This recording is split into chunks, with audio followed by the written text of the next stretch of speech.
بسم الله الرحمن الرحيم الحمد لله والصلاة والسلام على رسول الله. The name of Allah and prayers upon our Prophet Muhammad. First, I would like to congratulate the Asbar World Forum for this great participation and number of attendees of our session. Let's congratulate ourselves for that. Our session is that tells a success story for Asbar Forum that consists of around 100 male and female thinkers, and were able to participate in a very important event, which is the T20 group, as a part of the activities of G20. Before we start, let us talk a little bit about the T20 group.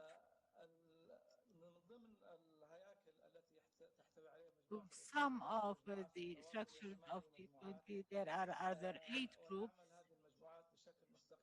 that they work independently, and it consists of shareholders or interested people in the G20, and they include G20 business, civil society 20,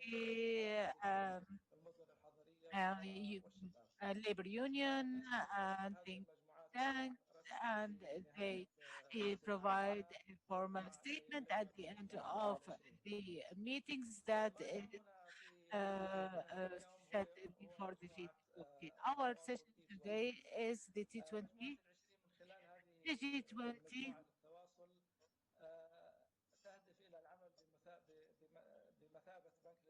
it works as a bank of thoughts for the G20 for the public policies based on research for the group to facilitate communication between all the groups and to communicate with it on a wider scale. This is a briefing about the G20 mission. Before we start in the details of Asbar participation within this group, I would like to give the floor to Dr. Al-Ghazi Ashtaiki. He is a member of Asbar, and also she is a member of Humanitarian Studies College for Girls. And fortunately, all the participants in this group are colleagues, members of the forum. Dr. Jazi, please give us a briefing about the forum and how it was able to participate in the T20. In the name of God and prayers upon our Prophet Muhammad, I am glad to participate in this cycle of Asbar, being a platform as a first step to the details about the forum participation in the G20. It is not a secret for the audience that think tanks has been in the last decades an indicator of the civilized indicators about the civilization of a society and a part of the political scene in many advanced countries, and is effective in drawing policies starting from the sustainable development goals related to government. In our Arab communities, unfortunately, think tanks are still less than what we hope. There are many research centers in universities and outside universities, but think tanks, as we know them, with their characteristics are very few in the Arab world. What made Asbar Forum qualified to participate in the T20 group? Uh, as you all know, the definition of think tanks, they are institutions or research platforms that would like to provide research related to society and public policies and how to impact policies and come out with suggestions to deal with them and provide perspectives to decision makers. So it has an organizational chart and has staff and also channels of communication with communities. So does that apply on Aspar? At first, Aspar was established in 2015 through Asbar Center of Research and Studies headed by Dr. Fahad. The mechanism is based on investing the remote communication in many cases in light of our vision of 2030 and the local and regional and international dimensions by having papers with experts every year with written comments from two or more members of the forum, then give everyone a chance to participate in the discussion about the topic, ending with stating some suggestions and final recommendation, and each four cases are included in one report being published on the different sites of the forum. As for the vision, the vision is entrepreneur or pioneering in making opinions and making ideas for serving the society issues. The mission is to have a space, intellectual space, to discuss the social, economical, health, cultural, political, and technical topics within sustainable development. As for the objectives, is to deepen knowledge of the cases of society, also dialogue and provide different perspectives about updates and provide them as reference. Provide recommendation for some problems and provide also initiatives. And also I'm glad to share some of the statistics about ASPAR. The forum has issued until now around 67 reports with 270 cases and 3 annual reports and 4 specialized reports.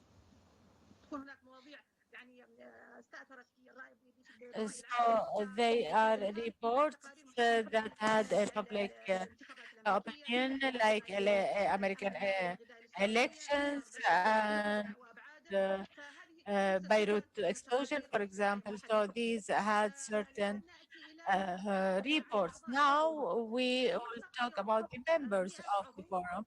It includes 100 members, minus plus, but usually around 100 members. Those members are 29 are only in the forum, and 3 are their membership is suspended for their own conditions, and some hold a PhD. 70 of the members hold a PhD, and 15 hold a master's, and 15 hold a BA or a BS, and the supervision over the forum was had 8 commissions that were success. And as I said, there are 67 reports, and the forum has many committees, organizational committees for the weekly topic, annual reports, and seminars, and the forum guests, etc. This is in brief about ASPAR and what qualified ASPAR to be participating in the T20 and the G20 summit, since it holds all these qualifications that qualified the forum to participate in the G20 summit. Finally, my colleagues we are going to mention in details the participation in the forum in the G20, but with for more information, please refer to Dr. Ibrahim Al-Abdelaziz, the Asbar Forum, a dialogue in the virtual space, and he spoke in details about the forum and all the details about the inauguration of the forum. And you can visit our website on social media, our pages as well, to obtain more information. I am very proud being a member of Asbar and a participant in the G20 with my colleagues, Dr. Wafa and Dr. Hind Khalifa, in one paper that was accepted about the governance of the digital world for children. And thanks God and thank you for listening. And I would like to thank Aspar for giving us the chance to talk about Aspar participation in the T20. Thank you very much. Thank you, Dr. Al-Jazi, for this information about Aspar. And I congratulate you and your colleagues for accepting one of your papers that was a part of the final report for the T20. Now, I am going to talk to you in a simple way how the participation started. This idea was addressed or suggested in the T20 in one of the supervising committees of the forum, and the aim was from the experiences, the great experiences, as Dr. Al-Jazi said. So there, a comprehensive file was prepared and was put before the committee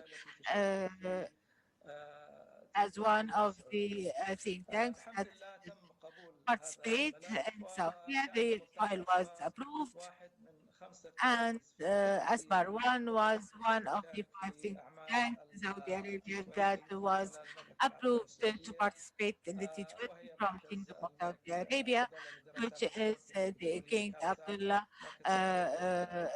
Center, Kabsar, and King Faisal Center, also for Islamic Studies, and also a Riyadh Economical Forum, and Al Khalil also Research Center. After that was approved, there was a team that was formed to organize and arrange this participation, and I was honored to head this team with my other colleagues, the members of the forum. We started with 5 members, and the number increased to 14 members to cover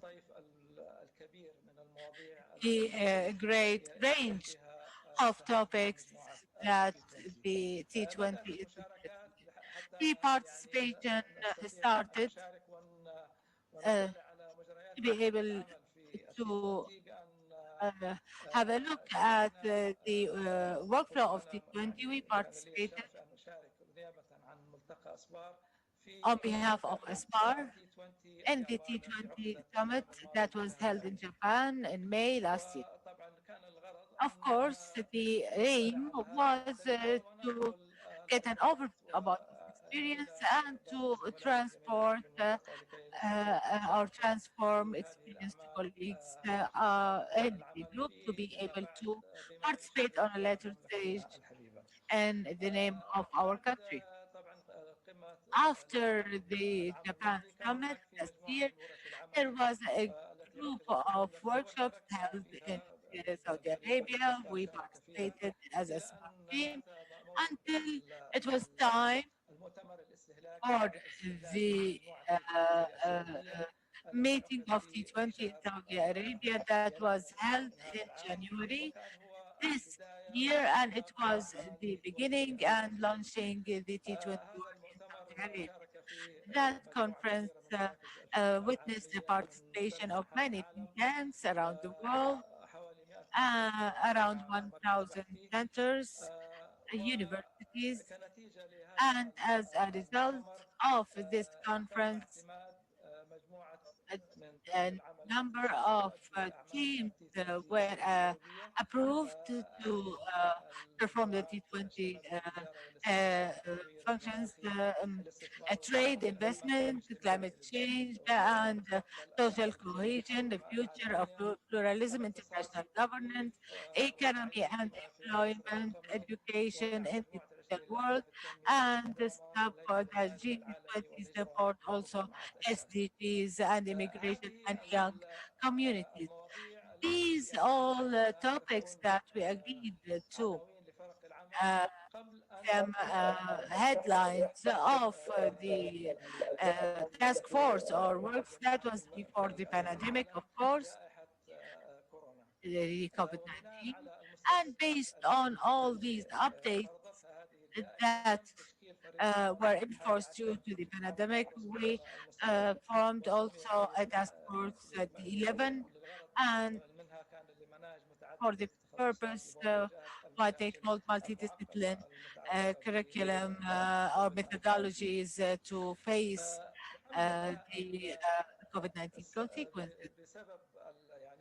Due to the forum having an elite group of experienced people in all the fields, and due to such experiences as an appreciation, uh, one of the members was chosen, Mr. Nabil Al-Mubarak or Dr. Al-Mubarak, to head the eighth task force work team related to the financial structure. So this is the one of the important achievements of the firm that we were honored to participate. In addition to that, a number of policy briefing where a number of members participated in, and we are going to tackle if we have time in this session. But before talking about these policies, I would like to give the floor to my colleague, Professor Nabil Al-Mubarak, to give us an overview about his experience in leading the work team 8 and the T20 and all the challenges and if was he able, how he was able to lead that team. Uh, he is well known and he is the CEO of Sama Agency for Credit Rating. Yes, Mr. Nabil. Thank you, Dr. Riyad. I'd like to welcome all the colleagues in Asbar uh, in the session in the name of Allah and the prayers upon our Prophet Muhammad. Dr. Riyad and our colleagues and attendees, it was a journey. If I can brief today, it was a very good one. Also, we were honored to provide something good for the community and give the real image of KSA. As I mentioned, uh, started the last November, last December, the preparations started after the Japan meeting, and I was honored to be nominated. And the financial part is one of the most difficult that can be discussed. I'm talking about international level, of course. It's a very complicated process related to numbers and topics. And the ability of the administration of separating all these topics, we were able to reach a good number of policies uh, with the objectives and with the directions that we thought that can be good to Saudi Arabia to be provided to the T20. The work was continuous to reach results, and we ended up that most policies that were discussed and approved with the final statement that was put before the summit, and that forms around 25% of the total recommendations, and there were all 32 uh, recommendation, and we contributed with 8 of them. But that was not only by me, only there was a comprehensive team, and there are four head or chairpersons from Italy, from Japan, from Belgium, and we had a secretary that worked throughout the year.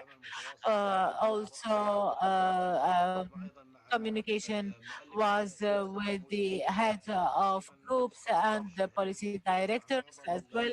Around monthly meetings were held with them, in addition to amendments of all the statements. That was in brief what was achieved until now, and we hope that it can benefit the community. The COVID-19 pandemic started in the first quarter of 2020 that added more burden to our work.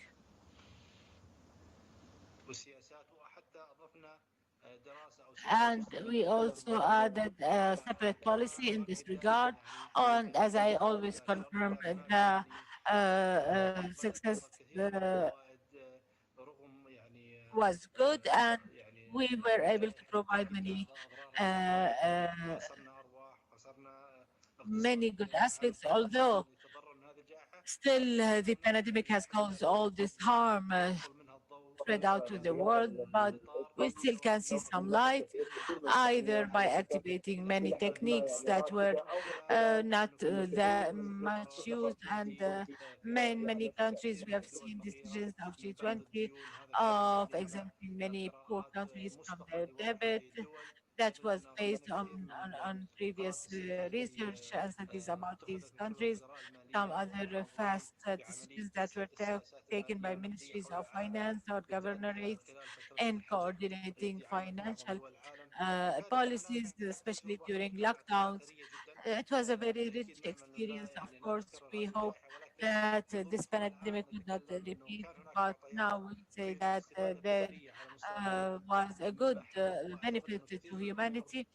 And I think that many things are not as they used to be before the pandemic, and new also positions that opened our eyes, and in addition to other non-financial issues like education or so. But regarding the financial side, we'll talk later about policies that were approved. We are facing many challenges with many opportunities, creating job opportunities, more coordination to develop more digital legislations around the world, which can be to the interest of international economy.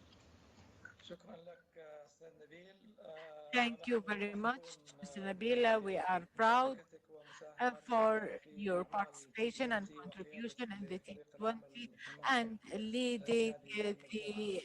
the Task كما Force أسلفت 8 الإنجاز or Team 8. الثاني أو As الذي I قمت said, به the ببرنامجك second الأسبق achievement لأعمال for وفعاليات the مجموعة تي 20 participation of هو Asbar in مؤسسات T20 السياسة are التي شارك the فيها policy أعضاء briefings المنسق. that were participated الأعضاء by المنتخبون the تقدموا members of the forum. لسكرتارية They have السعودية applied to the T20 Secretariat in بملخصات Saudi سياسية. Arabia with من هذه 7 السبعة briefings. تم بحمد Of الله these قبول 7, ثلاثة منها 3 were وأحدها approved, ضمنت and في they were included التقرير النهائي in the final report لمجموعة of التواصل تي the 20. T20. سنختم We are going to allocate the second or this part of the session to talk about these three papers that were approved, and hopefully it will benefit all of us. The first paper was for the Team 6 or Task Force 6 in economy, employment and education in the digital era, and the title was Supporting the Child Rights Convention, the Governance of Virtual World for Children with Dr. Wafa, Dr. Hinda Khalifa, and Dr. Al-Jazi Al-Shubaiki. I will give the floor now to Dr. Hinda Khalifa and Dr. Wafa Taiba to give us more details about this paper, and I will leave the floor to the colleagues to share this time that they have. You have around 10 minutes. Yes, Dr. Hind, if you would like to start.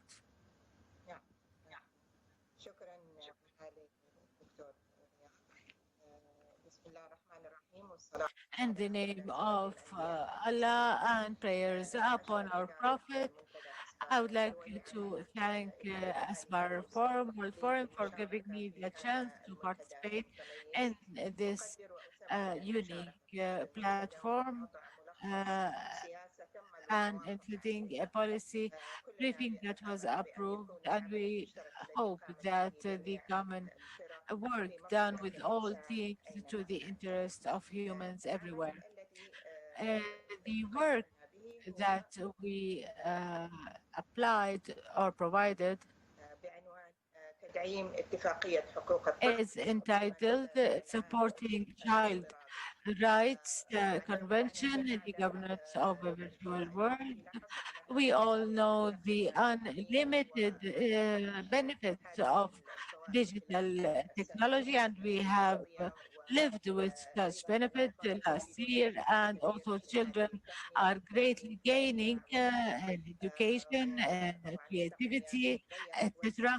Technology changed the face of the world with the increase of number of children using the virtual world. Of course, we don't want the face of childhood to change.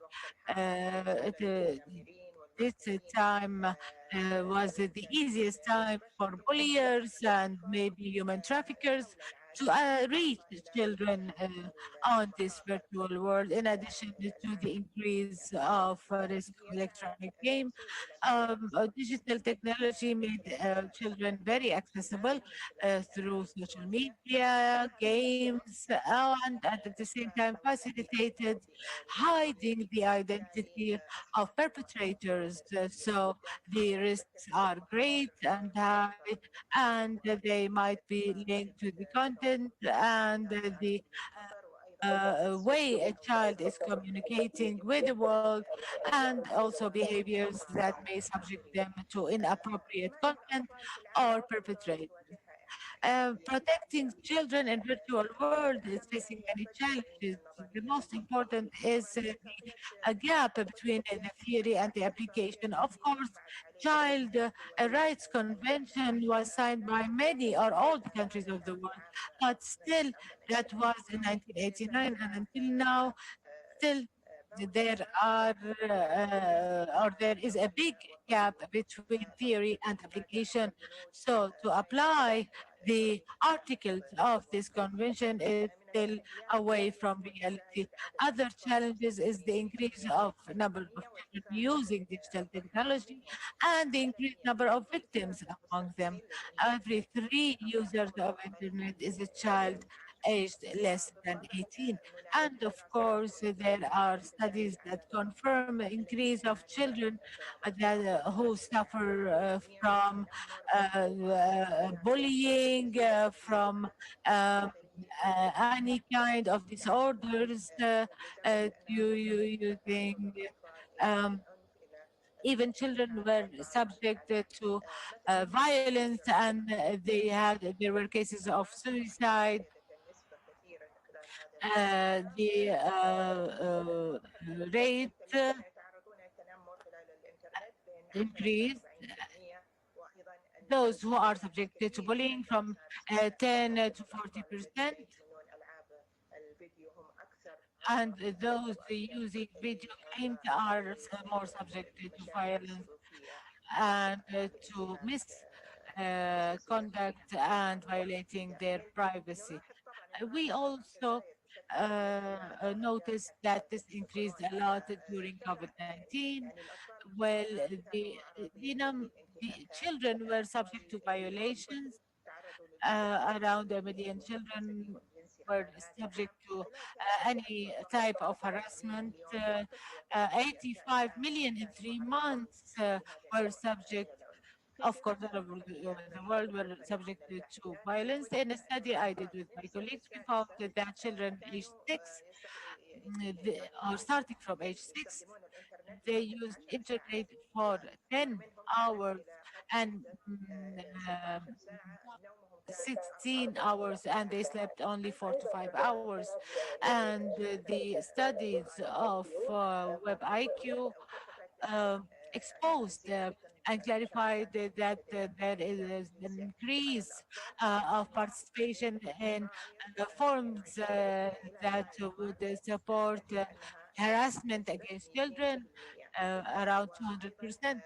And the analysis of the National Agency of Anti-Crime in the UK, they found that chat through internet perpetrators are always discussing new opportunities to molest children during COVID-19, and there are great chances of increasing this risk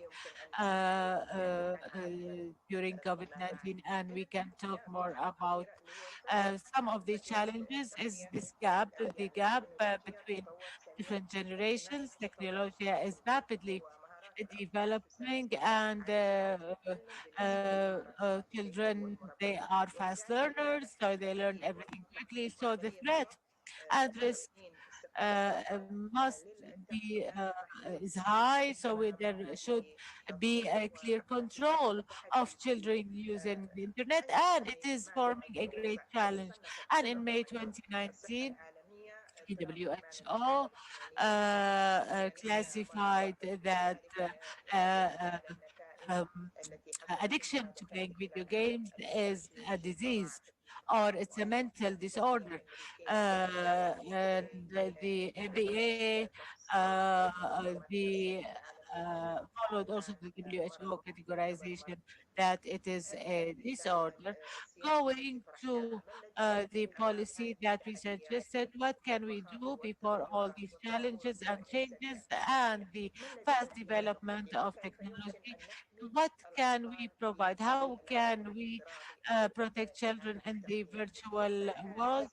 The suggested policy is to build an effective system to protect children in the virtual world that would lead to the governance of virtual world by the UN adopting a new international direction for child protection and build a new optional, a new protocol for CRC, or Children Rights Convention. So we call upon the United Nations through a common and joint effort with all countries and all organizations in charge of feeding the virtual world for children is to abide by a new protocol to protect children in the virtual world. And Dr. Wafa will talk about that in detail.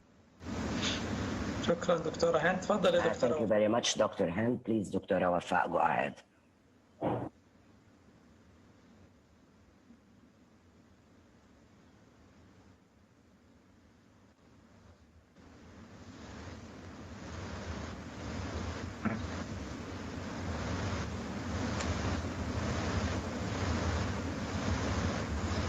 دكتورة وفاء.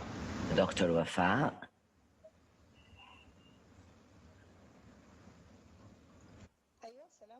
Yes, I am here. Yes. Please go ahead.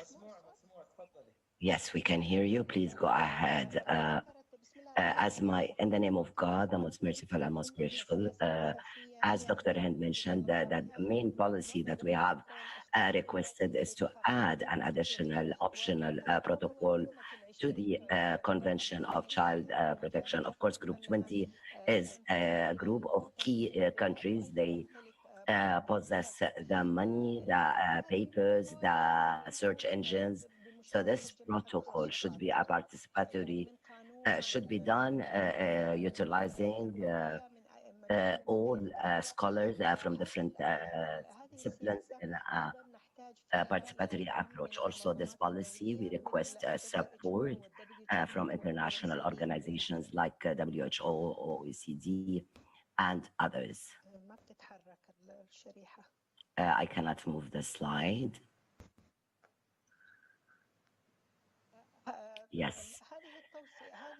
This protocol will offer principles and guidance that commit countries that sign on it to ensure protection of the children in the virtual world. It will also ensure controlling and following up all stakeholders from parents to teachers to producers of the games that abuse the children. It will also introduce an understanding of the meaning of freedom.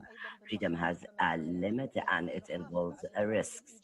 So this is why we should protect, in order to protect the positive aspects of freedom, there should be some boundaries.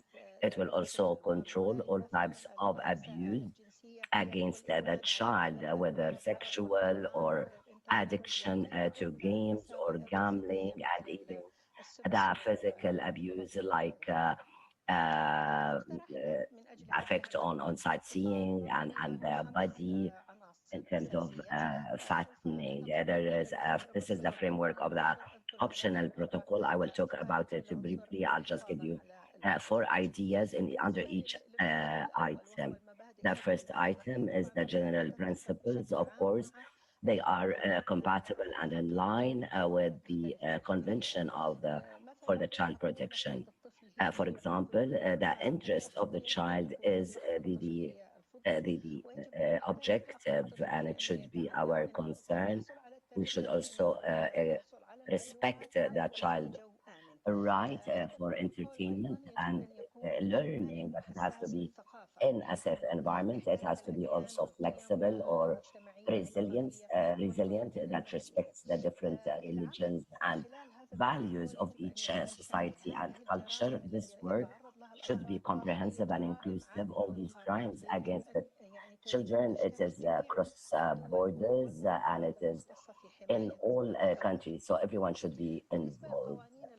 For the laws of criminalization, normally we should define these crimes in the virtual world. So anybody abuses a child should be aware of the punishment. We should also draft laws to hold organizations and suppliers accountable. We should also criminalize collecting interpersonal information on children and publishing such information that might harm the child. And this is the pedophiles, who are the people who abuse the children. The third element is the laws to combat or prevent abuses. In this area, we need a number of programs on the communication, media, awareness raising. We should increase the awareness about the child right in the virtual world. And it will also be in favor and in the interest of everyone concerned, like mothers, teachers, stakeholders. They all should be aware of the dangers and risks entailed in this virtual world.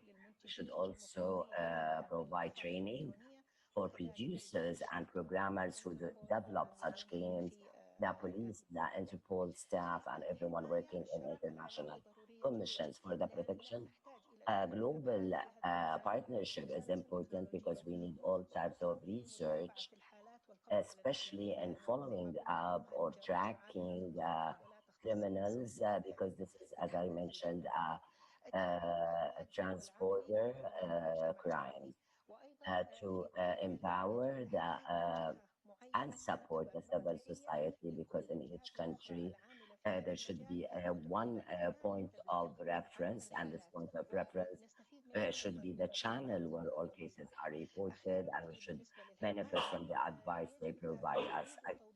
Finally, protection, we should also specify the steps that should be taken, should be in place for anyone to report a case. For a mother, she should be aware of the steps, whom to call, how to call, to report an abuse through the internet, and finally the follow-up, and to maintain that all these elements are in place.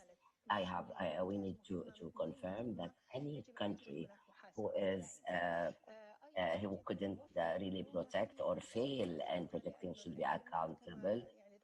Convention or the protocol should be also available on the internet, because the virtual world is developing very quickly, and applying or enhancing the law is normally slow. Also, the child has a very quick speed, and can learn very quickly and easily. So, all in each country, all entities that work in protecting the child should have copy of this convention. For example, in Saudi Arabia, the Center for Human Rights.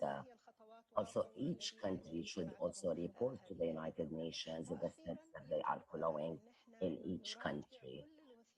Finally, we should review all the document, the additional protocol, periodically to review the regulations and the laws, to update it always, in order to be able to protect the child, because the virtual world is developing very quickly. Thank you very much for your attention.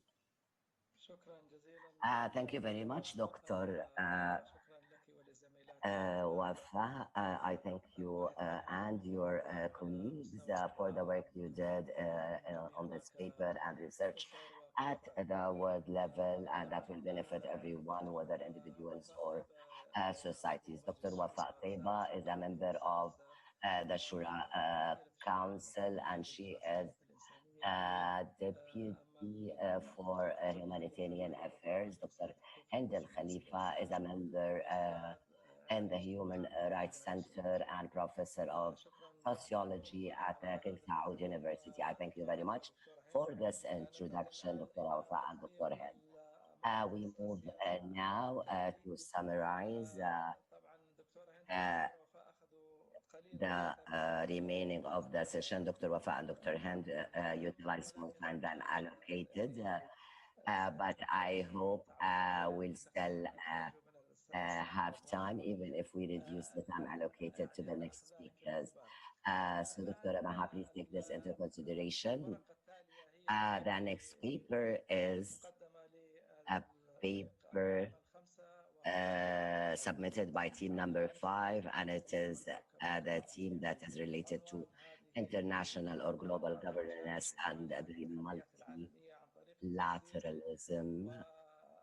The paper, I'm very honored to introduce a person who has prepared this study, Dr. Maha Aqil, and as I mentioned, she is a member of Asbar Forum and a manager of the Social Affairs and Family Affairs. And I wish, Dr. Maha, if you can share with us the presentation in 5 minutes, please. Yes, I hope so. Thank you very much, Dr. Riyad.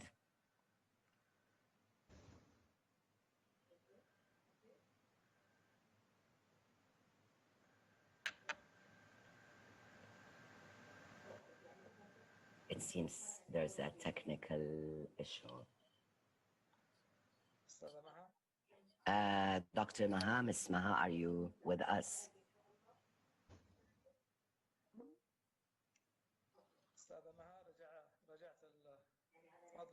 Okay, okay, proceed, please. هذه Thank مسألة you very تعتمد much.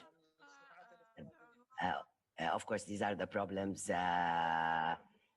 given it's a virtual meeting, technological issues, etc. Please go ahead. Hello. نعم تفضلي. Yes, we can نسمع hear الآن. you. Thank you very much. The paper addresses the challenge that is facing a number of international organizations due to lack of resources, mainly financial, and this limits their capacity to perform the job. Limited resources. There's also a very large number of international entities that do the same job. So there is dualism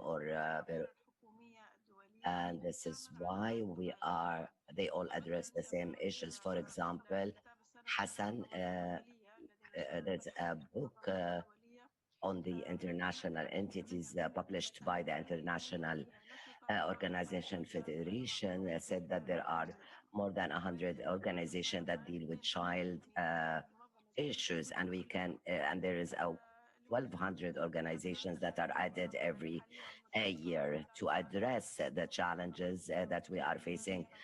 Requires that they adopt strategies and programs that have some common features, and collaboration should be a necessity. However, because there are a difference in their structures and mandates,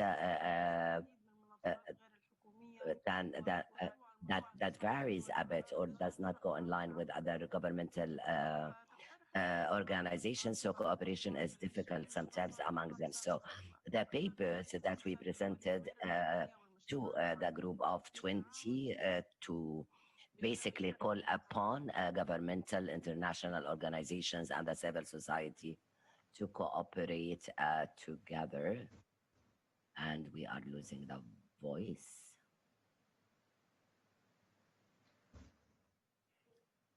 يبدو عندك الشبكة أستاذ I think the network is not stable at your end, Dr. Maha. So basically, we should have a mechanism in place through the group of 20 to ensure that there is cooperation, collaboration, less fragmentation, and sustainability, and that it should include financial institutions and all countries that are members in the group of 20. We're losing the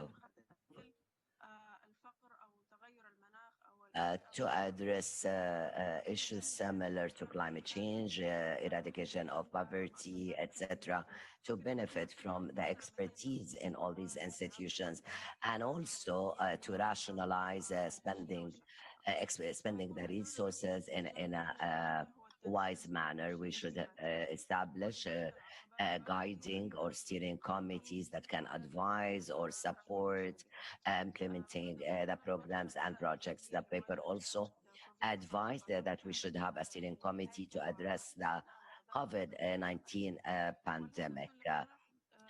This proposal was to improve and develop cooperation between the different parties, and that reduces the conflicts amongst these parties and make them focus on an issue that is threatening the world globally. We live in a global world. We depend on each other financially, scientifically, and culturally. Each country has its own specificity and uniqueness. For example, when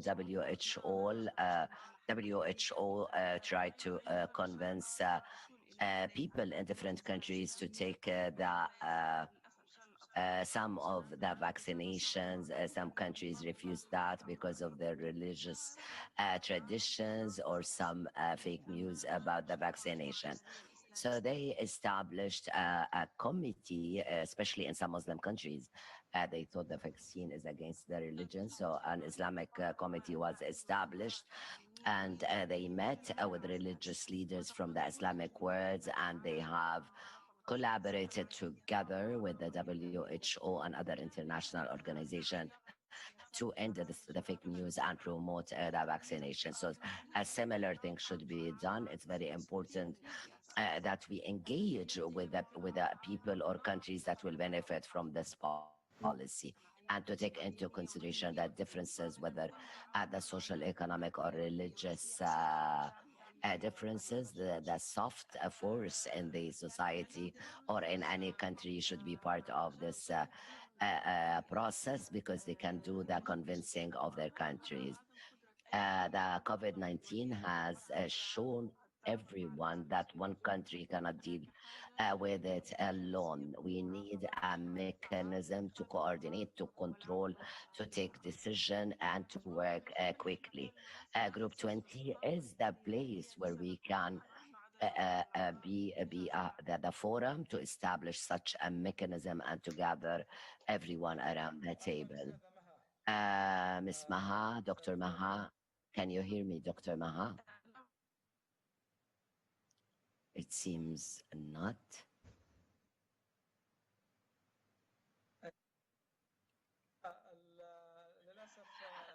Unfortunately, I think there is a technical issue with your network. So maybe you can wrap up very quickly for 2 minutes and to share with us the second paper that you took part in preparing or conducting. It was a common paper between you and some other researchers from 4 countries of the world. Yes, the paper was uh, Dr. Maha, do you hear me? Yes, we were 5 researchers. It was a team in T11 focused on COVID-19 and the complexity of the pandemic and the I think we're not. There's some issues, technical issues.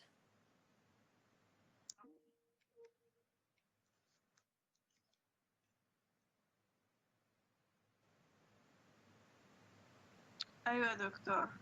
I think I can hear you.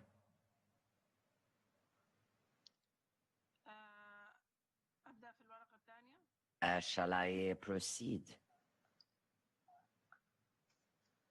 ما أسمعك ما. I cannot hear you. هل أبدأ في الورقة الثانية؟ Shall I proceed? Yes, but if you allow me, if you can be very brief and very quick and go through it in 2 minutes time. الورقة الثانية. The second paper, it addresses to COVID-19, and it focuses on a mechanism of collaboration and cooperation among the international organizations. And the idea is that due to this pandemic, that everyone, the whole world realized that international organizations like the UN, the WHO, have been criticized by almost everyone for some political concerns. Some countries thought that this is intervening in their internal affairs, especially with respect to the early warning system. Also, the financial allocations, all financial institutions couldn't get the financial allocations that they are supposed to get based on their membership or part they contribute to. The World Bank also did not act adequately enough and quickly enough. So this is a call to reform all the international institutions. However, this is a complex issue, and because of the lack of the political will, it's not moving anywhere. Normally, the group of 20 provides motivation or incentive to change. The paper provides some proposals to fix the multilateral cooperation. And the group 20 should play the same role they did during the crisis 2008. and aid, and also to address the role of the international market and for managing the economy and the problems. Uh, to try and improve and upgrade the role played by WHO. And we are losing the voice again. I am sorry. I think we're losing her again. أستاذة مها. Miss Maha, are you with us? خلاص. أي خلاص. أستاذة مها. So, in brief, and I think that there is a technical problem at your end. So, I beg your pardon. We have to leave you, but I thank you very much for your presentation. And maybe we can discuss it later. But we got the message, of course, and we're very proud that you were part of this team among international researchers from all over the world to discuss this policy paper. I thank you all for this contribution. We have now one thematic area in today's session, and it is about the think tank and why are they so spread all over the world, but not in our countries, Middle East, Africa. We lack such centers for thinkers and brainstorming. Philadelphia University published a yearly report on the think tank centers, listing all these centers all over the world. I have counted like three groups or maybe segments to be able to know what's available in the world and what's available in our area. As you see, around the world, there's around 2,000 center of thought in Asia, Europe, and America, and much less in other areas. Uh, this is the largest 10 countries who have centers: USA, Argentina, Germany, Russia, France, and Germany, Japan, and Britain. In our area, the Middle East and North Africa, the following are the 10 countries who have a big number of those centers, starting with Israel 69 and ends with Kuwait 16 centers. And we notice, unfortunately, that the number is very low in our region. I wanted to give the floor to our colleagues that are taking part in this session to share with us their ideas and their thoughts. Why are we witnessing this? How can we activate this area? How can we increase these numbers in our region? If you allow me, I will start with Mr. Nabil Al Mubarak, given that he headed the team number 8 to maybe share with us his opinion. Why do we see this? 1 or 2 minutes, please. Thank you very much, Your Excellency, Dr. Riyad. You have mentioned a number of important statistics. However, I assure you that the infrastructure we have in the kingdom is there, established, and within a year, 2020, numbers show that more than 500 research centers from around the world have took part or participated with us in addressing COVID-19. Also, more than 700 researchers from around the world worked with Saudi researchers and from more than 77 countries. All these numbers confirm that it is possible and the environment can be changed. Maybe in the past we never focused on these centers of the think tank, or however, our experience in the Group 20 and heading this group during the past year or for a year. It will open many doors and many opportunities to activate such centers like the Asbar Center, the Center of King Abdullah for Researchers, Center of King Faisal. People have read all these guidances for since a long time, and we hope that based on what we have achieved in the group of 20, we will establish more think tanks, centers that can play their role in all disciplines of life, social, economic, environmental, and also to share the papers with the whole world, like the papers we have seen prepared by Dr. Hind, Dr. Wafa, and Ms. Maha. This is an example, or this is an evidence that we can contribute, but we need to institutionalize this work and to present it the world. But I'm very optimistic, inshallah. Thank you very much, Mr. Nabil, for this brief. And I thank you all, of course, all the colleagues who have joined me in this session. And I apologize if we took a bit more of your time. We have started late, and this is why we're ending a bit late. We thank Asbar World Forum for giving us the opportunity to talk and share with you what we have achieved in Team T20 in Saudi Arabia. Thank you very much, and peace be upon you.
بسم الله الرحمن الرحيم.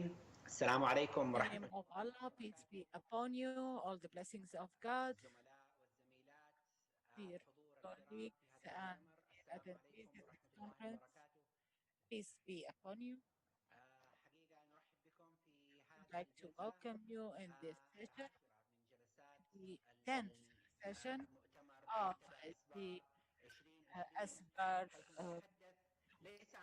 World Forum 2020. We are not only talking about the future, but the future of the future and a special session about education and redefining education. In this session, we have Mr. Mohammed Al-Madani, the CEO of Kasser East, Dr. Brian Moran from King Abdullah University of Science and Technology, and Mr. Dr. Dahlan, and CEO of the Business Corporation, Dr. Abdul Raboui from the Business and Technology University, as we will talk today about a number of pillars related to redefining education. Yes, English education. Actually, we are talking about like what the world is doing uh, today, and the transformation about digitizing education and using the digital solution as a substitute to deal with the pandemic. The future now is that all about it's not about COVID-19, but we're going to talk about education, especially in the coming generation, including century 21.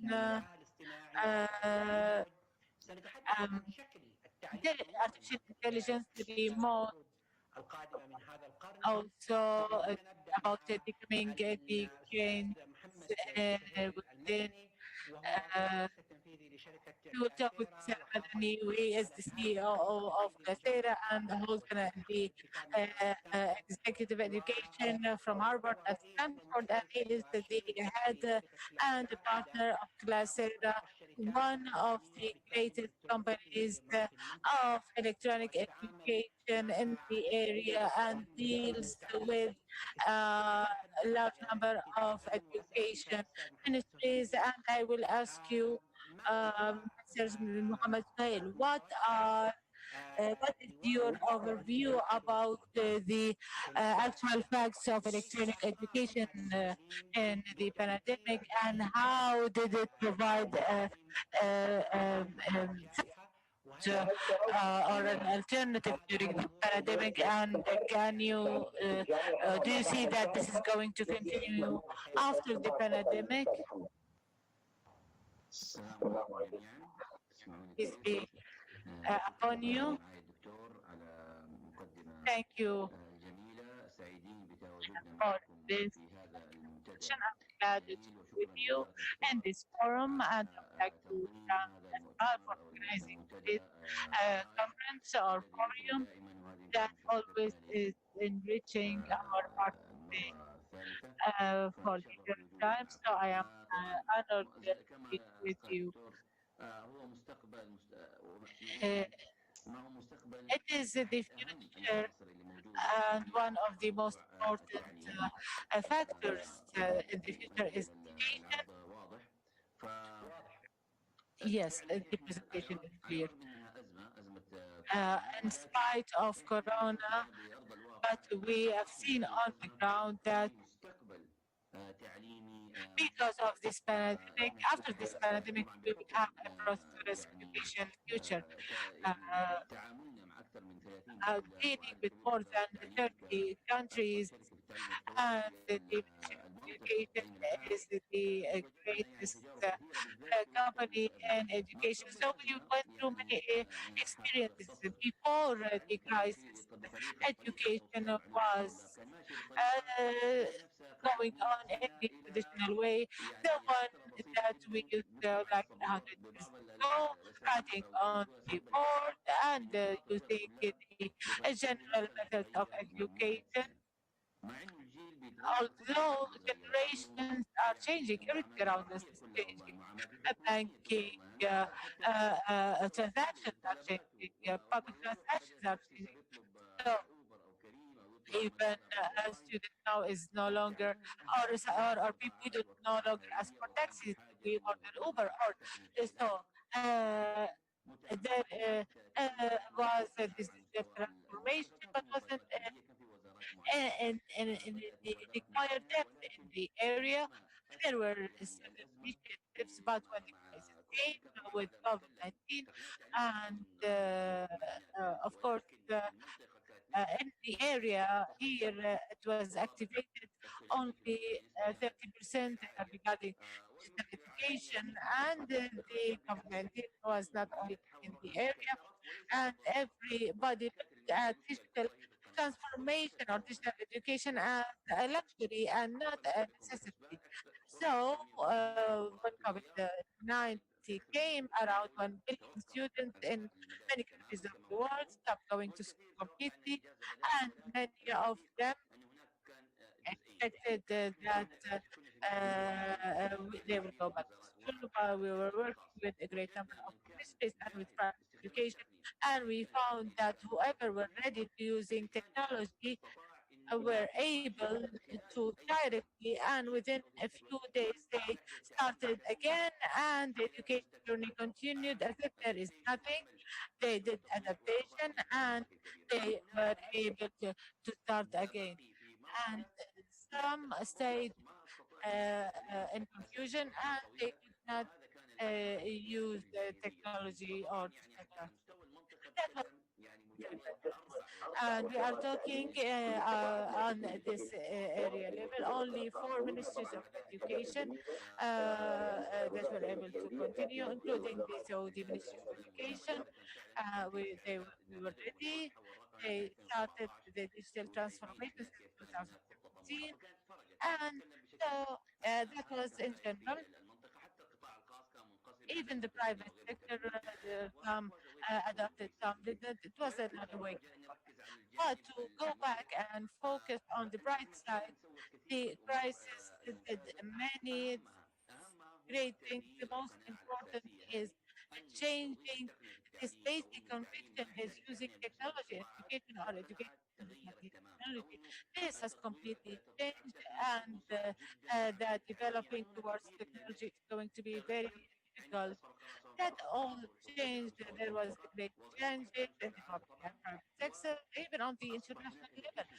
And the adaptation was fast, and many decision makers were even surprised about this speed of adaptation. And so the ministry said 30% moved to the 80% when the now ministries in the area are using technology so that education is continuing during the pandemic. And the private sector even they did the adaptation for more than 90%, and there are alternatives.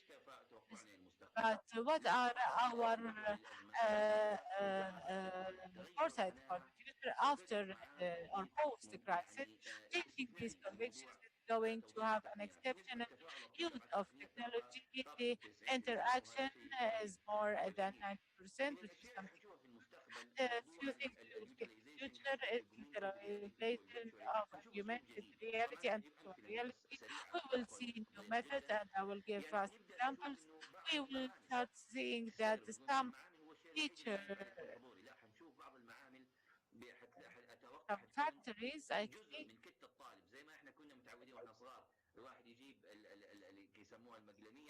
some tools, some machines are going to be a part of kids. They can interact directly as if they are in a chemistry lab, in a physics lab, and this augmented reality, and they feel as if they are in another world. It's very easy. And you students to wear these glasses as if they are swimming in the solar system, for example, and they can see the arrangement of the planet.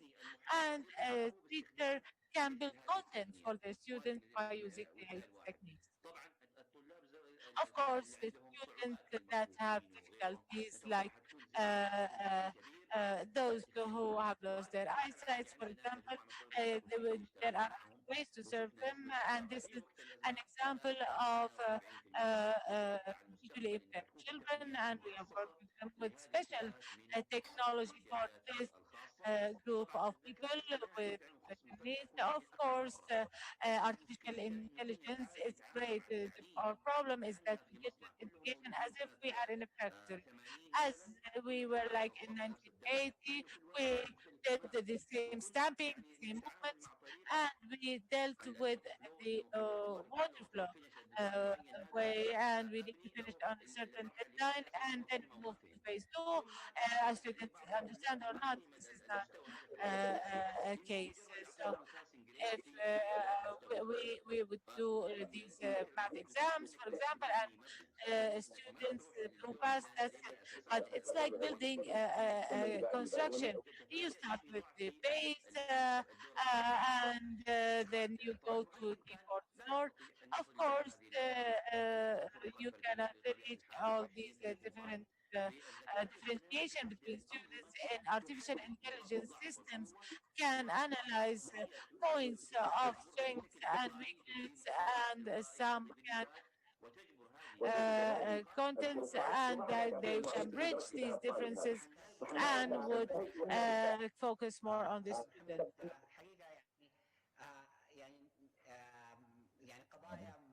محمد. مهمة وحساسة وأيضا إيجابية جدا بلغة إيجابية حقيقة يعني تجعلنا نفكر في موضوع التعليم مستقبلا أنه بيتماشى مع التغييرات الأخرى التي نشهدها والجميل حقيقة أنه أنت now thanks you have focused your topic or your ideas on this intervention in this section on the positive response and the transformation that already took place since the pandemic started and how it improved from 30 to 80% and in the private sector to 89 or even 98%. We'll come back to you, but to allow me, I think we can move now to Dr. Ryan Morin. University for Science and Technology, and he's affiliated in mechanical engineers. He graduated from Brown University for master's and PhD, and get his bachelor from National University of Ireland. He's with us this evening to share with us his vision and about the future of higher education, and to what extent do we think that we need to reinvent our institutions, our universities, to suit the changes that we are living in this 21st century. We are in the by the gate of the third decade of this century. Professor Moran, I'd like to give you a stage to address the role of universities in the coming decades of this 21st century, and how do you see it? So please have the floor is yours, and you have about 7 minutes to address the group here. Thank you. Thank you very much, Dr. Hassan. And as you know, I am here in the place of Dr. Najat Ashri, who very much enjoys participating in the Asper World Forum, but unfortunately couldn't be here today. So these are her slides, and I will do my best to do them justice for her.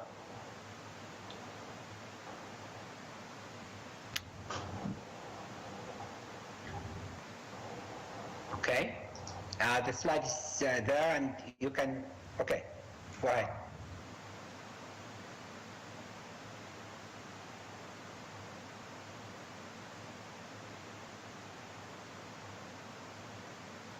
Professor Moran.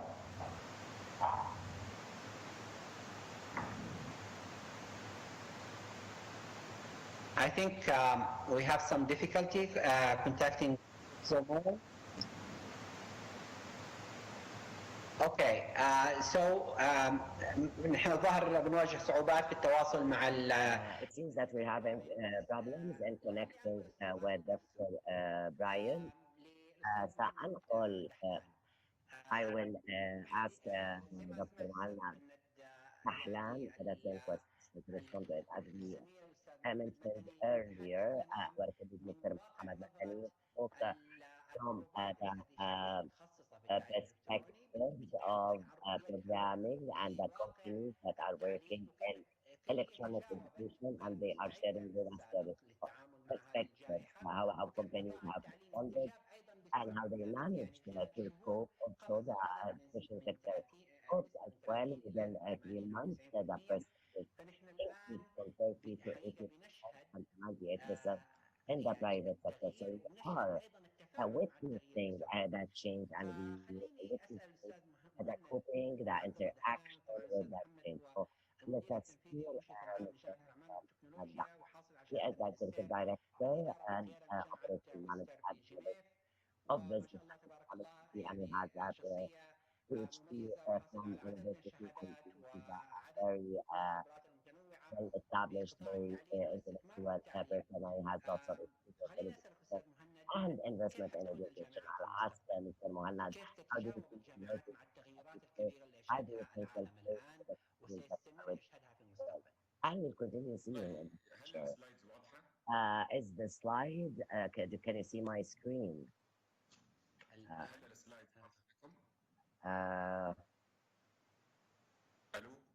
Hello, can you? نعم بسم الله الرحمن الرحيم والصلاة والسلام على سيدنا محمد وعلى آله وصحبه أجمعين. Upon his prophet Muhammad and his companions, as our colleague mentioned, education has witnessed a change and upgrade, and a pandemic contributed to move from one point to another. However, I think that education remotely or distance learning is not a solution. Distance education is not even part of the solution. It was only a way out to deal with the pandemic. And as I witnessed this way out, we shouldn't really depend upon or think that this is an option for us towards the year 2050. We're talking about education. So talk about redefining and use that sense and think about it. I never many years and Saudi Arabia, of course, later recently. So I have invested in education sectors inside the kingdom highly, and I manage and others. So I have some knowledge, and I normally I am taking part in the G5 education system. So let me ask you, will universities exist? If the answer is no, I want to use it in this his famous languages. Let me go back to Arabic. تغير حسب متطلبات السوق وحسب متطلبات العالمية. هذا السؤال الحقيقة الأجوبة حقته ما هي جدا. Universities need to change is the university education سيكون في متناول الجميع Would anyone everywhere in the world will be able to access quality education? The answer today is no, but hopefully that tomorrow and the day after the answer will be yes. The question, the most important is, would university education will be affordable to the poor and the unprivileged? Because a teacher thinks we wouldn't accept it, but that's and unfortunately it will not be affordable to all. So the education definition especially the university as university magisterum scholaria, which means is a community of scholars and learners. هو مجتمع أساتذة ومتعلمين. So the answer for the first question, we do not really need to define the education, and we're not requested to do it. We are not even to redefine it. What we need to know is that education is a teacher and a student, a classroom, and a curricula. The student is all over the world. The faculty or premises is everywhere. However, it's a book. It takes us 2 years. Uh, sorry, but this is missing the languages, so we need books, and books are now turning into digital, and the pandemic has proven that we need to do something about it. People used to think that distance or remote learning is difficult and it needs to be evaluated. We have our colleague, Mr. Ryan, I think we can talk about this. So we need what we lack is registration and the methodology. Education to be related to something, whether related to industry or related to market. So if we look at the 109,905 universities, they teach or educate and graduate students with knowledge or skill that does not match the market or the industry. So, in my book, or this is, I work on the G5 education, and I work actually with colleagues from Harvard and from Switzerland to find the first generation university. If you look at the publications around the world, you see that all universities, they move from the second generation to the third generation universities. So I'm not interested really in the second or the third, so I contributed to both. But the first thing is the fifth generation because we want to leave the identity sector and the Arab world and in the kingdom. In the kingdom, we have witnessed during the past 5 years a change that has not been witnessed in China or America or Europe in 500 or 400 years. So I think that King Salman and his council and the team of the are able to take this presentation and maybe try to look and implement it and let's see the transformation. But this part, this university is talking about the platform. You do not need to redefine education from perspective of teacher and student, but from the services perspective, from the physical space to the digital space. So to be able to move you'll find a problem with the cannibalization or fragmentation or letting away with more than 30,000 universities around the world. UNESCO is adopting some standards that I think they are outdated and they need to be changed.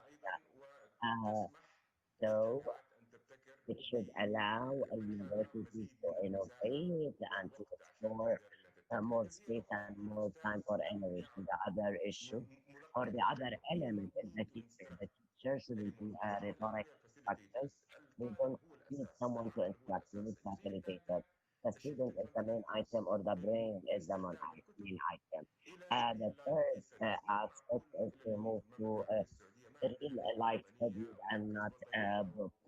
It's unbelievable that in Saudi Arabia we don't have a commission or a ministry to create the study content, the local content that addresses problems and solutions. So this is what I wish happen or I upon as commission to contribute enriching the facilitation of that takes place scholars and students have also another that might not be engaging at an way, but will become important maybe tomorrow or in the future. The program, the long programs, they are too long. The degree programs, they do not meet what the market needs. So we should redefine this maybe or think about it. I want to stop you maybe at this point we are living today and are facing for this up. Anyone who is concerned with the higher education and how it relates to life, change of the requirement of life in the market, it is important. And as you said, studies and real studies are important, but the ones we use at university have no relevance to their lives and to their work. And however, they are forced to it. And normally these studies are borrowed from different places and different conditions, different working environments. We should be, sometimes we teach also theoretically. If you allow me, I want our colleague, Dr. Amjad, if you can maybe join with this discussion because the challenges we are saying is the tools that are required for modern education in line or compatible to the requirement or what we need. This is the main challenge.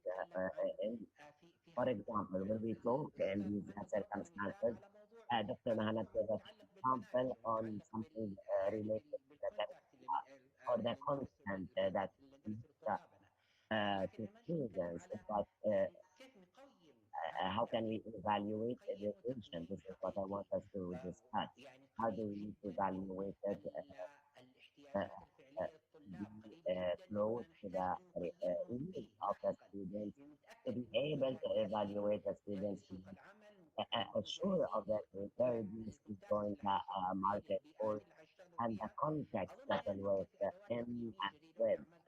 So we need maybe a different ways of evaluating tests other than the traditional way. So maybe Dr. Amjad, maybe you can help us here. He has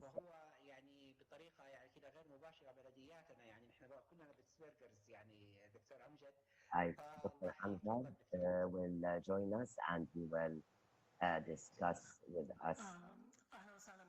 I welcome Welcome, you all. Dr. Hosam, and thank you for the introduction. Of course, all the colleagues, thank you very much. My pleasure to represent UBT at this respected forum. And before I answer that question, I must say first that this pandemic is such a blessing in disguise. It took e-learning into the forefront in a way that otherwise it may never have happened. However, now that we are here, it is my belief that well, even before 2050, even before the future of the future, I think the future of, for us will hold that e-learning will be the dominant educational system. And it will no longer be an alternative one for the traditional educational system. And only few of the students and few of us will go with the legacy educational system. And because of that orientation toward the online education, one of the most substantial changes will be the assessment process, as you mentioned. And of the two types of the assessments, the qualitative and quantitative, we can notice nowadays that quantitative assessments like MCQs, true, false, matching questions are more frequently used, maybe because they are easier to evaluate. That's why they are the most common assessment tools in e-learning. And of course, they are more objective than subjective qualitative. But in the future of e-learning, I believe our focus will shift to a more realistic approach to measure how well our students understand and can apply their knowledge in the real world. And for that, I would like to share a few slides that I would like to focus in here on the qualitative assessments. I don't know if it's shared yet. Yes, it's clear, yeah. It's up there. I believe those qualitative assessments will be the most popular ones with online educators, as well as some other ones for sure, although it's challenging to implement them nowadays, especially with this transition that we have. But I believe in 2050, these options will be more practical. So starting off with the practical demonstration and simulation, the idea of online simulation, as you know, is to simply and effectively test the depth of students' knowledge. So with the current challenge with simulation and online education, have to do with the technology limitation nowadays and the budgets that are required by universities to fund each course or each program that needs to allow their students to do simulations. And also, it will be very hard to practice with online learning, especially with our limited LMS that we are using for different universities. But in the future, I believe augmented reality simulations that will require little to no instructor intervention will be the future of assessments in e-learning. The simulation tool should allow the students to perform concrete tasks in a laboratory, for example, without the need to be there. And it will grade students' performance based on pre-programmed simulations outcomes, which eventually will allow instructors to evaluate students in seconds instead of taking the whole class to evaluate 1 or 2 students. The second assessment I would like to share here is the essay questions. We all know how essays take a very long time to read by the instructor and to evaluate, and it's completely subjective. But the essays are a very great tool to evaluate the depth and the breadth of students' knowledge. So I believe the future can give us an artificial intelligence or machine learning that can manage a more subjective or a more objective approach to grading essays and quickly and efficiently. And with case studies, Dr. Muhannad also mentioned case studies in the future of universities. Case studies are just remarkable educational tools because you link students the real world with verified stories and with the theory that you teach them in class. To teach them problem solving, analysis, and also maybe increases in class debates. So I believe case studies in the future will no longer be an article for the student to read and give his input about. It will be more like a movie that the student will be the one to draw the final scene for by using the virtual reality case studies. And of course, the outcome for that movie will be graded automatically within the program. And I'm sure you imagine now how cool that will be for a student to do such a case study.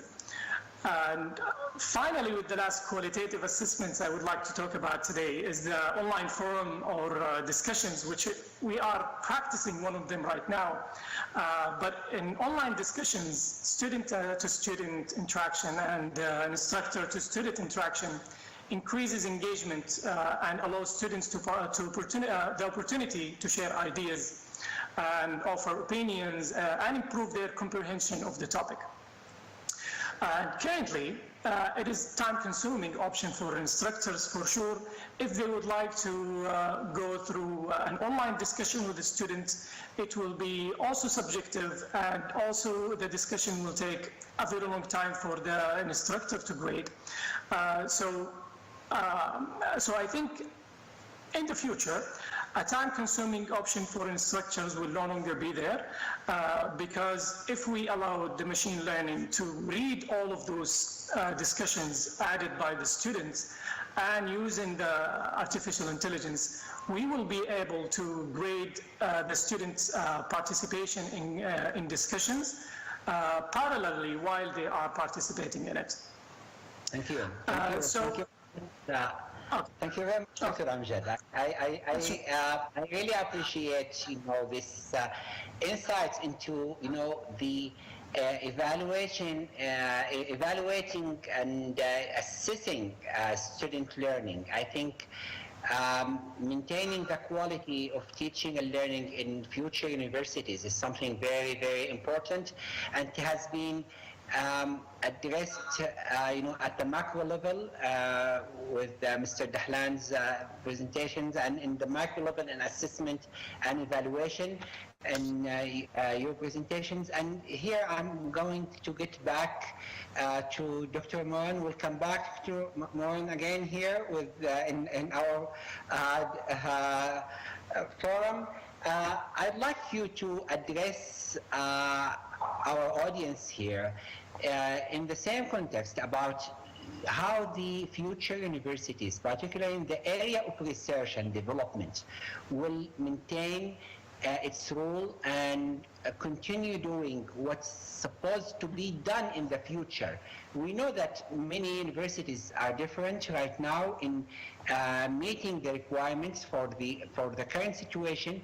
What about the future? What we should expect that universities will do in preparing us in the area of R&D and all ecosystems to be efficient and effective for the 21st century. Please, the floor is yours, and you have 6 minutes. Thank you very much, and apologies for the disruption. So, as you may have heard before I disconnected, I'm presenting on behalf of Dr. Ashry, who very much enjoys presenting at the Asper World Forum, but unfortunately could not be here today.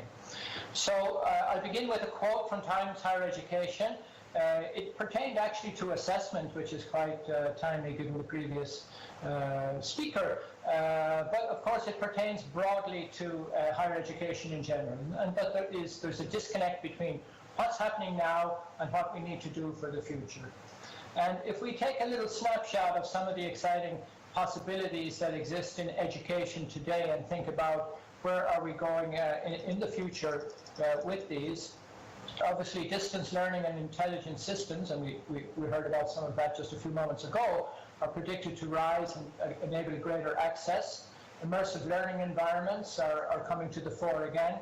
Virtual labs, and we've been involved with some of those at KAUST, and e-learning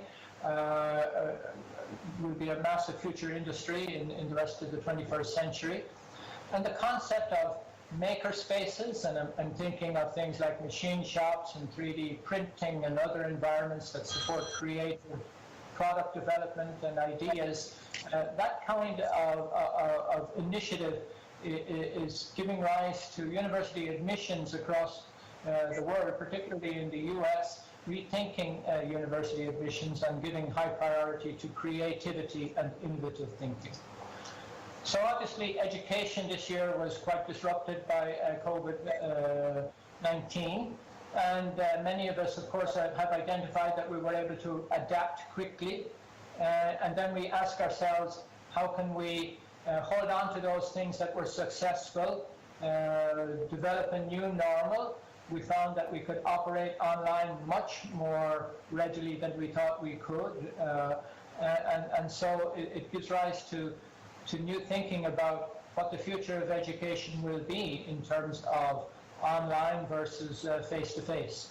And what does it take to build a thriving national education and research development and innovation ecosystem? Some of the pillars we think are important are a culture and community of intellectual freedom. Get everybody involved and give them flexibility and freedom to explore. You need to put the infrastructure and investment in place. We need to rethink research, education, and innovation to take advantage of the technologies that we've been hearing about and that we're aware will impact education as we go forward.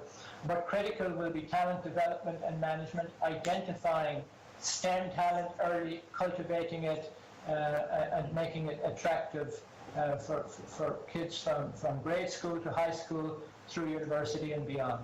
And we in the institutes of higher education need to avail of opportunities to be thought leaders, to participate in things like the S20, which KAUST had the privilege of being involved with this year, and act as ambassadors, not just for our universities, but for the educational environments and ecosystems that we're seeking to develop. These are some relevant statistics about Saudi Arabia today. If you look at a population of 50% under 25, and then on the far right, number one G20 in digital competitiveness, this is a potent combination for exciting developments in the future towards reaching 2030 goals, of course, but just thinking about a vibrant society, a thriving economy, catering to the ambitions of a young nation and a young population. And these are the people who are going to drive these initiatives forward and be the main success elements of it. And so the priorities, maybe to reiterate, are talent, entrepreneurship and innovation at KAUST. We will be requiring every student to take a two-week course in entrepreneurship. We call it entrepreneurship for all. Not that they will be entrepreneurs, that they will be exposed to entrepreneurship thinking. Of course, we have to be cognizant of economic outcomes and measure the impact on the economy. And we need to partner. We need to partner between public, private, government entities, organizations in general, not just nationally, but globally. And KAUST is ready to partner with you in these developments. Some key initiatives and some key milestones in terms of educational breakthroughs of this type. I'll highlight the KAUST ones, but you can read them all and see that there are other significant ones there too. We were the first MOOC on higher performance computing. We established a virtual Young Talent Academy. I'll say more about that in just a moment. We have over 500 students doing undergraduate study in the United States. And this year we had to launch a virtual foundation year for those gifted students, gifted Saudi students, and that was quickly moved online. We also have a virtual laboratory which has been in place for a number of years now, which makes nanofab facilities available to people around the world. And as we think about the infrastructure and modern delivery, we have to remind ourselves that can only thrive if we sustain it. And looking to challenges and opportunities, again, talent and student preparedness. Excuse me, Dr. Moran, let me stop you here. When you are talking about the sustainability of the solutions that we supposed to think of when and decide on when we planning for our future and for the future of education. Unfortunately, we have started late, and we only have 4 minutes before the second session to start. So I'm going to ask a very general closing question to each of the participants. Just please in 1 minute, and let me start with you, Dr. Moran. How do you think that we can redefine education? And are we going to define education in the coming decades? Let me start with you, Dr. Moran. For sure, I think we're going to define it. I think we've seen the beginnings of it thrust upon us through the COVID pandemic. Of course, it just didn't start there, but I think we realized we can do a lot, and we can do a lot quickly. And we're going to leverage technology, we're going to leverage the digital environment, and most importantly, we're going to put the appropriate resources into it, and we're going to and a key component has to be the development of talent. Identify it early, expose them to this new ecosystem, and cultivate that talent throughout their entire educational programs. Thank you. Thank you. Thank you. أستاذ محمد، هل احنا حنعيد تعريف التعليم؟ So, Muhammad, are we going to redefine Muhammad? Dr. Moran confirmed that we can redefine education, and COVID-19 is not just a hiccup in the system, and we are going to redefine education. As a CEO of Classera, what do you think? In 1 minute? Actually, it's a big topic. الموضوع فعلا كبير اللي هو فور شور بغض النظر عن ايش نسميه المستقبل حيكون مختلف The future is going to be totally different. And it's not a possibility, it's for sure, because people or everybody knows that what we have benefited from the breakout from the pandemic is changing our conviction and mentality, and what people expected that what they could not do in years, they did in months. This mentality is going to help in taking public leads. And what this is what we recommend to all decision makers in education to take this as a role model, is to take fast steps. Many of these entities started the نريد صراحة ونرى نريد أن نرى في المنطقة إنه however, what we want to see is that we need to start where others ended. We don't want to celebrate that we just started finding solution to, for example, remote exams or tests, but we need to use the augmented reality, virtual reality, and artificial intelligence.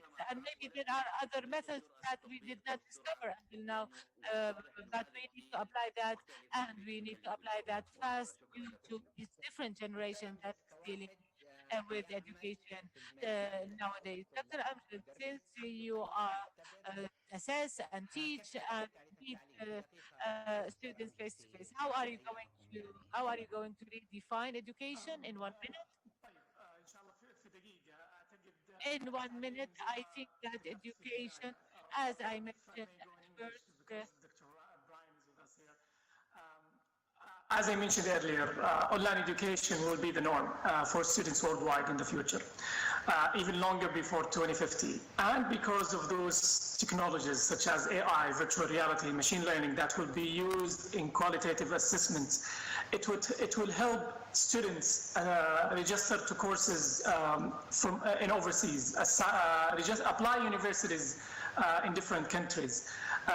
The universities will be smaller in sizes, less physical spaces for the instructor. More IT professionals will be hired because we will need more technology implementation and management. To sum this up, generally, we just need to involve students even more in the future if we are going toward online education. شكرا دكتور أمجد. أستاذ مهند يعني Thank you, Mr. Amjad. Professor Mohamed, as an investor and supervisor on different education and training institution, and as I have heard, as you heard from colleagues, how do you see the future of education in the case? Your Excellency, we do not need to redefine education. We need to digitize education. We need a space by the so that we can create and innovate. All the regulations and sectors that are in are going to hinder our efforts. They say it is ambitious, and we all have dreams, and we can reach the top. As the Crown Prince said, we just need to confidence and trust and space. Number two, I do not think that the future um, necessary to separate between males and females students. So interaction between males and females in classrooms is going to contribute in increasing knowledge and creativity. So this is a grant to the Ministry of Education and Regulators. Please reconsider the and females because it's going to benefit a lot. The last part, I have a special demand from Your Excellency. Please add the word development or assessment in the commission, the name of the commission, because we need to develop before assessing the all type of education. And we had contributed in a study, and I'll wrap up in the words, we can reach the top and the Harvard and because they have space only, not because that they have high. So give us space and look at us as we fly up and reach the top of the world. Thank you very much, Mr. Muhammad, and I would all my guests in this session. Education is continuous. the elements of the educational process, the structure, the students, and the curriculum is still there. What is going to change is only the way we interact with these elements and how we arrange the relations between them and communication methods, how to develop them, how to invest them in the best way. وهو شعار هذا المنتدى الذي نحن كلنا ضيوفه اليوم، واللي باسمكم جميعا حقيقة نقدم خالص الشكر والتقدير للمنظمين لهذا المنتدى. الابتكار حقيقة لا يتماشى كثيرا مع كثرة الحدود والتعريف. Is applicable with many also the constraints that Dr. Mohamed talked about. I give my voice to your voices, that all the dreamers should be with the Kingdom of Saudi Arabia, تغيير حقيقي led by Saudi Arabia for a real change in our tools and our uses and the technology, but to maintain at the same time with the basic element that is the excellent element of the civilization. Thank you again, and I apologize for the limited time and the interruption, but I am very glad in managing this dialogue, and I'm looking forward to future meetings that would allow us to gather again online and offline and face-to-face. Thank you again, and we'll see you again soon. Peace be upon you. Thank you.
بسم الله الرحمن الرحيم.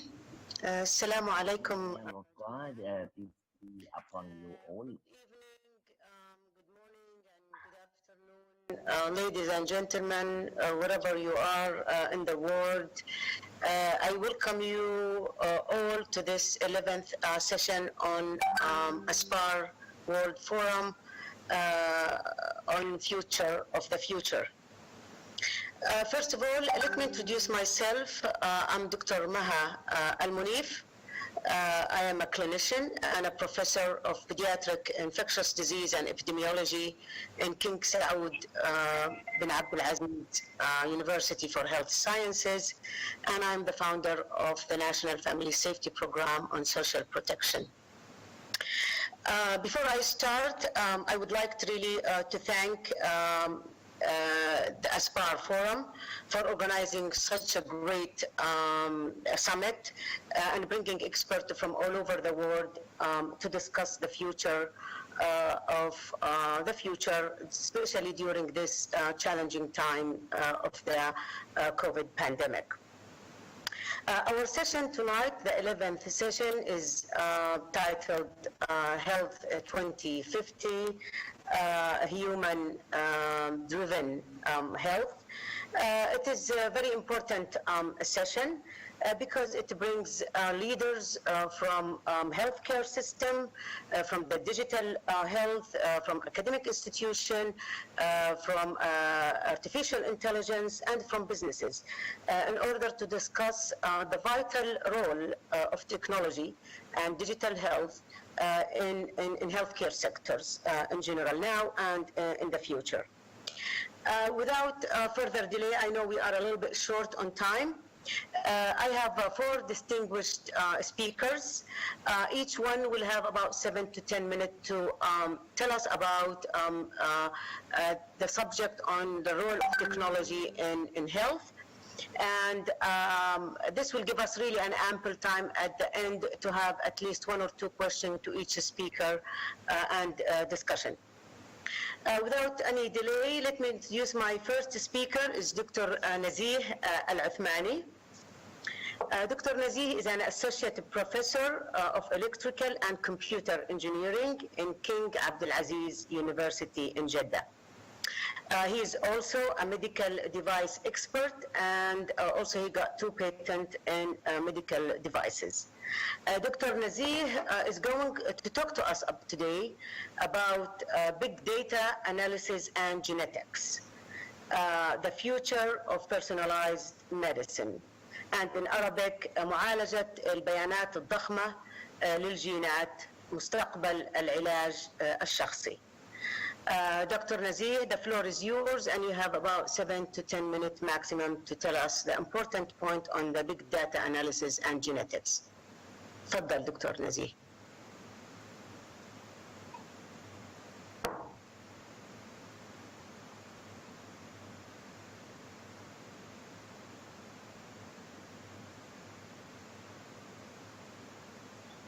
Dr. Nazih, the microphone is your microphone maybe is in mute. It should be working. Yes, it's working now. Go ahead. Is it working now? Can you hear me? Yes, we do. طيب تمام. Thank you. So I'll be talking about genes. I will start basically what is a gene. If we go from the smallest unit to the largest unit, genes are small elements within DNAs that are within chromosomes, that exist within nucleus, that is within a cell. Cells together form tissues, tissues together form organs, and organs together form human beings. So a very small element within human bodies. And these elements, I'm sure most of you know that these elements, the way these genes are arranged, may indicate your and determine your skin color, eye color, hair color, what allergies you may have, mastering some artistic skills like your vocal sounds, nice ability to have pitch, high tones and high pitch, sleeping habits, balding, even if you become bald when you grow older, curly hairs, weight, some chronic diseases, autism, cancer, and so many other things. So these genes are sort of like markers. Once you find certain genes, it may indicate, I say may indicate that certain behavior or certain human traits exist within you. Many people have tried to count how many chromosomes that we have. Some people say that we have from 50,000 to 300,000 base pairs of chromosomes. Now, genes and data. Now DNA is made of usually of four chemical units, amino acids that are determined as A, T, G, and C. So people, when they do gene sequencing, they try to go to the DNA strand from the beginning to the end to find the sequence of these amino acids and how they are arranged. And the way they are arranged reflect the way you look, the way you act, the way you appear in general. So this is really significant big data. If you look around, if we said 300,000, 50,000 chromosomes, and you start tracing all of them, this is really big data. Now, this big data is very useful, and there are many people who are trying to make use of it. Now, the Human Genome Project started in 1990 and was completed actually in 2003. More than 2,800 researchers discovered 2,800 researchers worked and discovered that there are probably about 20,500 human genomes. They were from 20 institutions from 6 countries, and they managed to identify 20,000 human genes that exist within these countries. Now, what is next? Now, what they will try to do is to match these genes with human traits. To detect genes that represent normal and abnormal behaviors, desirable and undesirable traits. If you know what are the genes that exist within your population and you start matching these genes with the traits, then you may identify the genes that are responsible for different things. E-health files will also enhance this, as we're going to see. Saudi Arabia has also started the Saudi Genome Project. There are 8 research centers and universities participating in these efforts, and the goal is to identify genes associated within the population within Saudi Arabia, to identify genes responsible for genetic diseases, warn against potential disease within children from parents, and find a roadmap for the genetics distribution in the kingdom, to identify new methods for diagnosis and treatment and prevention from disease. Now, if you know the genomes and you know the health rates and you have e-health records, we have 30 million people in Saudi Arabia. If we have e-health records that record their diseases and their pattern of disease and their pattern of healthy habits or unhealthy habits, or their vital signs as they grow and grow in age. You have these things and how they evolve with time, and you have their genomic sequences. Now you start matching. This is the future of the health. You start matching these health habits and development of health with the development within genes. And that at the spans of 65 years, you have huge data that could enable you to get and correlating the genomic sequences with the health habits of human beings. It will enable you to have a different perspective on health for the people and human beings. Why? Later on, you can start doing gene editing. Many methods do exist already for gene editing. Why do you want to do gene editing? You want to remove abnormal parts within the gene, within the DNA, and replace them with better parts. You want to remove undesirable habits with desirable habits. Note that I'm talking health 2050. This is not yet very practical with human beings yet. We are not going, we haven't reached there, but we are heading in that direction. We will start develop drugs that will avoid the allergies that appear in your DNA. We will start even treating some of the chronic diseases by editing the genes directly. Now, sounds easy, sounds simple, and there are many methods that do exist in this issue. However, If we talk about mutation, mutation is a change in DNA, and gene editing is a mutation. The effect and the impact of this gene editing may take several years to appear. You never know, because mutation, any changes may lead to cancer and other severe illnesses. You might, nothing may appear in you, it may appear in your children and your siblings. So this is not a simple task, or not something that could be done as easy as I mentioned it. People need to ensure that the editing will not result to negative types of mutations that may harm the person in the future or harm their children and siblings. So for recommendations, there need to be ethical guidelines. The world is heading there. People are doing this. Genes are being sequenced, they are being stored, health habits are being stored, and they are being linked. And people are working on gene editing. This is a reality. It's done in plants. The CRISPR technique is for gene editing is very successful in plants, and it is happening already in plants. And I'm sure that within few years, people will start talking about doing it gradually in human beings. So there need to be ethical guidelines and regulations on genes, on gene editing specifically, and even on gene sequences. It shouldn't be something available for anybody to start doing it and storing this data. Privacy laws. Because if people know the gene sequence of a person, they may give him or her a certain drug to modify the gene sequence without anybody discovering anything, and that person may harm him or herself. So it's really something very dangerous. And privacy laws need to be implemented to prevent sharing these gene sequences with the general public. Research funding, despite these cautious things, there is a potential and a good opportunity to treat diseases, handle many health issues through gene editing and gene personalized medicine. So research funding and capital development in human beings that are expert in this need to be established. And of course, linking big data analysts and artificial intelligence specialists with genomic researchers is also very helpful, because they start, when they start correlating these gene sequences with health habits and with other things on individual base, on personal base. So they have my gene sequencing, they know my habits, so they start correlating my habits with these sequences based on the previous knowledge that each gene represents a certain disease and a certain trait. So they will start knowing more information about me.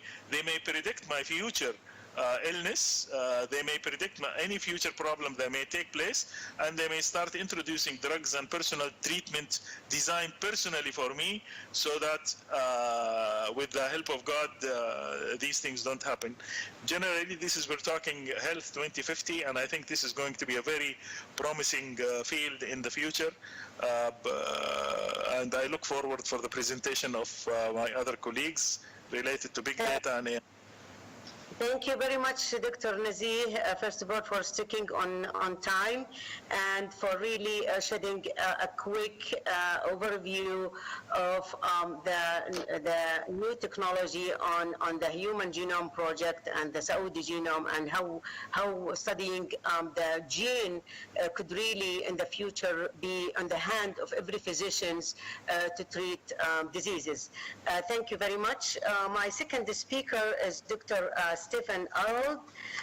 He's a full professor of bioscience, and he's an associate dean in biological and environmental science and engineering department in King Abdullah University for Science and Technology. Dr.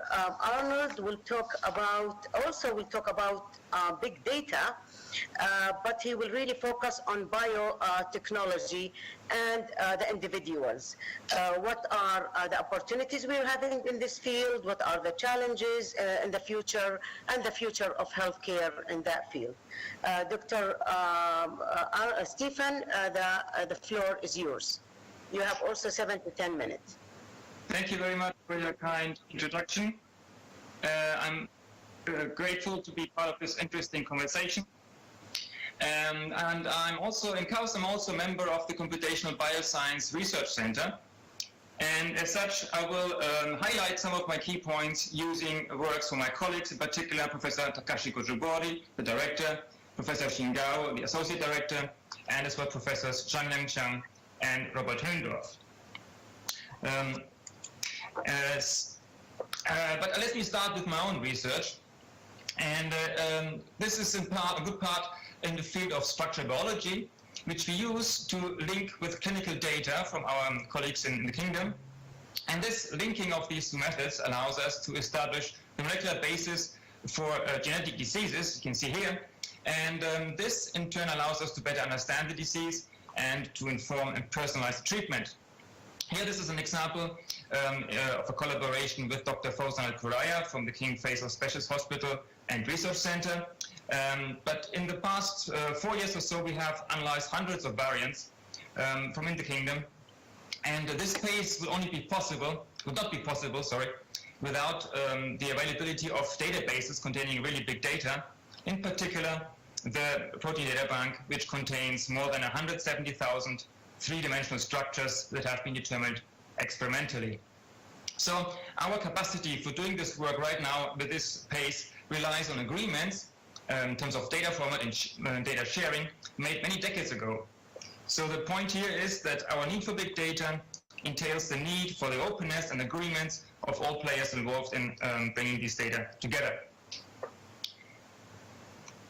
As a next example, I'll take work from a collaboration between the CBRC members, KAUST professors, and Andrei Ryseski from the University of Chicago. The team used AI on 150 million medical records from the USA to produce what they call a disease-agnostic polygenic risk score. So the particularity here is that instead of looking at a disease at a time, they combined all 600 diseases into a converted them into a multidimensional vector, and then they analyzed all of them simultaneously. With this approach, they managed to have to discover hundreds of new genetic associations, and they could also show, for a few cases, that they can predict future morbidities from the patient's genetic variation. Now, the importance here is that these medical records are coming from the US, so how can we be certain that this risk score is also valid for other countries and other regions? And of course, we cannot. Hence, the team teamed up, collaborates again with Dr. Fauzan Al-Kuraya to collect data on a local cohort to apply and optimize the polygenic risk score from the Western countries for the Saudi population. So here, my take-home message is that data-driven healthcare relies on a national scale commitment, but also it is important that each region produces their own data, otherwise one may be left out of the equation. Now, genes is of course not everything, and many diseases also include other factors such as, for example, demographic or environmental components. And taking all these into account requires monitoring and linking diverse data, for example, measurements of air pollution, measurements coming from wearable devices, or clinical records, biomarkers, and so on. That's the work of Robert Höndorf from our center, and he and others are using the UK Biobank to apply this work. And this UK Biobank is a longitudinal study started in 2006 that combines or provides genetic, demographics, and exposure data of more than 500,000 citizens. So these are not patients; these are voluntary contributors. And using these data, they could show, among other things, that the exposure, the lifestyle, predicts the risk for type 2 diabetes twice as well as genetic or demographic factors. So the same also is true for certain cancers, and this really opens interesting opportunities. For example, because the genome, our genome, we cannot change it, at least not now, but the environment and the lifestyle, we can change it through policies and behavioral changes. So if you understand in detail how exposure and lifestyle involve or influence the risk of certain diseases, we can transform this understanding into actionable items. For example, do 30 minutes of sport of Whittaker's type every day, and the diabetes risk will be lower, for example. These actions, they could be monitored, for example, with wearable devices. Now, if they can be monitored, then can these actions also be sanctioned? For example, if someone does not do the prescribed 30 minutes of sport every day, would this person then need to pay a higher insurance fee? So there are lots of questions coming up which we haven't had in the past. So my point here is that the data-driven healthcare requires the engagement of individuals because they need to contribute the data, but it requires also the protection of these individuals, and for this we need policy advances in parallel to the advances in innovation. Now, of course, we cannot talk about healthcare this year without talking about COVID-19. And indeed, for combating a pandemic that claims tens of thousands of lives every day, we need to have a rapid and open data sharing mechanism in place. And this has been acknowledged by the community, scientific community, very early on. And the genomes of the virus, as well as scientific results, are now made routinely available on so-called preprint servers, where the data and the results are available immediately to everybody, as opposed to having a peer-reviewed subscription journals publishing this material only after, whatever, 6 to 12 months or even more. Now, with these new resources, we can do many things. For example, here a study by Professor Bocciobori and team where they have this mutation tracker which updates daily the COVID-19 viruses found in the kingdom and worldwide. It's interactive. Or a study by Professor Payne in Kaust and myself, which was tracking the clades of the virus in space and in time, and you can really see how one of these clades takes over in space and in time very rapidly worldwide. Now, there are lots of opportunities because this open science, not only for COVID-19, but also generally, allows to accelerate innovation, which is great. However, because we lack the peer-reviewed aspect of the science, there is no quality check of the research. And if some flawed studies are being picked up, for example, by the media, then these may affect the recommendations for the public and, more largely, also the reputation of science. So, while open science provides us with new powers, it also gives more responsibilities to the individual to analyze these and carefully inspect these data. Now, another important or interesting aspect of big data is that we can also look at social media and use them as big data. Here's an analysis where Shenglang Chang and colleagues used deep learning to analyze 105 million tweets between March and May.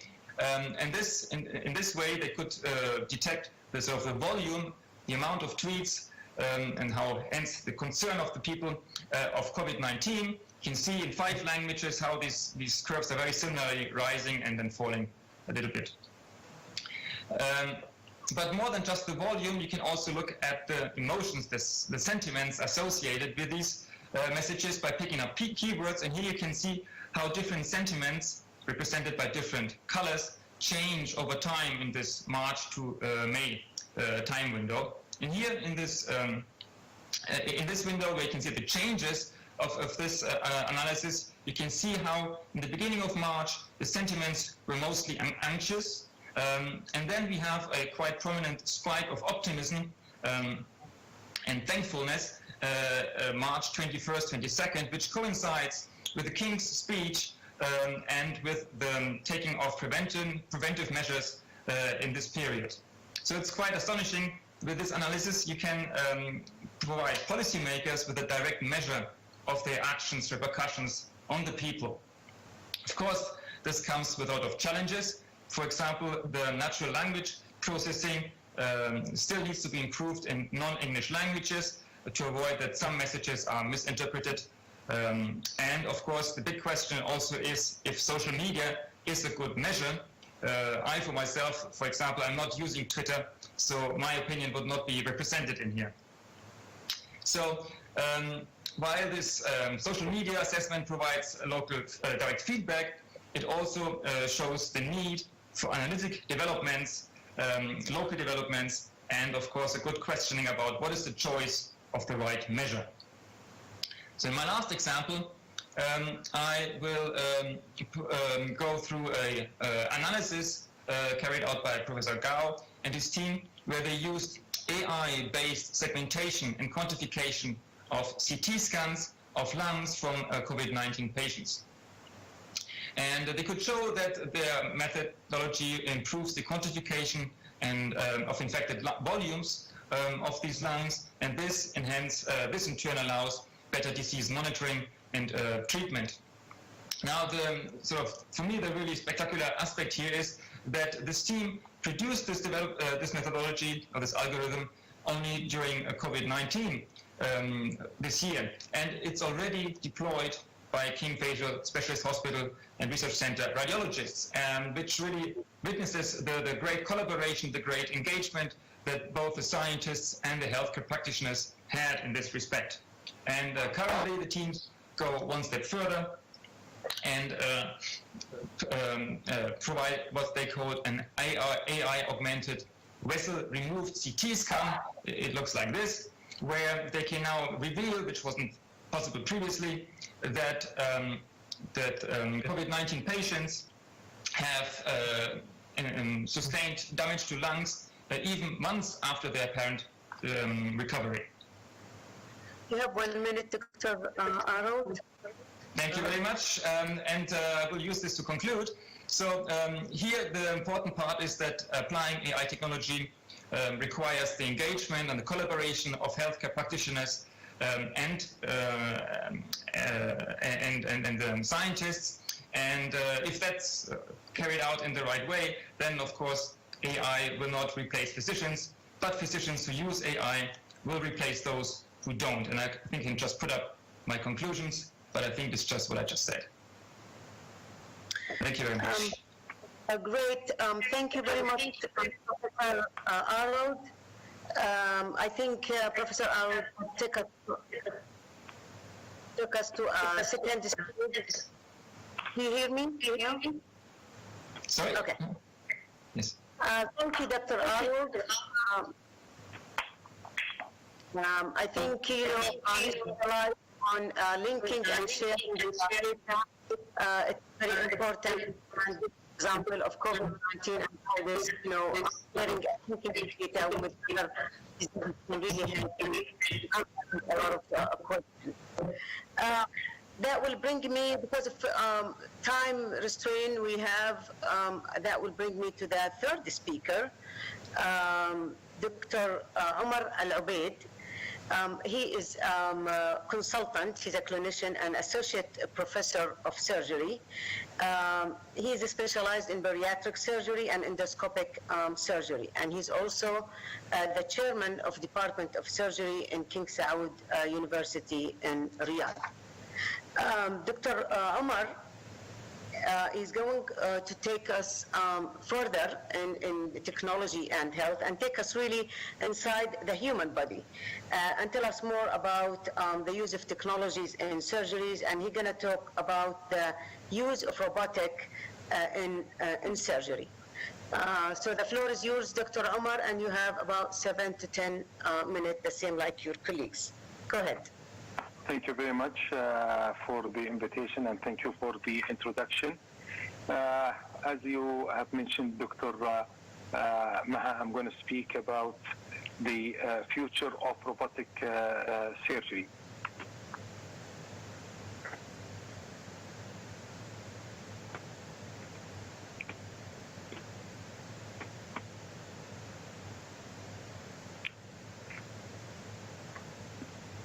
Is my presentation, you can see it or no? I can't see it. Okay. No, now we can see it. Go ahead. You can, yeah, okay. So the robot is not a new idea. The first time people started talking about robots was in 1770 with the famous Turk chess And in fact, this was not a true robot. If you look inside the box, there was this little man who was holding the mirror and with a stick moving all the players. The definition of robot when it was started in the 1990s in the surgical field was defined as a surgical robot has been defined as a computer-controlled manipulator with artificial sensing that can be reprogrammed to move position and position tools to carry out a range of surgical tasks or movement. The new definition of robot is completely different. It's an information system with eyes, legs, and hands. If we look at the journey of the robot starting from 1985 till the fancy machine in 2000 and actually 1998 and 2000, then we started getting in the last 2-3 years more fancy machines and multitask robots. This is a quick simulation movie to show you exactly what's happening in robotic surgery.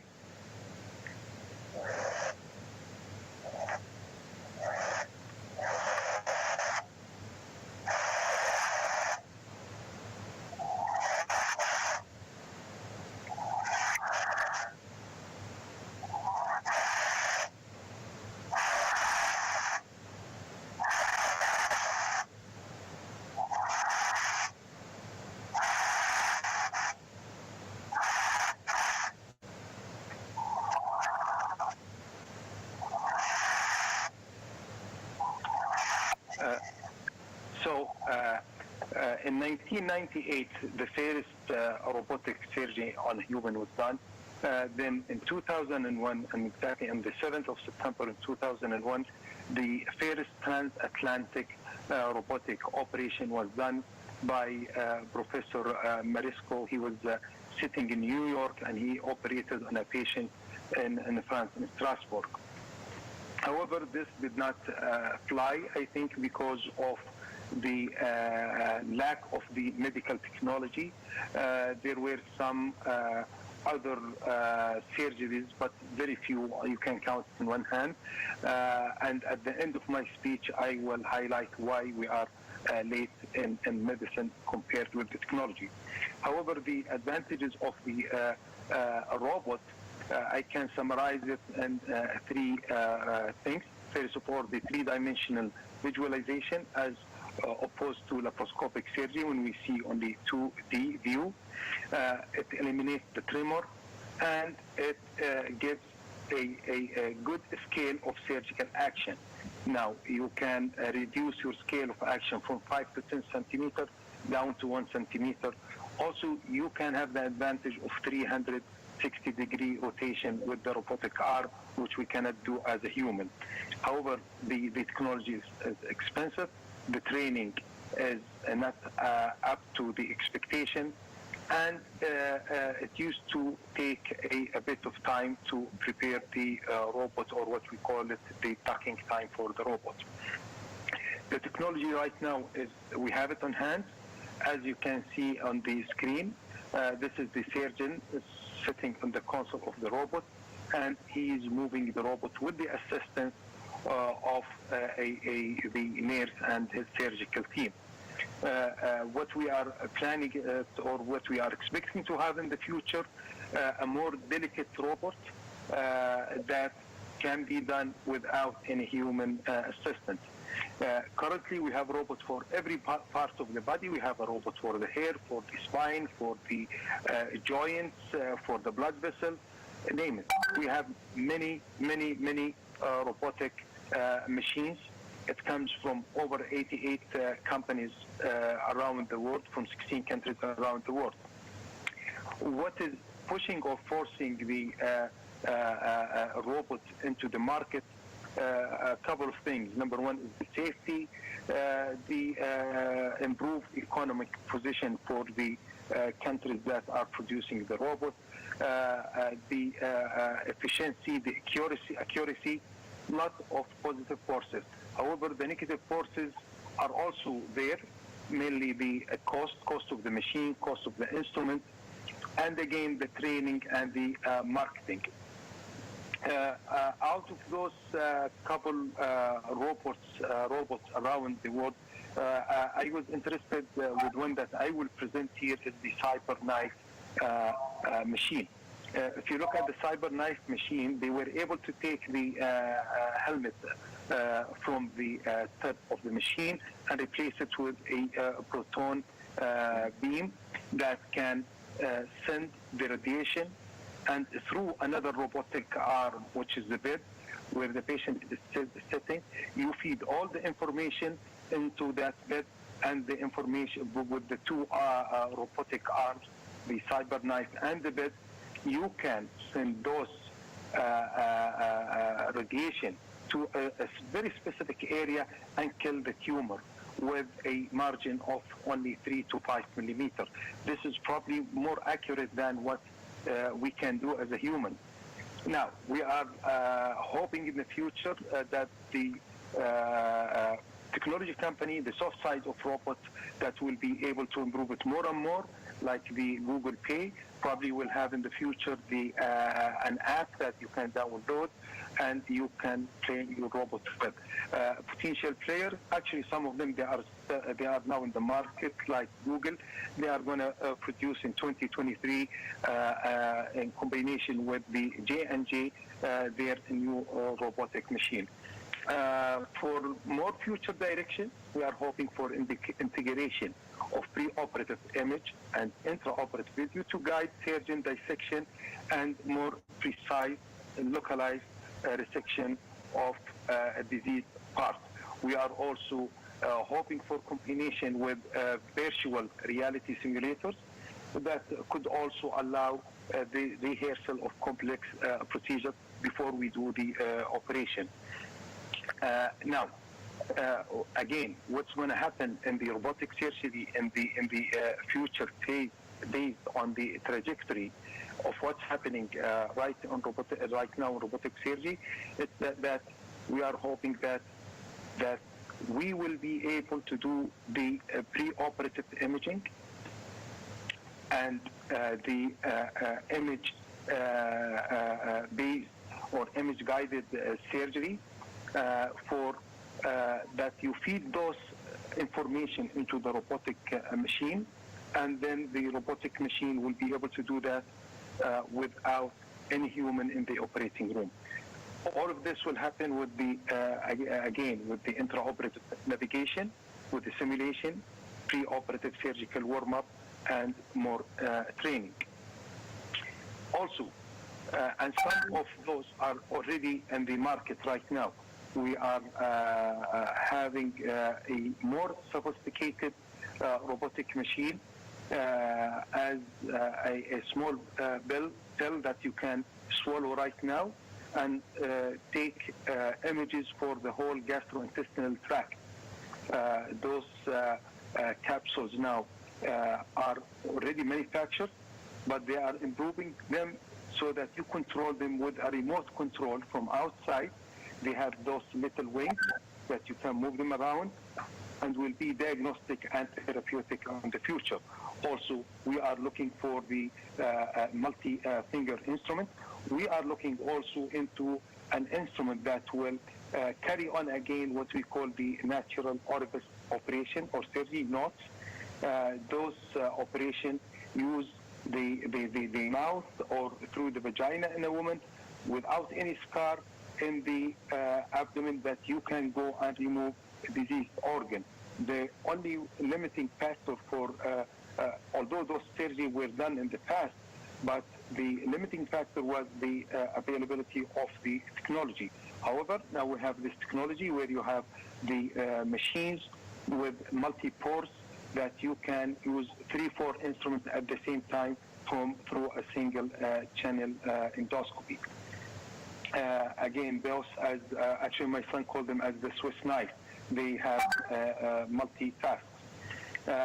Future also planning is to have no people operating room. You have the surgeon sitting in the console. You have the directing the robotic surgeon with a scrub nurse and a circulating nurse. Now, with laparoscopic surgery, this is the first time we operate without looking into the patient. We touch the patient through an instrument, but we are looking at the screen. With the robotic surgery right now, we operate without looking and without touching. Probably even we are not present at the same place. This is all you think probably is not going to happen, but in fact, it already happened in the research lab. You think this is an imaginary photo, but if you look at this one here, yes, this is exactly what's happening. I'm going to just run this video very quickly. You have the smart bed with the information of the patient all inside. This is the scrub nurse. This is a dispensary or like a dispensary pharmacy working as a circulating nurse that will give the instrument to the scrub nurse, which will give it to the surgeon. The time that's used to do the whole procedure is 11 to 17 seconds only, with an accuracy rate of 99.97%. This is for sure more than human. Again, we are looking also, Dr. Nadeem was talking about the genetics. Now we are hoping that we will have the genetic surgeons. We moved from the regular Doppler or ultrasound machine to the high intensity focused ultrasound. When this yellow light light up, it means that you have coagulated the middle of this bovine lens without any damage to the surrounding structure. Even with the femtosecond laser, when you push the button with a high speed, it will give you the femtosecond laser. With the femtosecond laser, you can shine it on a cell, and it will open the wall of the cell, and you can go and operate inside the cell. You operate on the chromosomes, you operate on the nucleus, geology apparatus, and so on. Again, with the nanotechnology. You have 1 minute to wrap up if you can. Okay, sure. I will. With the advancement in nanotechnology, we will hear about the genetic surgeon again, and we will operate inside the cell. And this will take me to quickly what we call a preventive surgery, that we can go inside the cell and repair the problem before the appearance of the disease or the symptoms of the disease. All what we need is just to match up as a healthcare with the technology and business, try to solve all the financial limitations, and we will be there, inshallah, very soon. Probably you will say this guy is crazy, but you never know. In 20, 30 years from now, you will have the robot coming to your home and do the operation. Thank you very much. Thank you very much, Dr. Omar, for this really exciting and eye-opener lectures about the future of surgery. It's really clearly that there is a lot of new players in the medical fields other than doctors and nurses, and I hope in the future that we still need doctors, and robot is not really taking over the field. But it's really good to hear this and to know where we're going in the future. It is not, it used to be dream, but now it is really a reality. For the sake of time, also I will go right away to my fourth speaker. It is Mr. Abdelkader Al-Mu'in. He's the head of the health section, and he's a consultant in artificial intelligence at the National Center for AI, the artificial intelligence, which is, I think, part of the Saudi Authority for Data and Artificial Intelligence. Dr. Abdelkader Al-Mu'in, he will speak about artificial intelligence to improve our future. In general, what are the quality, and to improve our future and quality of life. And he will shed light on the application in health sector. The floor is yours, Dr. Abdelkader Al-Mu'in, and you have also 10 minutes. First of all, thank you for inviting me to be part of this great forum, and it's been an honor to be part of the great panelists. So as I think my colleagues stated, how the future, in particular in the healthcare, and how AI and big data and robotics is changing the way we think of health and how we deliver the healthcare as a sector.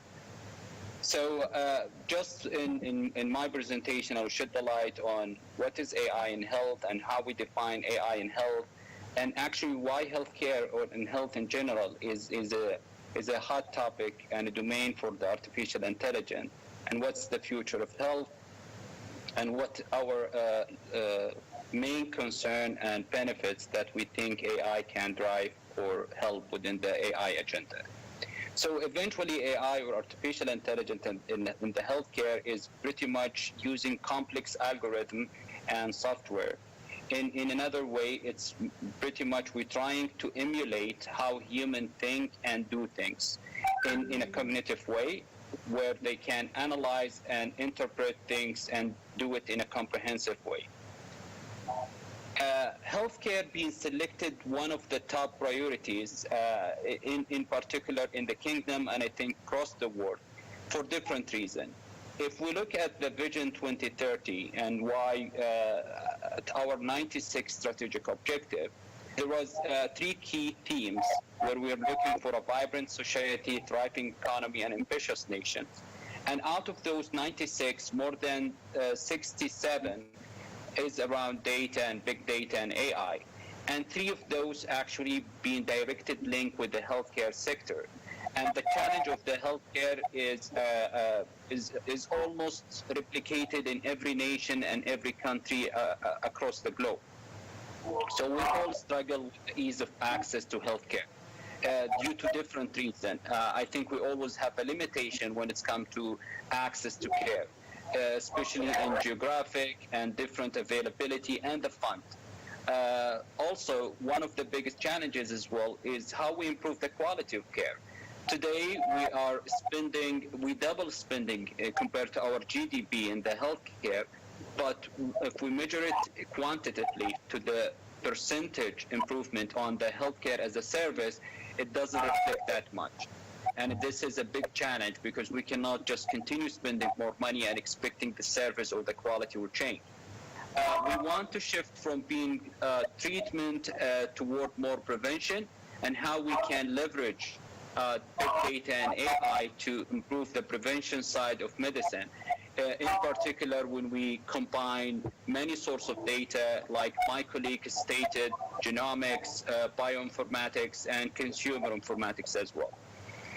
As those 3 priorities evolve in the kingdom, we identify some of the potential use cases that we want to leverage using an AI.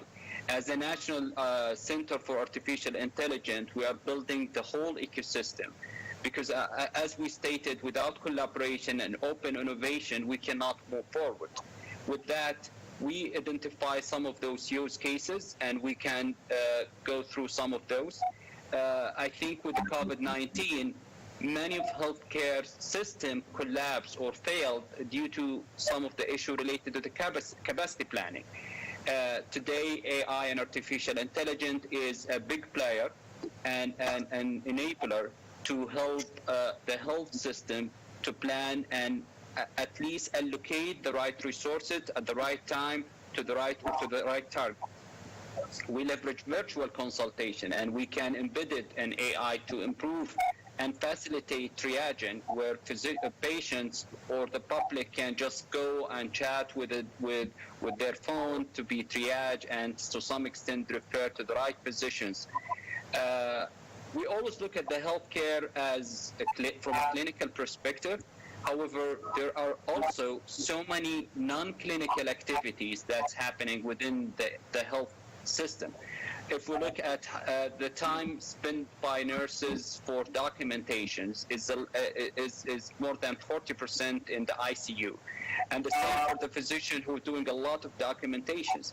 Now, AI and artificial intelligence can support in many non-clinical activities, which to some extent maybe much faster can be implemented within the health sector. Also, to improve the value of healthcare, we can look at AI-powered diagnostic tools and using big data to help physicians to do the right diagnosis to the right patients. The same, we talk about surgical robotics and how AI can enable this and make them more smart and more precise.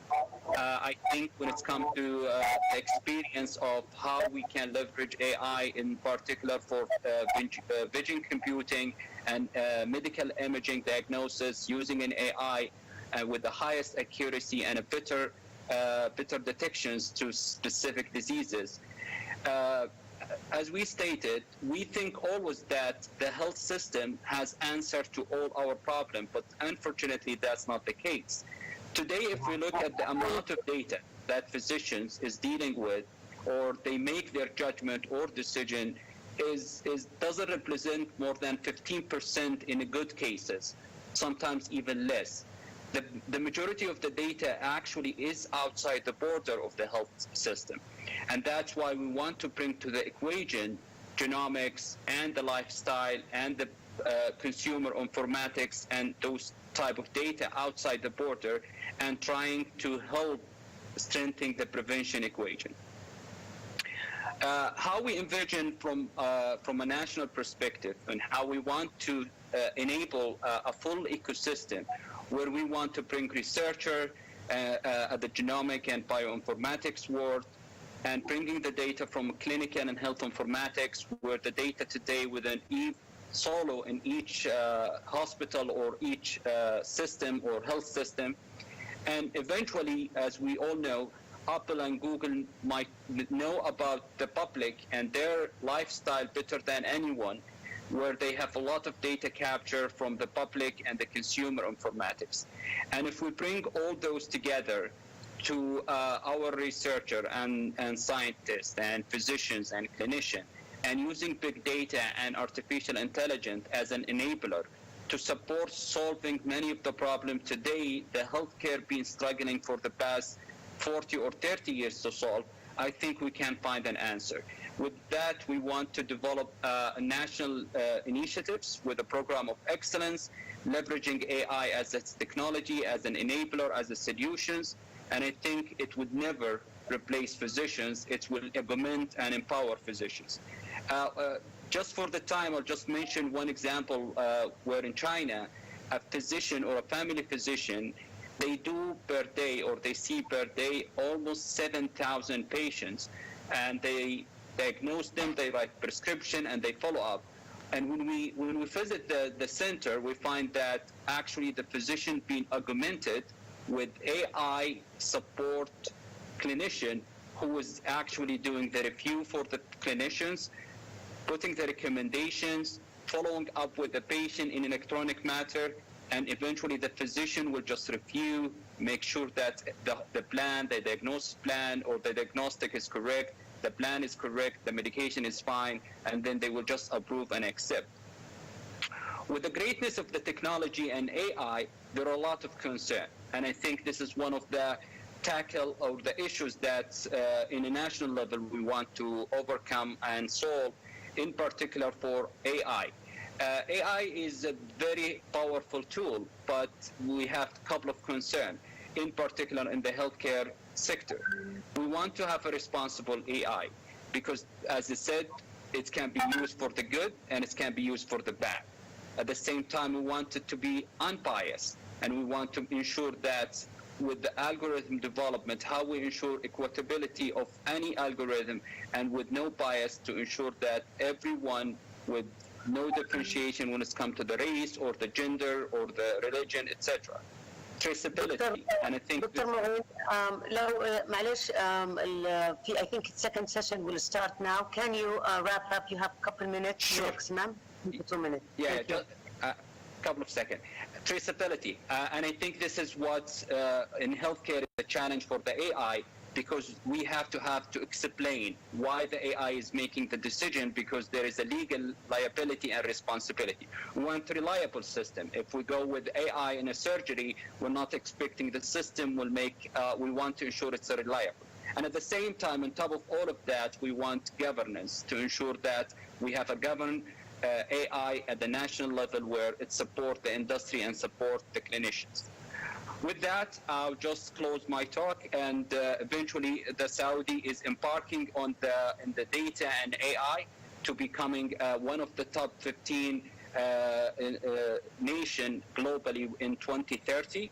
And we already launched the national strategy for data and AI in the summit. And today we activated the sector of healthcare and energy as a top priority for the kingdom.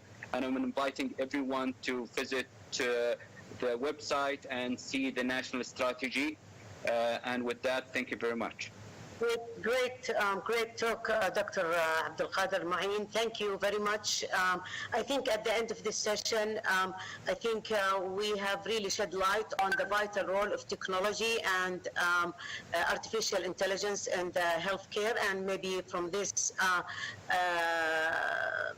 place we call on to the government to really improve the infrastructure that needed to improve the link between the technology and the healthcare.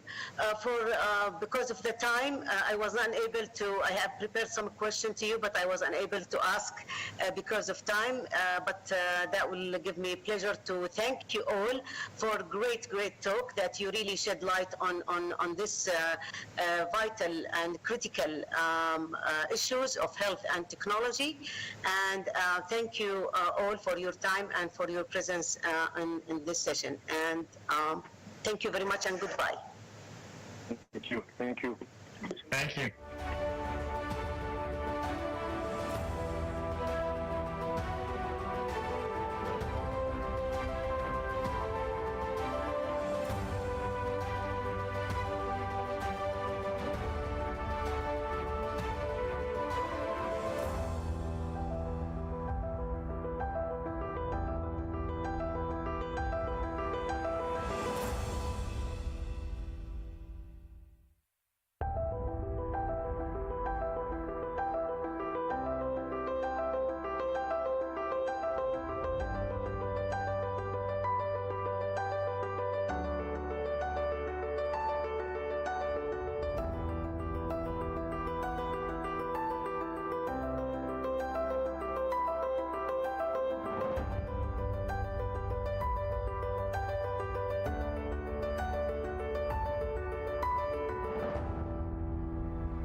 تفضل. ايوه. الو. إيه انا معاك، سامعني؟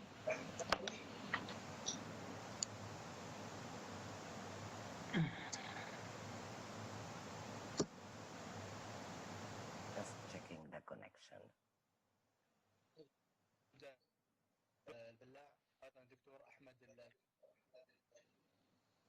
وايضا الدكتور احمد الكبير وايضا I have a number of experts joining me in this section. Dr. Ahmed Al-Kabir, Dr. Ahiba Jamal, Mr. Carlos Lopez. I welcome you all to this meeting. Forgive me because Mr. Alex is not with us for technical reasons. The session today is on digital economy and the future of SMEs, and it is a complex topic, whether we all know that there are many challenges facing these SMEs. We're having some technical issues, I think, with the voice, so I apologize.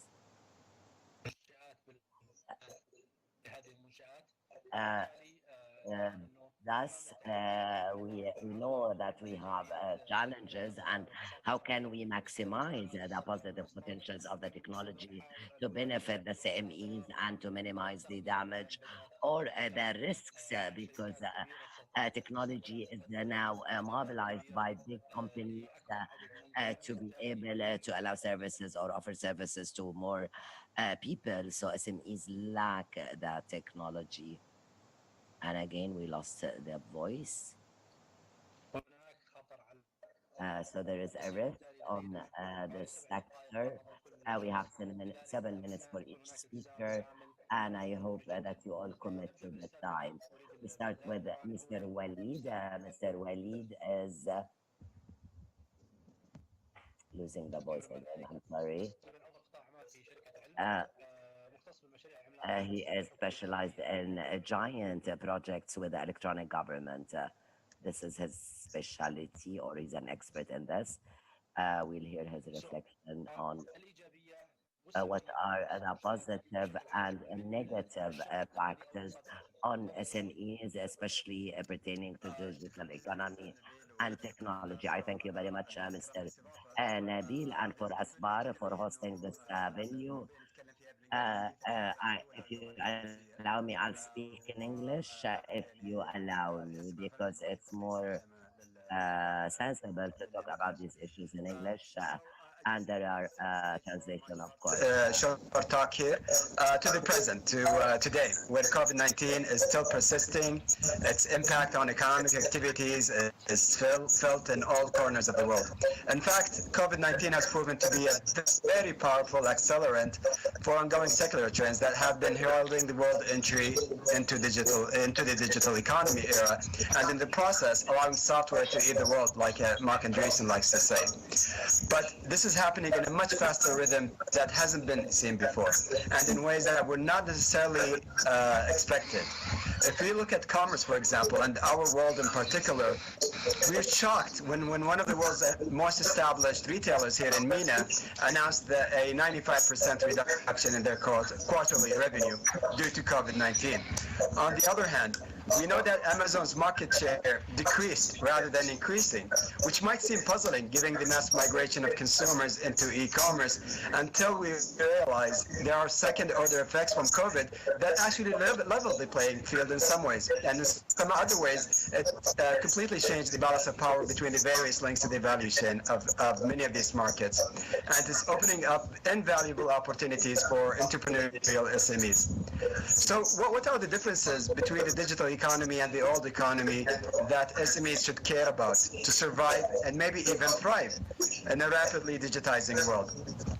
Well, let's start with the barriers to entry for new businesses.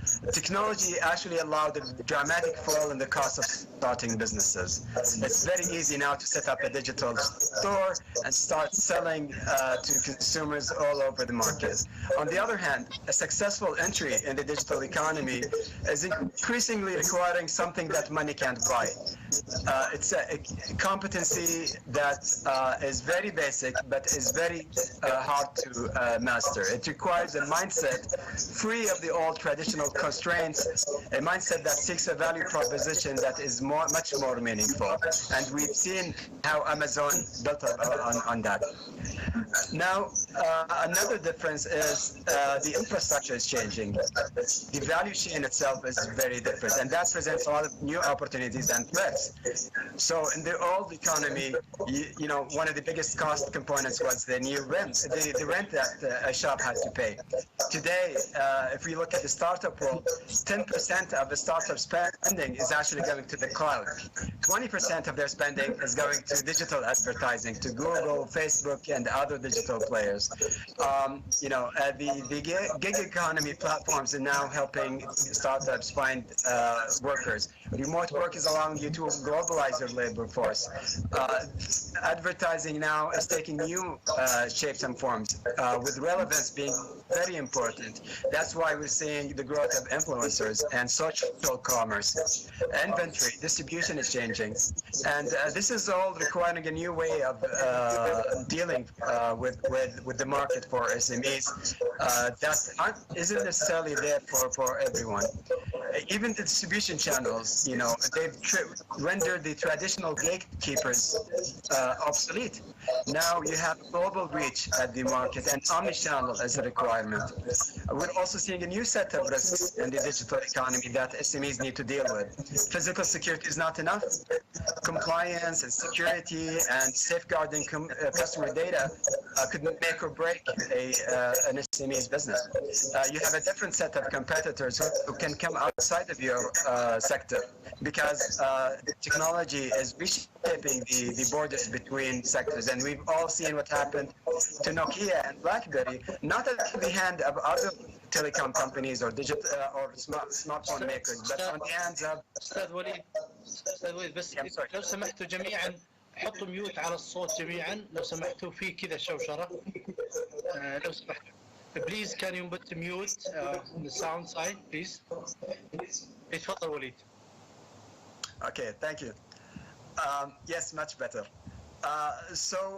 Even the platforms I talked about, the ones that enable SMEs to reach their customers, in many cases, we're seeing them cannibalizing the business of SMEs. So in some instances, they can compete with their own customers. And this is something that, you know, has been enabled by the digital transformation. Even for SMEs to scale and become bigger companies, the reliance on intangibles is much, much more important now than the old asset-heavy model. Customer preferences have changed. Now consumers are not looking only for a transactional relationship. They're looking for an experience-based economy. They're looking for personalization, which is a very different setting than before. Even acquiring labor and managing labor is different. Many of the things that you needed humans before, now you can automate. You can rely on AI. You can rely on new work models for remote work, reaching employees outside of your geographic constraints. There's flexible work platforms, the gig economy, where you can reach experts on a different model. So, you know, another way to look at the differences between the digital economy and the old economy is to notice how two classes of investors look for opportunities in these markets. Let's take, for example, Buffett, Warren Buffett, and Mark Andreessen. Warren Buffett represents private equity and the way they approach the market very successfully. Mark Andreessen represents the new technology-based venture capital, and they've been hugely successful as well. But the way they think is very different. So in the case of Warren Buffett, especially before the last year or two, what they bet on is the status quo. So they were looking for incumbents, they're looking for existing businesses that could actually maintain their incumbency. Whereas venture capitalists, they are betting on change. They're betting that technology will enable the rules of competition to change and new players are going to come in. Even when they price these opportunities, private equity, they usually look for successful companies that have history. So they're putting a premium on the past, whereas venture capital is looking for new players that do not have history. And what they're thinking when they evaluate these companies is they're discounting on the future. So that's another way to look at those differences. If we talk about what kind of competencies are required for SMEs to survive and thrive in the... معلش بوقفك هنا لأنه 7 دقائق انتهت فمضطر نتوقف هنا. ودي أخذ المجال للدكتور أحمد الكبير. المحور اللي ودي أتكلم معك دكتور أحمد فيه هو يعني وين دكتور أحمد الكبير under this theme, what are the practical ideas that can help participants? We have two economies. Economy where we have a large number of SMEs that will require maybe more employees, or a big company, one big company that can accommodate more labor. What are practical ideas that might help us? You have 7 minutes. Well, thank you very much to you for this session. In the name of God and peace and prayers on his prophet. We are talking about practical ideas, and this stems from our ideas from coaching. How can entrepreneurs with some beautiful, innovative ideas, but they don't have a mastership or understanding of the way they should work. Sometimes they have a plan, but they do not have a mechanism to implement, and this is the main problem. So to develop work, you have to focus on few things. The practical ideas are mainly, or what we have from what we heard from entrepreneurs and managers of SMEs or owners of SMEs, especially after Corona, I can say at the beginning that many entrepreneurs and SMEs don't have the awareness of digital economy. Yes, maybe they know, or they know that a general concept, but not real knowledge. Entrepreneurs and SMEs, they're innovative, initiative, and sometimes this is at the expense of understanding and knowledge. Digital economy requires or can achieve a leap in a short time for SMEs. Before the successful companies managed to reach a value of $1 million in 25 years. Based on research, however, in digital marketing, digital economy, it might take a year or two for them to reach this market value. Karim is an example. It started as SME in 5 years ago, and it was established in Jeddah and other areas, but they did a good job, and they managed to make leaps very quickly in a short time. So SMEs need awareness, and digital economy is a very wide space that can help them a lot, not only in marketing using social media. It has lots of tools in efficiency, performance measurement, adding values on certain things in the business, and also in increasing the profit or profitability. If we limit the main 3 practical ideas, maybe the first idea is in the planning. Many of the youth, when planning their projects, they plan long term, and this doesn't work anymore. We have to be resilient, very flexible. A scenario planning, even big countries cannot wait for a year or 2 years to evaluate their plan and to see what is succeeding and what is not. You have to use tools of digital marketing assessment or measurement using the artificial intelligence. Some people think it is complex, but there are many applications that are easy that can be used. So the first main idea is strategic planning, and the strategic about it is not a long term. It's that guide us where not to go and not where to go. So it should guide us on where not to go. And we discovered that we have some effective marketing tools that can assist entrepreneurs who can learn quickly and utilize these tools. There are scientific tools to measure performance trends, focus area. They can move and not. They shouldn't wait, and they should modify the production quickly. There's also the implementation process. For example, during COVID-19, many SMEs couldn't use the government support because of the procedures and because interpreters were busy in production. However, the role should be focusing on developing the whole matrix and how to benefit from support. We saw also flexibility by some donors to support SMEs. They couldn't use this opportunity because they weren't aware about it. So they should be increased in knowledge, and they should, the government or the country is transforming into digital everything. So interpreters should make use of this, and this will help SMEs to survive. They have a grace period to transform, and we're offering them funding to bridge this transformation. Another idea is flexibility or resilience in the production process. This is a feature of SMEs. They manage to work remotely. They manage to reach their clients, and they also manage to work during the COVID-19 and the lockdown. So this is an excellent feature. We saw some companies close down. You have to be flexible. You have to be resilient in operation, in utilizing digital economy to suit your companies in the service production area.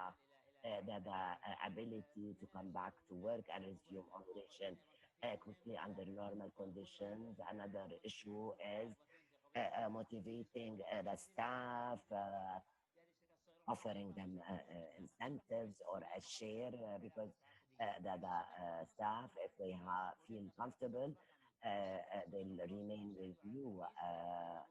They don't care about security of the job anymore, but with sharing profit, and they should focus on serving the customer to monitor performance and activate advancement in the short-term and long-term objective. Thank you very much, Dr. Ahmed. Now we move to Mr. Sami Sarhan from King Abdullah University for Research. He is specialized in innovation and the services of innovative SMEs. I want you to focus on innovation. How can we help SMEs to innovate? In the Arab world, there is a confusion. I don't know if it's intentional or not. SMEs between the SMEs and entrepreneurs, there is a confusion in the two terminologies. Can you clarify this, please, to us? Go ahead. We can't hear him. We can't hear him. Yes, in the name of God, do you hear me now? Yes, okay. I have as a presentation I'd like to share with you, and it discusses the same topic that was raised, or the question raised by Dr. Nabil, and I wish you can all manage to see the screen. Okay.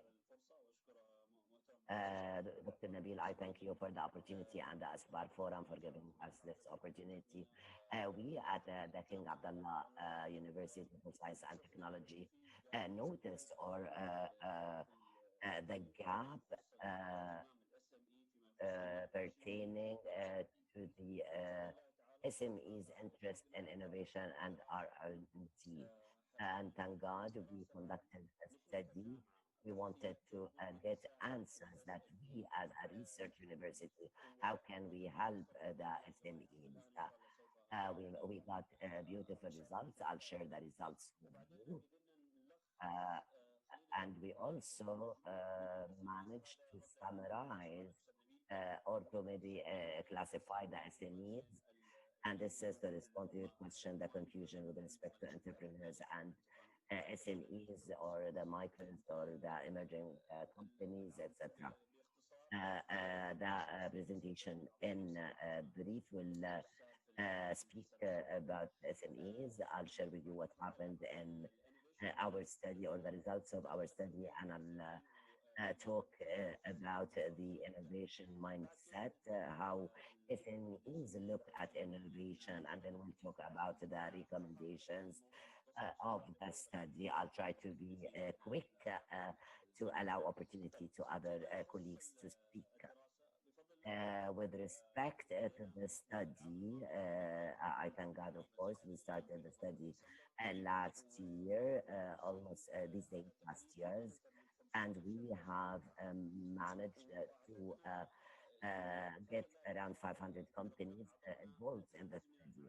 And this gave us a wealth of knowledge where we found out how the companies think, how can we help them as a research university. I'll give you an example. If we can say that 16% of the companies they lack knowledge. They need someone to assist them. 29% of them they don't have the expertise and they don't have the knowledge. So if we add both percentages, we have 45% of the companies they need the know-how and they need the expertise.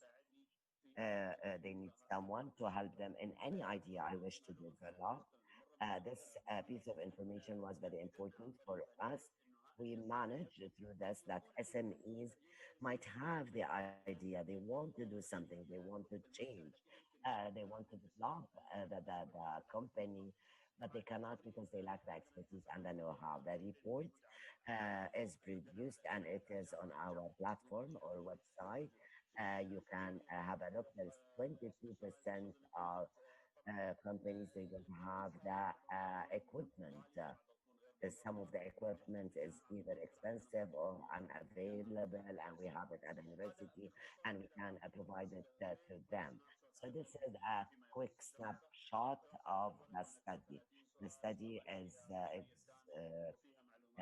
very long and it has lots of information about the sector. Only to define what is SMEs, what do we mean by SMEs? What does this mean?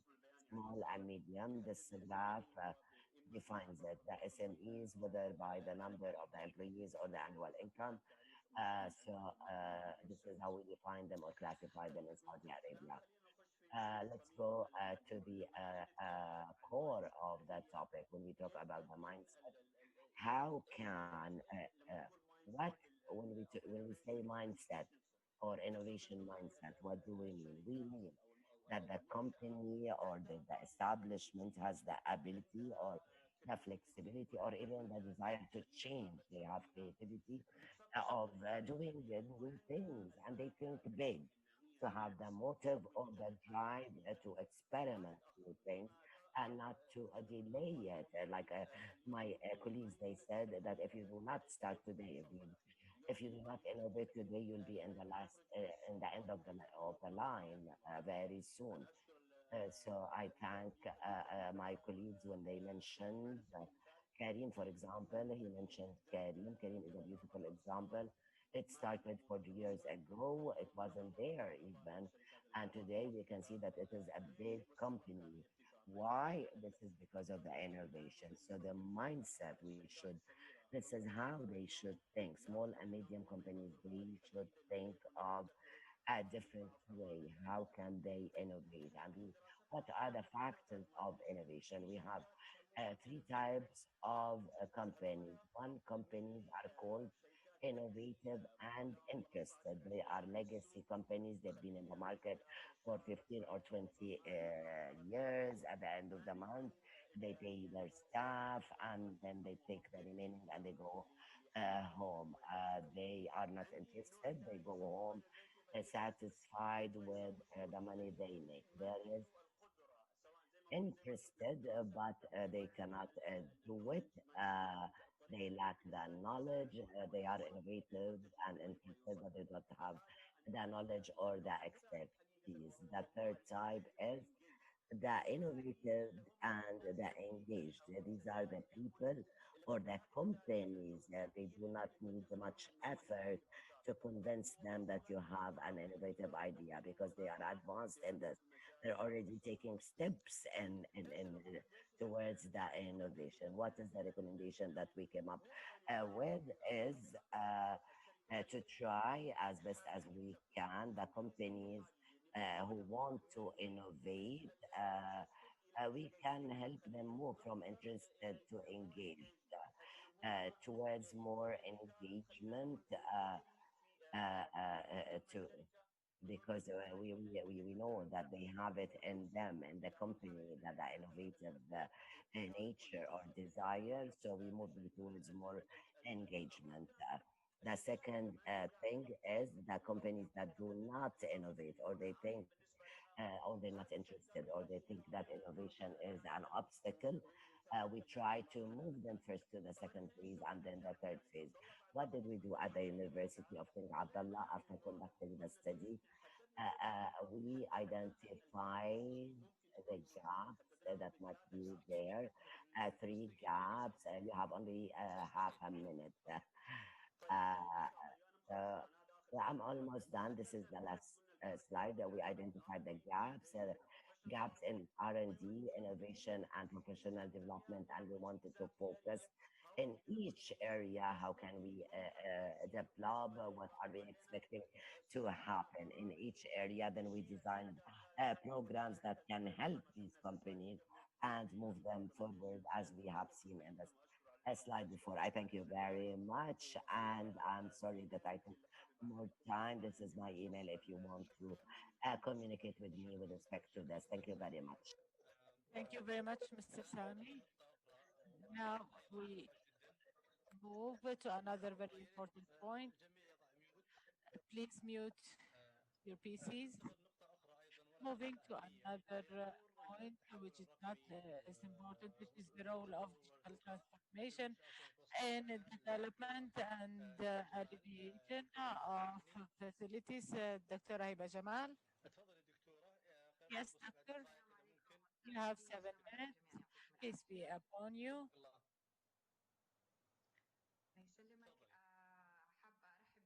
I would like to welcome everyone and thank Asbar World Forum for the generous invitation and the Business and Technology for their nomination. I will speak in English and I would like to operate my slides.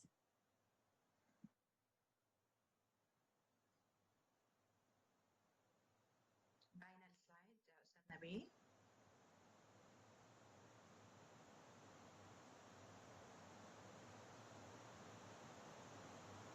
الأخوان اللي يسوون السلايد wait let me see بليز تفضل تكلمي عشان الوقت لين يفتحوا السلايدز. You can start until the slides are shown. Everyone, ladies and gentlemen, I'm glad to be a speaker today in this interesting conference, and I would like actually to discuss for tonight the topic of crowdfunding and how this can support entrepreneurs and a startup business, and also will give a good investment chance also for investors in Saudi. So is the screen clear? Yeah, we are here. You can see the screen or not yet? Go ahead, Dr. Hiba. Okay. So let's go for the definition actually of crowdfunding.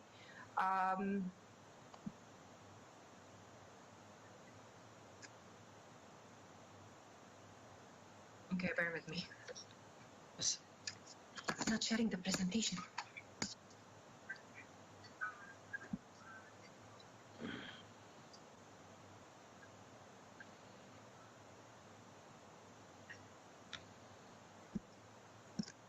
Dr. Hiba?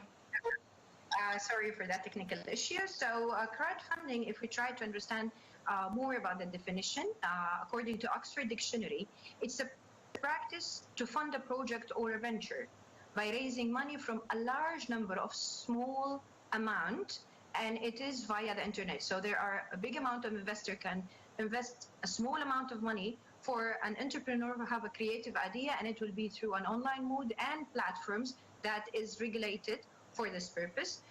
It is a similar, or we can say that crowdfunding is similar to stock exchange. It's not exactly the same, of course. Stock exchange is more regulated, and it's not supporting new ideas and initiative like crowdfunding. So there is different types of crowdfunding, donation, reward crowdfunding, lending-based crowdfunding.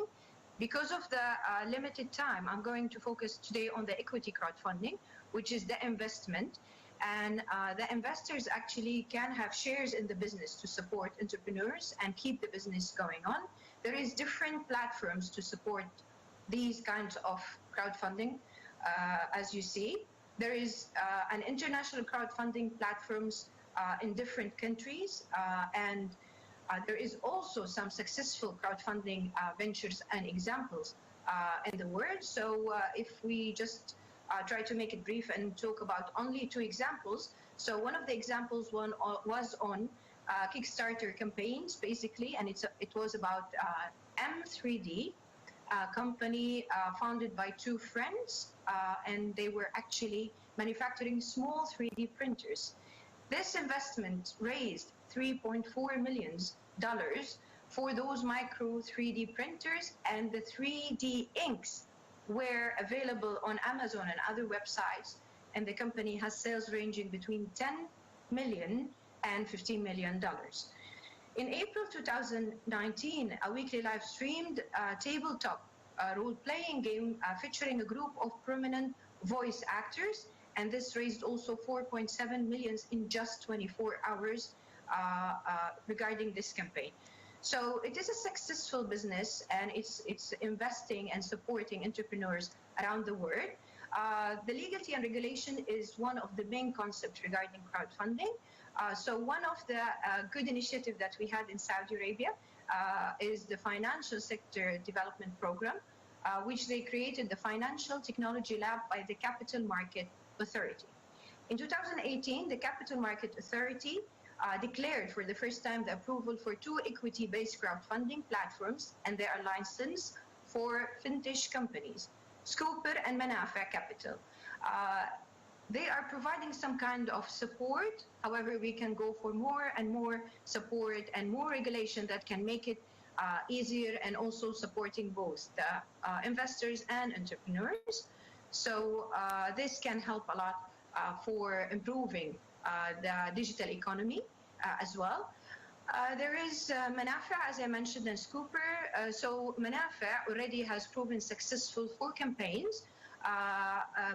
However, those campaigns were for existing business, not a startup, just to minimize the risk. And maybe more to come, more ideas to come in the future to support. This is the global top 30 crowdfunding volume by countries: China, United States, United Kingdom, and different other countries. Regarding my recommendation for this kind of crowdfunding, we hope that there is more clarified regulation and more platforms that is authorized, and also awareness for investors and for entrepreneurs to be a channel and platform for everyone to meet and to support the economy more and more. شكرا دكتور هبة. شكرا دكتور هبة، يعطيك العافية. يعطيكم العافية جميعا، شكرا لكم. أهلا وسهلا. Thank you, Dr. Hiba, for your presentation. He's gonna join us and speak about the same subject, but maybe from the difference between the digital economy and traditional economy, and maybe also for the adopting the technology and innovation and more in SMEs. He's an IBM Spain, and Airbus Spain, and Artel, and Vodafone, and I think very good and comprehensive CV. So Carlos, go ahead. Yes. Thank you very much, and let me start by thanking you for this invitation. I have a presentation here to share with you. Let me see if it's... Can you see the presentation? Not yet. Not yet. Can you see now? Let me check again. And if not, I will do it with no presentation. Okay. You can start speaking while you are trying to fix it. Yes, please. sorry. Just one moment, and let me try to make this. Okay, so I will do it with no presentation, if you don't mind. So first of all, let me thank you again for this opportunity of being with you in this very prestigious event. And let me, because I need my presentation on the other screen. Sorry for that.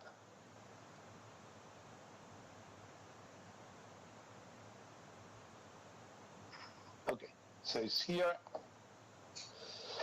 Okay, so that I would plan to share with you some ideas on the digitalization, and especially on the digitalization of SMEs, taking into account one experience that we had in the International Chamber of Commerce and the Chamber of Commerce of Spain. And let me start with some initial remarks on the digital economy and the role of digital economy. First idea is that digitalization has a crossroad and a special moment with the pandemic. So I think that before the pandemic, before this crisis, we had a assessment, a clear understanding of the need of digitalization, but pandemic has accelerated this idea or this need of digitalization, and has been a tremendous and unique experience. So I think that we have had in this last months a unique social experiment. So I think that we have had hundreds of millions of people teleworking at the same time, hundreds of millions of students studying in the online education at the same time, and this not in 5 years or 10 years, but in 3 months. So I think that the pandemic has been a tremendous experiment. And in other words, could anyone imagine that could have been this crisis in a pure analogical world, in a world without teleworking, in a world without online education, in a world without electronic commerce?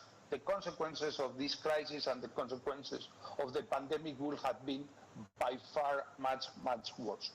And let me tell a second idea on digitalization, is that digitalization is a revolution, but digitalization is a revolution not because the technology is only an enabler of digitalization.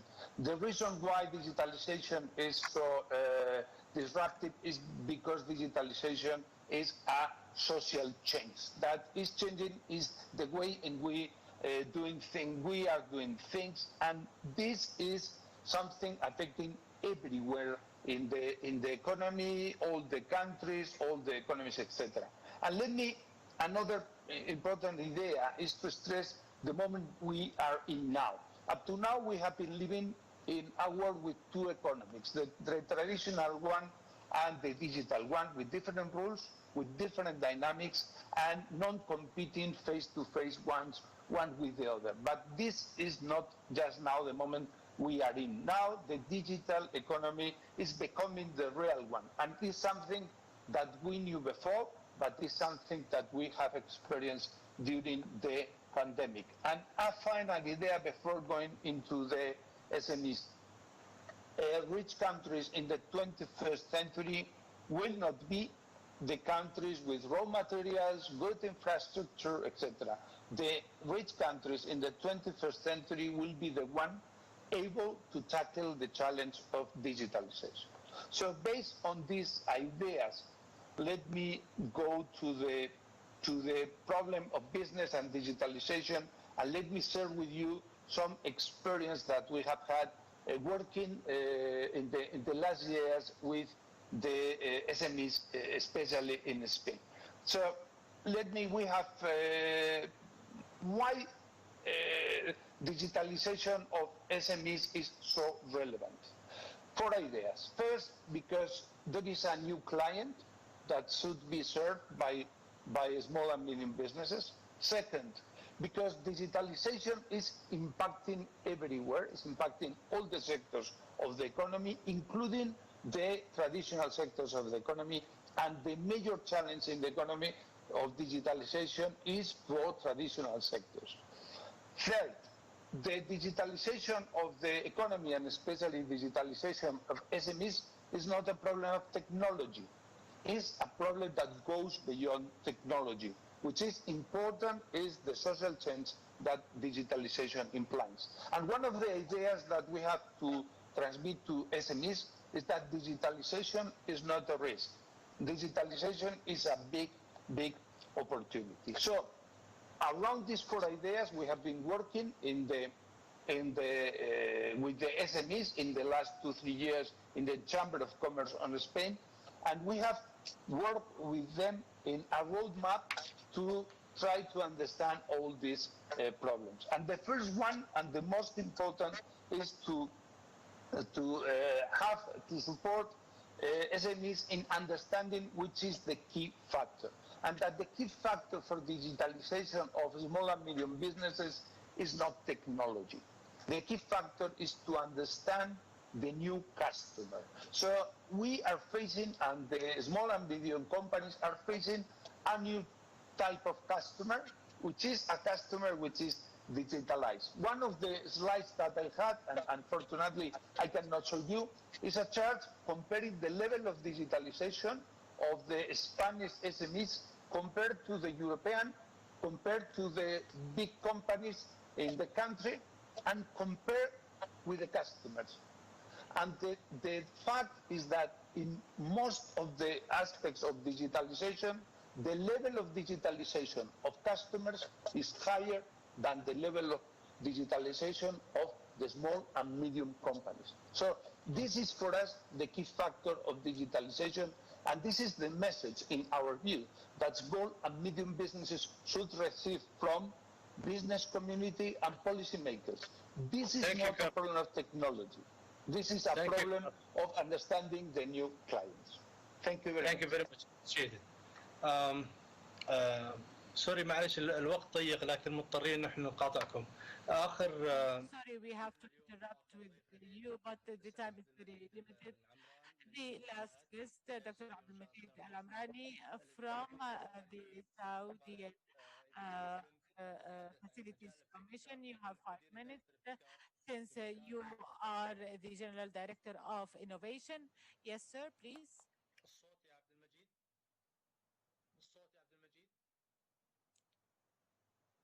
Please unmute. الصوت الله يسلمك الصوت ميوت إذا ترفع الصوت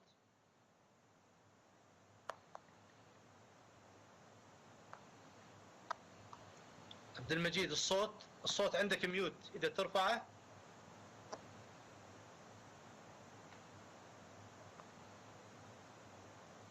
عبد المجيد الصوت عندك ميوت إذا سمحت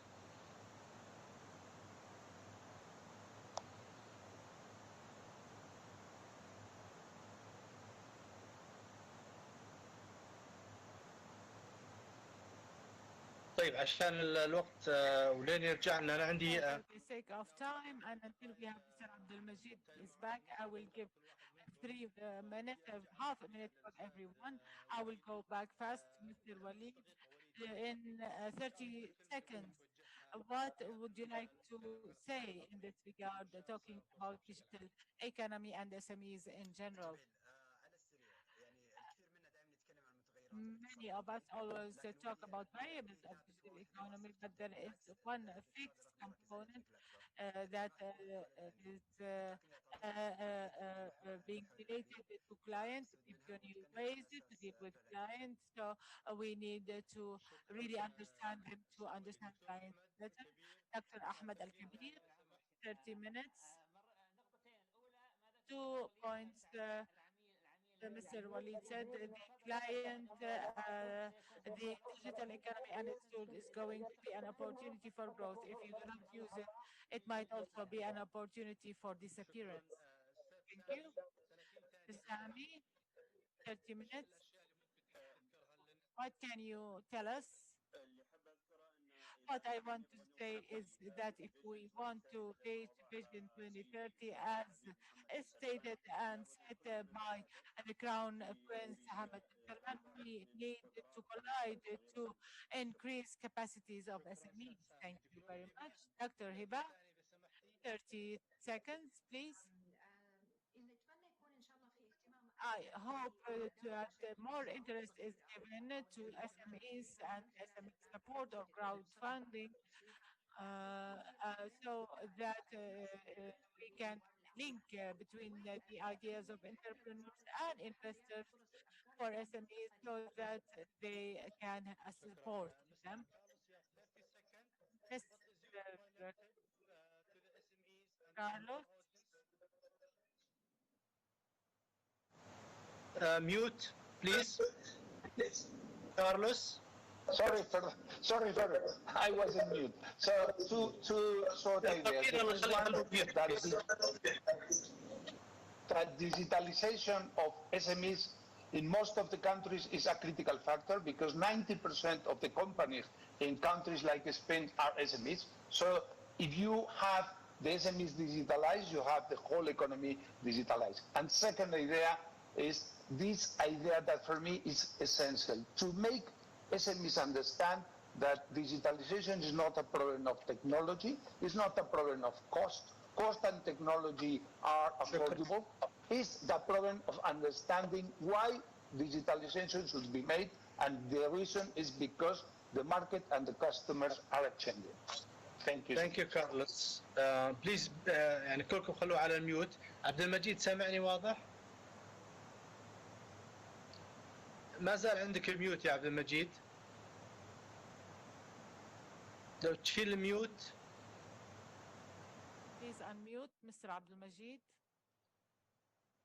طيب خلونا نختم بالحالة هذه. Okay, we will wrap up in this case and try to brief the points mentioned by my guests, Dr. Walid Al-Bala, Dr. Ahmed Khadir, Mr. Sami Sarhan, Dr. Jamal, and Mr. Carlos Lopez. Actually, it's a complicated issue between the technological development and the supporting and serving SMS. Many advanced countries, 90 or 95%, in some countries, even 99% are the economy is based on SMEs, so they face many challenges. But they agreed that technology is something inevitable.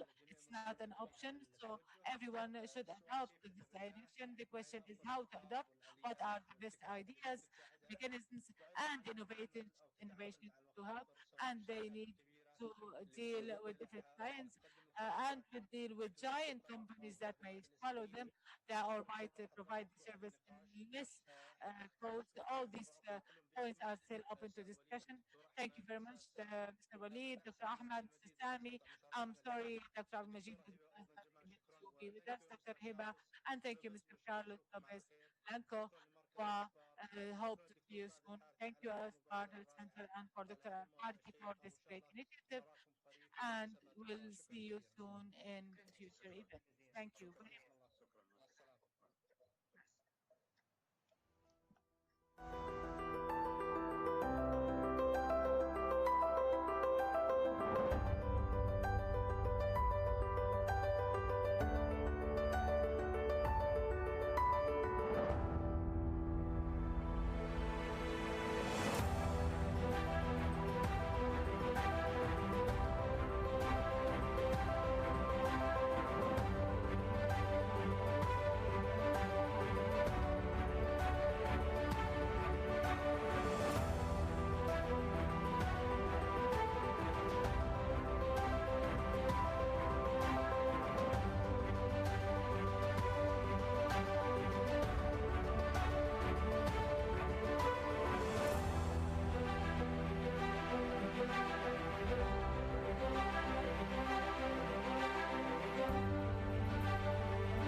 بسم الله الرحمن الرحيم.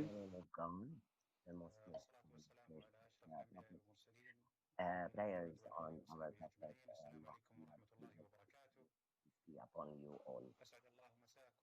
Good evening, everyone.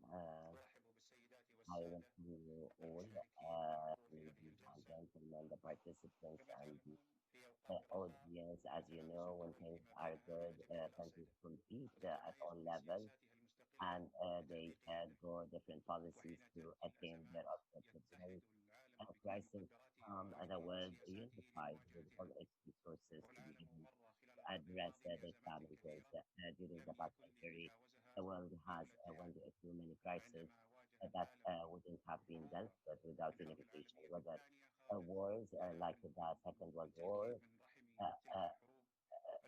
from the wars, the UN was born. It was established after the World War II, and when the world faced the financial crisis last year, another group was established, and I think now that the world is facing a crisis or a danger that is not less risky, the pandemic that is spreading all over the world, and we think it has reached the limits of the borders of the earth, and it did not leave anyone not impacted in the and countries, because this pandemic has attacked or impacted all countries, and that the solution is like other previous crises should be based on collaboration between all countries to be able to deal with it. And the global economy was an international obligation or responsibility. Food security and health is also an obligation. So we should coordinate and unify to be able to reach a world free of epidemics. I welcome His Excellency Ambassador Abdullah Al-Muallami, President, Permanent representative of Saudi Arabia in the UN, Dr. Ibn Ansari, previous member in the Shura Council and assistant to the WHO for preparedness and measurement or indicators since 2017, Dr.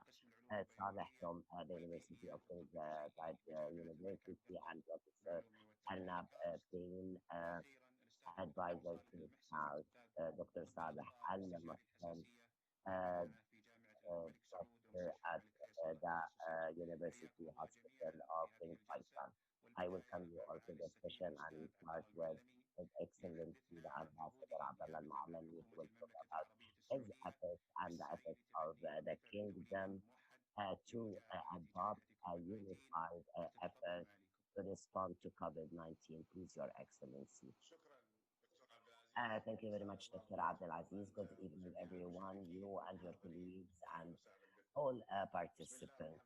In the name of God, thank God and prophets and prayers upon His prophet. I'm very happy to be with you on the round 5 of Asbar Forum sessions. Asbar gives us a spirit of hope since it was established by his chairman, Dr. Fahd Al-Arabi Al-Harisi.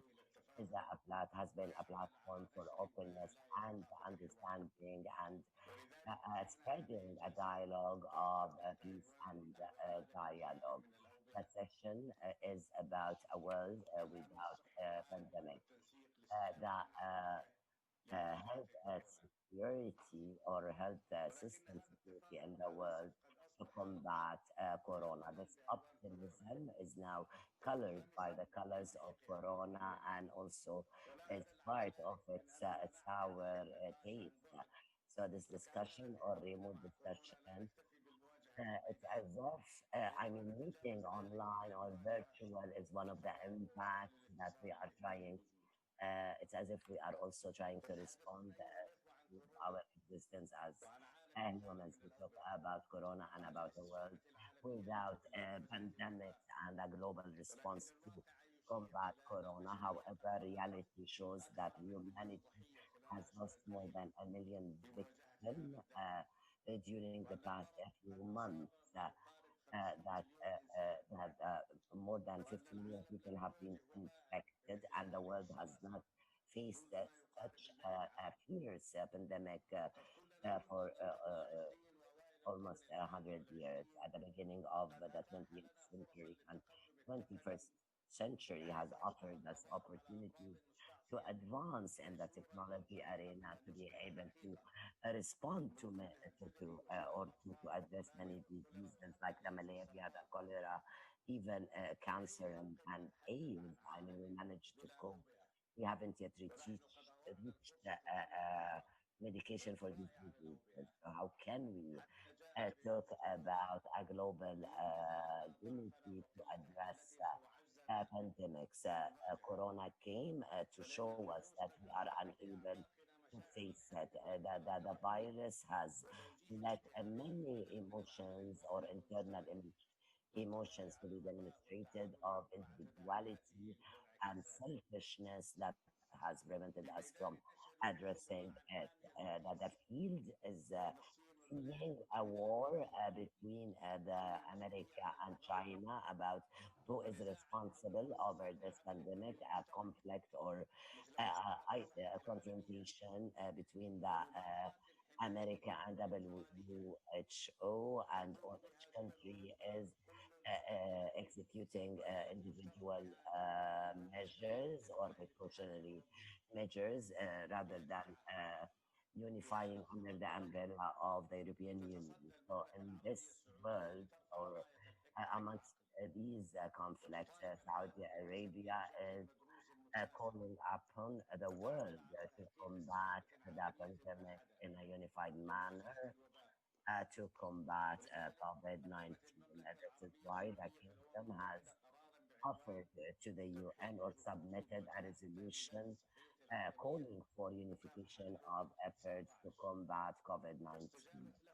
Uh, some countries, of course, responded positively, especially I think all the countries have supported this resolution. The resolution focuses on some points to enhance cooperation and multilateral efforts to combat all pandemics in many ways, including sharing information. The second, the need to respect human rights, and there shouldn't be any racism or discrimination in efforts to this end, and to take expedited measures to enhance responding to the health crisis that is spreading, to maintain political and economic stability, to increase funds to health systems, to research in the area of vaccination, to work with the international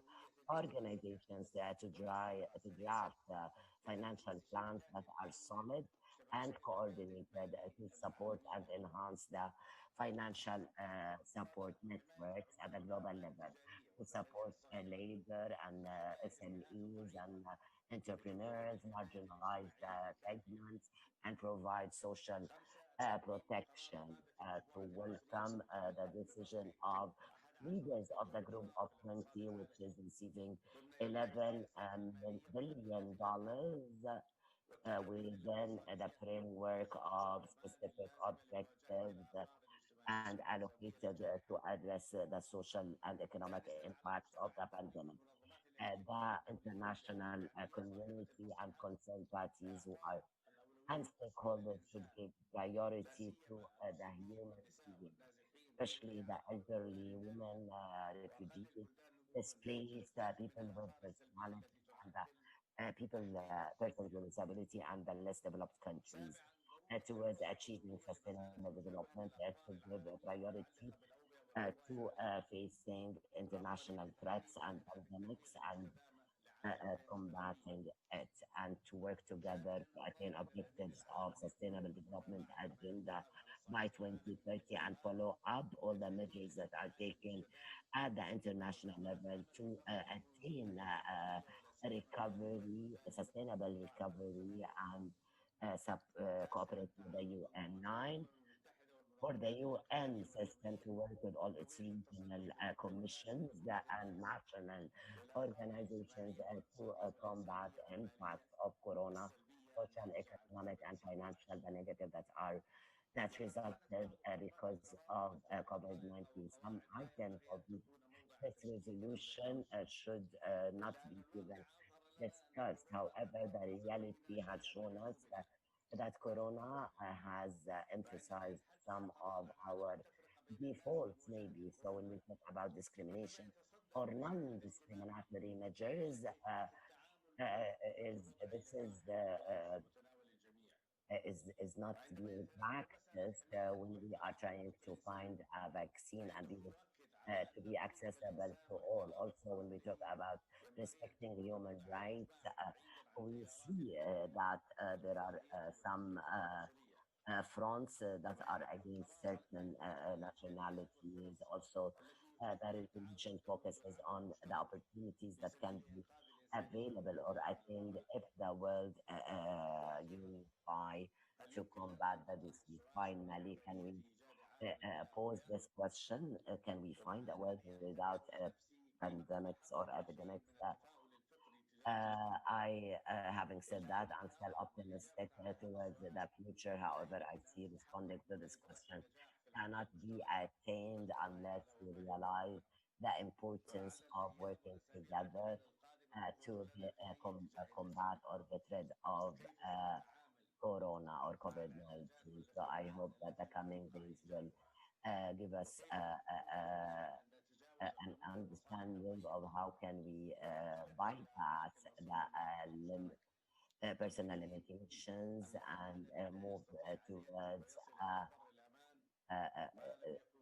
equality and equity for all. We cannot reach the shore of security and safety if we don't all work together. Thank you very much. Thank you very much, Your Excellency. We move now to the second speaker, Dr. Lubna Al-Ansari. I wish to say that we have only 5 to 10 minutes, Dr. Lubna. Thank you very much. I have slides I'd like to share with you, so if you can bear with me.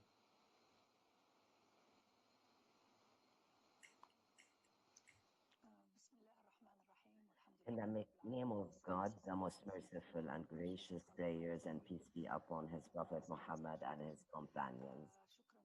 I thank you, Dr. Abdul Aziz Al Malik, for this introductory, nice introduction, and I thank Asbar Forum for this initiative. I also thank all the people who have communicated with me in order to organize this event or function, Dr. Fatma, Dr. Asad, Dr. Abdulrazak, and Mr. Bashar, and everyone, even if I don't know them personally. I find a difficulty to speak after His Excellency Dr. Abdullah Al-Alwini. I think he pinpointed many issues, but when we were preparing for this session, Dr. Abdul Aziz Al Malik requested that we speak about for 5 minutes only. So I will talk about 5 points that I find very important in establishing an infrastructure that would lead us to global health security. I see them as priority, and I hope to be also, I'm glad that I am optimistic as His Excellency. The first point is that I wish to talk about, and I think it is important, health first. And it's a modern definition, the inclusive, the comprehensive, the health. I do not talk only about the health of the individual, but health of the human being, health of who are surrounding him, health of the most vulnerable, the health of the environment, the health of the planet. When I spend time with my patients, my time normally shifts to talking about the basics of protecting ourselves and our health, like drinking water. Many patients find drinking water is important. However, they ignore it or forget to drink water often. Be exposed to the sun, vitamin E, and nutrition, the healthy food. So many things that would make us maintain or keep our body and system healthy, but sometimes we forget it, like sleeping, and this all affects our productivity. The body will function no matter what, even if it's neglected. The health of people around us, it's interesting, or some comments that it makes me laugh and cry, maybe, which I heard lately in the Friday prayers. After the precautionary measures, some people felt that they don't hear people cough or sneeze while praying on Friday. So it's very important that we are now being aware of the importance of the health of people around us. To pay attention to the health of others, just as we do for us. If we do this, we will avoid a lot of diseases. The people at risk or vulnerable, their health, can we identify them? Everyone, I'm not only talking about the medical system or rather about the people who are around you. The environment, our planet, you all know what I mean. So I'll move to the second slide. We have to be to have a national system to be ready and prepared in order to reach the health security at the national and global level. Before COVID-19, I think in October 2019, there was a published report from by Job Hopkins and The Economist. In this report, they tried to come up with an indicator to measure the global health security. And this composite indicator or index depends or is composed of hundreds of indicators and sub indicators. So what they have they come up with this result. The result might be a bit strange, but after COVID-19, we now came to realizing that it is not weird anymore. There's no country, they studied 94 countries. None of these countries are prepared. Maybe some countries are more prepared more than others, but the level of preparedness is still low. Each country should know that they should have a national system for health security that can support its country, its people, and other countries in the world.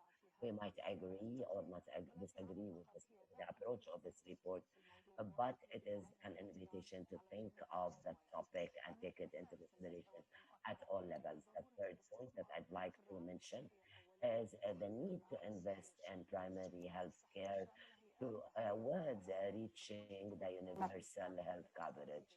And primary health care was a main component of our strategy, which was drafted or approved by our Secretary General at the WHO. It focused on the importance of primary health care, and I mean by this is the family doctors or family medicine, preventive medicine, the public health. We should invest in this, and this is the way to reach inclusive primary health care.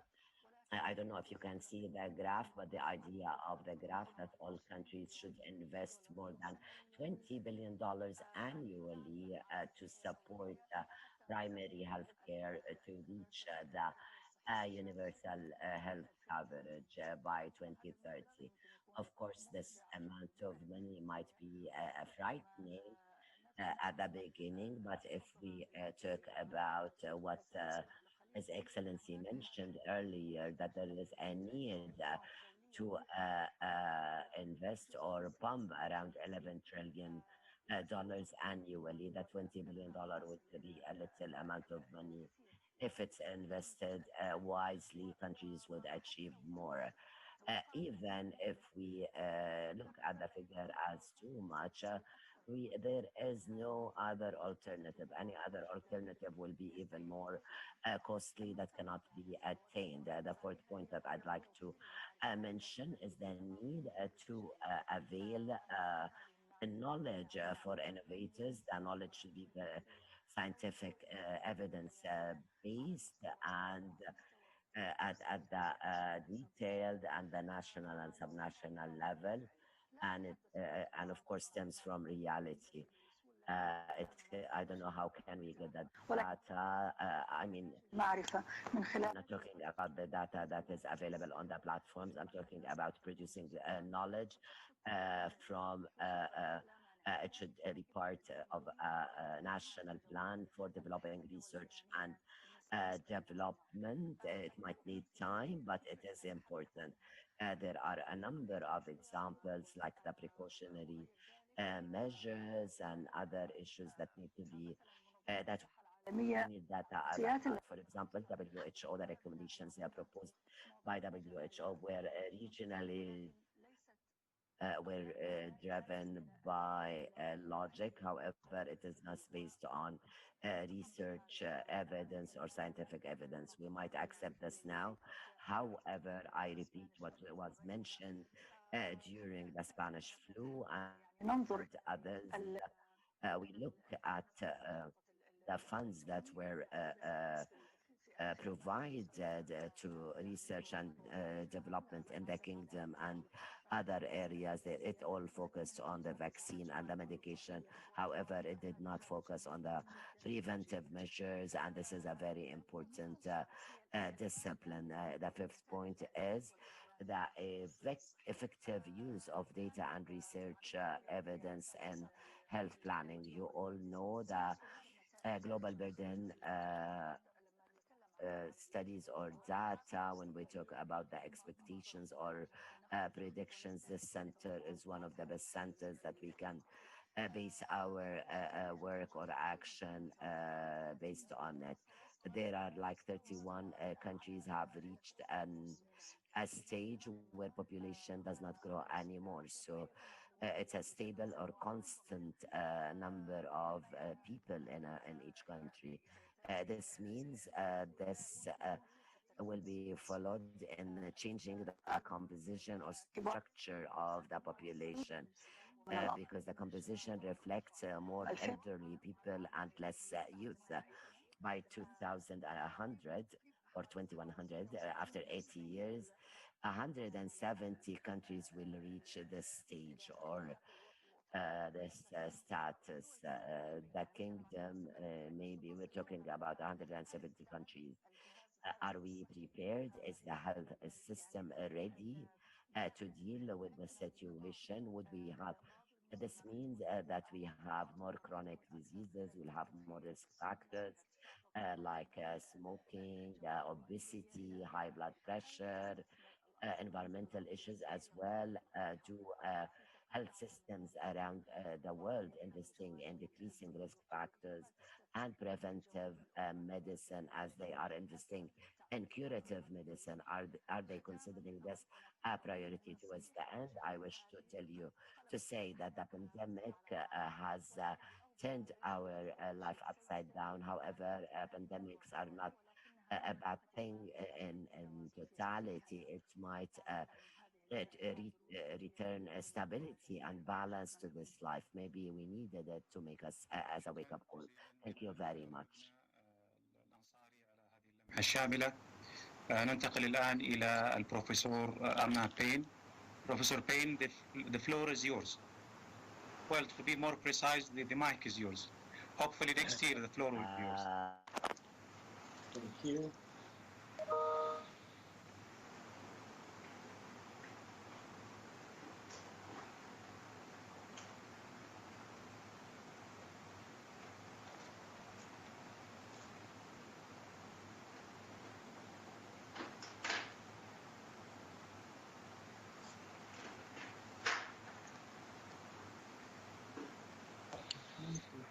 Are you facing technical difficulty? Let me see. I couldn't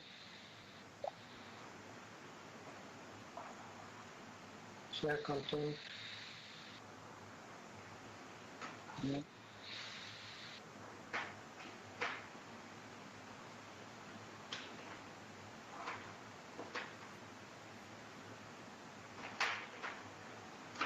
No, I know if I'm selecting, it's not selecting somehow.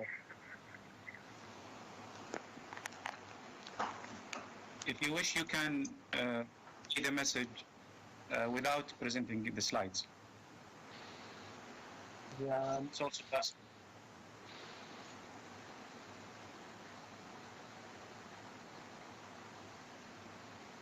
I actually tested it and it all worked. I don't know why it's not working now.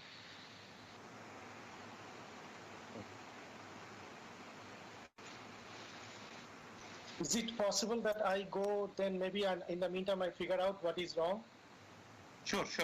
So we will move to the next test and then come back. So, yeah, I will figure out in the meantime what's wrong. Because I tested before. It worked beautifully. Sure. Thank you. I think the administrator will contact you offline and will solve this out. Okay, thank you. Yeah, thank you. ننتقل إلى سعادة الأستاذ الدكتور صالح بن زيد المحسن. Move to His Excellency Dr. Saleh Al-Mahsan.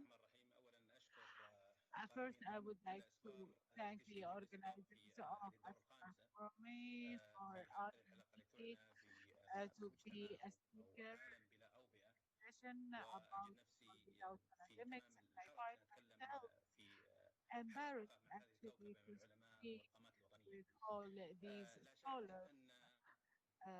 Actually, there is no doubt that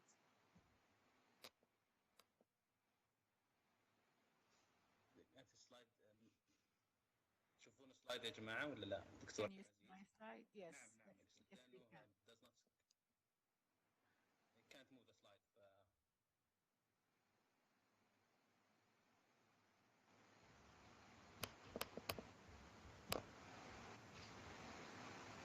لا شك أن No doubt that epidemics, no doubt that humanity is threatened by epidemics, and there is a clear activity in the Asbari case, and due to that, the collaboration of international efforts has become a necessity, and not necessary on the collaborative and individual sides, including think tanks for the benefits regarding the response and the preparedness and investment in human resources and technology that would enable to collect information that was not available in thinkers. Also to take a good decisions and also giving permission of producing different vaccines and medications. There are international efforts, especially through the WHO and other organizations like Global Research Corporation for infectious disease preparedness. This is a very important resource that sets up many policies and sharing information and data. There was a key role as one of the G20 to contribute in facing these pandemics, as His Excellency the Ambassador Al-Malami, who is with us in this session today, has announced that the KSA is supporting the WHO with $100 million to respond to this pandemic. In February of this year, with the beginning of the pandemic, WHO has set a roadmap for research activities to respond to this pandemic based on four pillars for to support research that would help to control the pandemic, like diagnostic tools and technologies of tracing and and the preventive methods, also to coordinate research that would save lives, like many machines and equipment, and also equity and equality, and provide vaccination for everyone in addition to other intervenes, and the ability to increase the production to cover whole humanity. Key fourth pillar is to facilitate research actions which would prevent any other pandemics in the future, and this is a lesson learned from this pandemic. as previous pandemics that went through the history of humanity, but we need to be ready and respond to such pandemic. There was a great activity of cooperation of think tanks in many countries, as you can see, and this network of exchanging information between different centers around the world before and after, pre and post the pandemic. There were different lines of communication and PowerPoint, KSA was linked to many centers now, Saudi Arabia now. On the right side, you see that it has exchanged centers and collaborated with other centers in other countries to be able to respond to the pandemic. No doubt that there is some concern regarding sharing information and data with centers. So it was vital to have a pledge regarding sharing information that is based on certain ethics of scientific research and not to declare any information and keep the right or property rights and to ensure the quality of that to ensure good decisions. And before I finish, I would like to share the international priorities regarding pandemic and epidemics. These priorities are interested in public health and knowing data, also studying the genetics of viruses, and also to develop surveys and develop medical equipment to support the health sectors and develop vaccines. And in addition to clinical studies, and there were lessons learned from South Korea for the fast response in dealing with the crisis. First, that there was tracing of casualties, and the second path was to spread around 600 centers for the diagnosis of the virus in an early stage, and the crisis was controlled in an early stage. Also, a report by US that was published regarding the facts about research and development to face the pandemic, and you will find many studies until July 2020. This is the study I would like to share. It is for an international coalition that started the epidemic with the participation of more than 80 countries to have the genome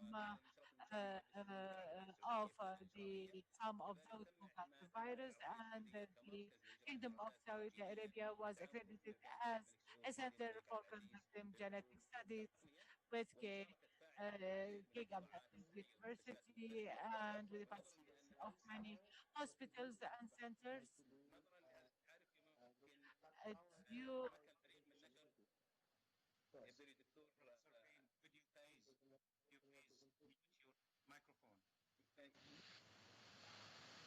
ونظرا لوجود And due to this coalition, the team was able to publish two surveys considered one of the two most important studies since the beginning of the pandemic, and were published in the Science Journal, where more than 650 patients were combined with severe cases, and another study with more than 900 patients with severe illness, and they were studied and information that was exchanged to reach very significant outcomes, as they know how the immunity in the body responsive by exerting the pheromones uh, and this could contribute in tracing interferon and the recipients. And then they found that there are antibiotics that were exerted by the body to face this pandemic. Also, the outcomes were clinical study by using this material as a preventive remedy with patients with severe cases. Thank you for your and for the participants and for the chairperson or the moderator of this session. Thank you very much.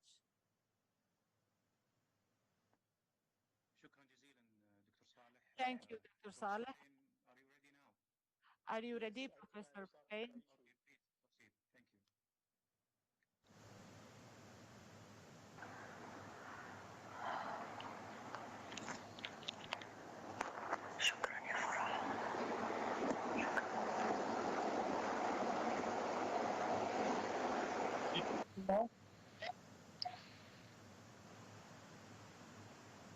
Hello? Yes, we can hear you. Please, go ahead. Okay, thank you. So, good evening, everyone. Assalamu alaikum. Before I start, first, I would like to thank Dr. Abdulaziz Al-Malik for the introduction and also moderating this session. It's an honor to be sharing this panel with so many distinguished speakers. I am also feeling honored and very delighted to represent my university KAUST in this forum.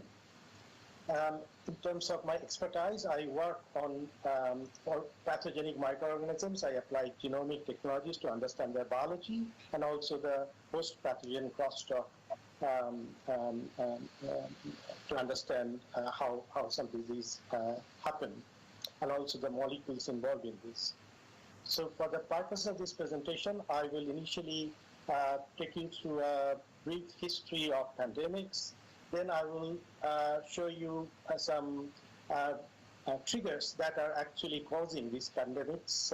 And then I will introduce you to a famous person. I'll tell you who it is. You will know when I go to the slide, and what was predicted by him 5 years before.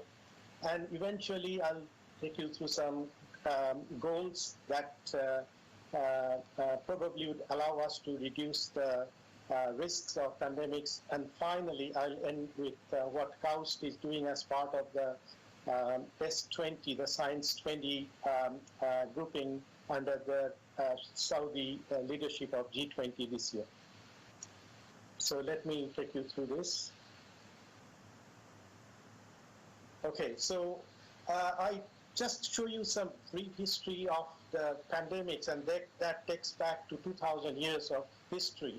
And these are just shows some, I call them like pandemic blobs, as they appear in the, as they appear sort of back to when AD started, and now it is we are here in COVID-19 here, and these numbers also represent the number of people died. So the larger the blob is, more number of people actually unfortunately lost their lives during these pandemics. Now if we just put them in one dimension based and rearrange them based on the number of people unfortunately lost lives due to these pandemics, we see that really this Black Death or bubonic plague back in 14th century took something like 200 million lives. And also it wiped out something like 30 to 50% of Europe's population, for example. Similarly, a huge number of people unfortunately died of other pandemics such as smallpox, 56 million, Spanish flu, for example, estimated 40 to 50 million. And you see the COVID pandemic, unfortunately, although we live in a very scientifically advanced world, and also with all these various antivirals and others present, we still have lost, as of today, almost nearing 1.3 million lives. Now, if you look at these pandemics and ask a question, what is there that actually have most of them in common? And that is that majority of them actually are zoonotic. So basically, zoonotic connection they have. So what are zoonoses?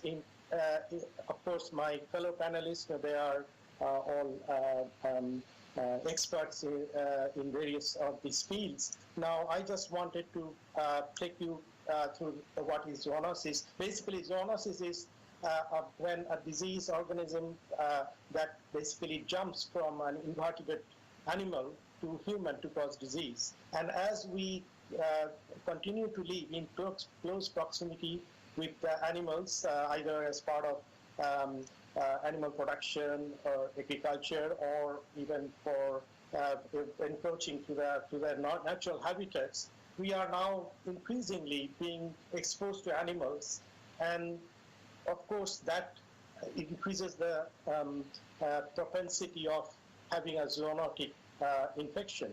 So let's see what are the triggers that have kind of caused these major pandemics in history, which I have just showed you in a slide before.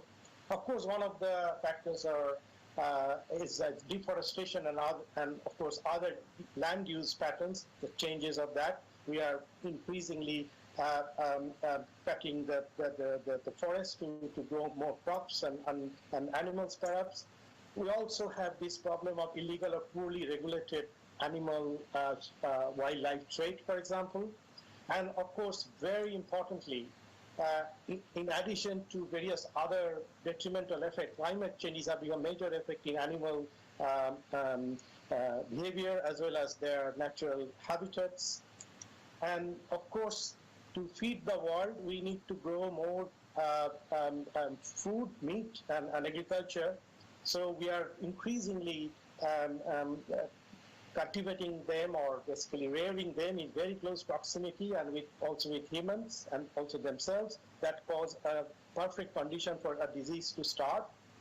And very importantly, we are also inadequately monitoring the wild animals for presence of pathogens with pandemic potential. Again, COVID is an example where it started off from wild and then now it is causing a havoc all over the world.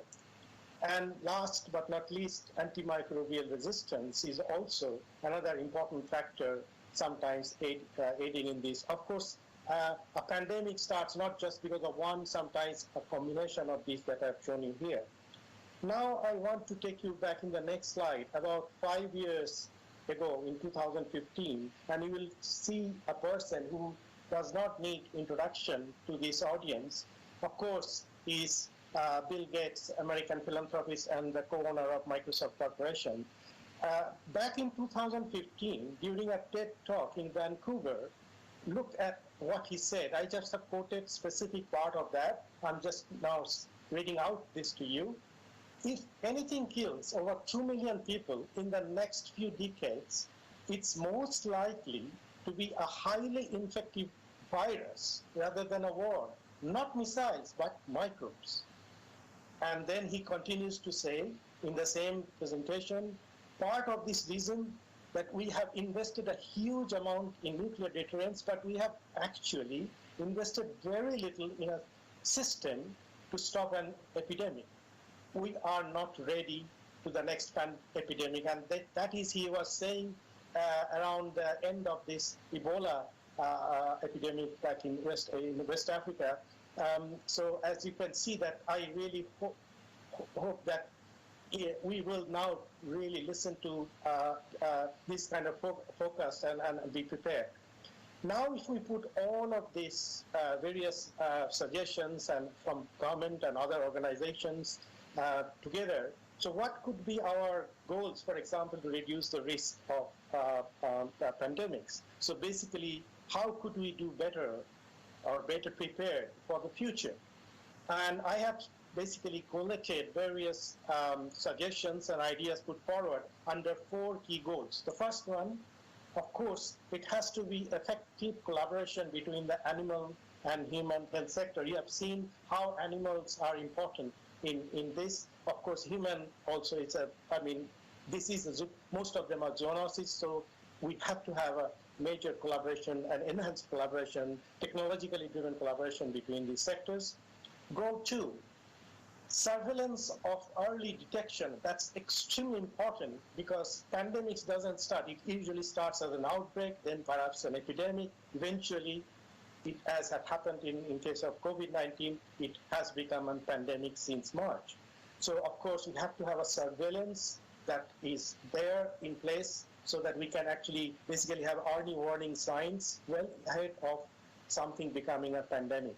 And of course, laboratory diagnostic capacities for novel pathogens across the globe. It does need to be not only in resource-rich countries, but also have to be extended to the resource poor, and of course, areas of the world, and of course, that means major investment. Third, we all live in a highly connected and technologically advanced world. So we definitely need to harness that capabilities and we have to implement some of these for technological breakthroughs applicable to this, how to deal with pandemic in future.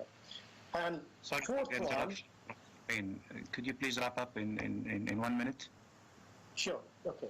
And the fourth is that to develop an epidemic preparedness response capabilities for emerging zoonosis. Of course, this is also a very important point, as I said. So next, I just want to take you to very quickly, as I said, as you know, as part of this S20 initiative, KAUST is playing a leading institutional role in Saudi Arabia. Many of myself is part of, along with my colleagues, part of this future health task force. Also, other task forces such as circular economy and connecting dots and digital revolution. These are also very important, and of course, these various task forces are working together now towards achieving some of the goals that I already set out before. And this is my final slide, that as part of this S20 group, under the G20 leadership of Saudi Arabia, KAUST is playing a actually major role across these various task forces and working groups, and working with various ministries to look into digital revolution, energy sustainability, climate change, and of course also circular economy and also natural solutions. And also with the environmental ministry, for example, saving the coral reefs. And all of these are happening under these three major themes that identified: empowering people, safeguarding the planet, and shaping the new frontiers. I thank you for your attention, and shukran jazilan. Thank you, Professor Payne, for this insightful talk. شكرا جزيلا. حقيقة المفروض أن ننتهي، لكن أنا يعني بكون طموح. But I wanted to seize the opportunity with His Excellency, the Ambassador, with us. I will ask him last question, sir, if you allow me. But I hope that he can answer in 2 or 3 minutes. What can the citizen of unifying effort in facing the health threat that is provided by Saudi Arabia that calls for international collaboration response to COVID-19 and was approved by the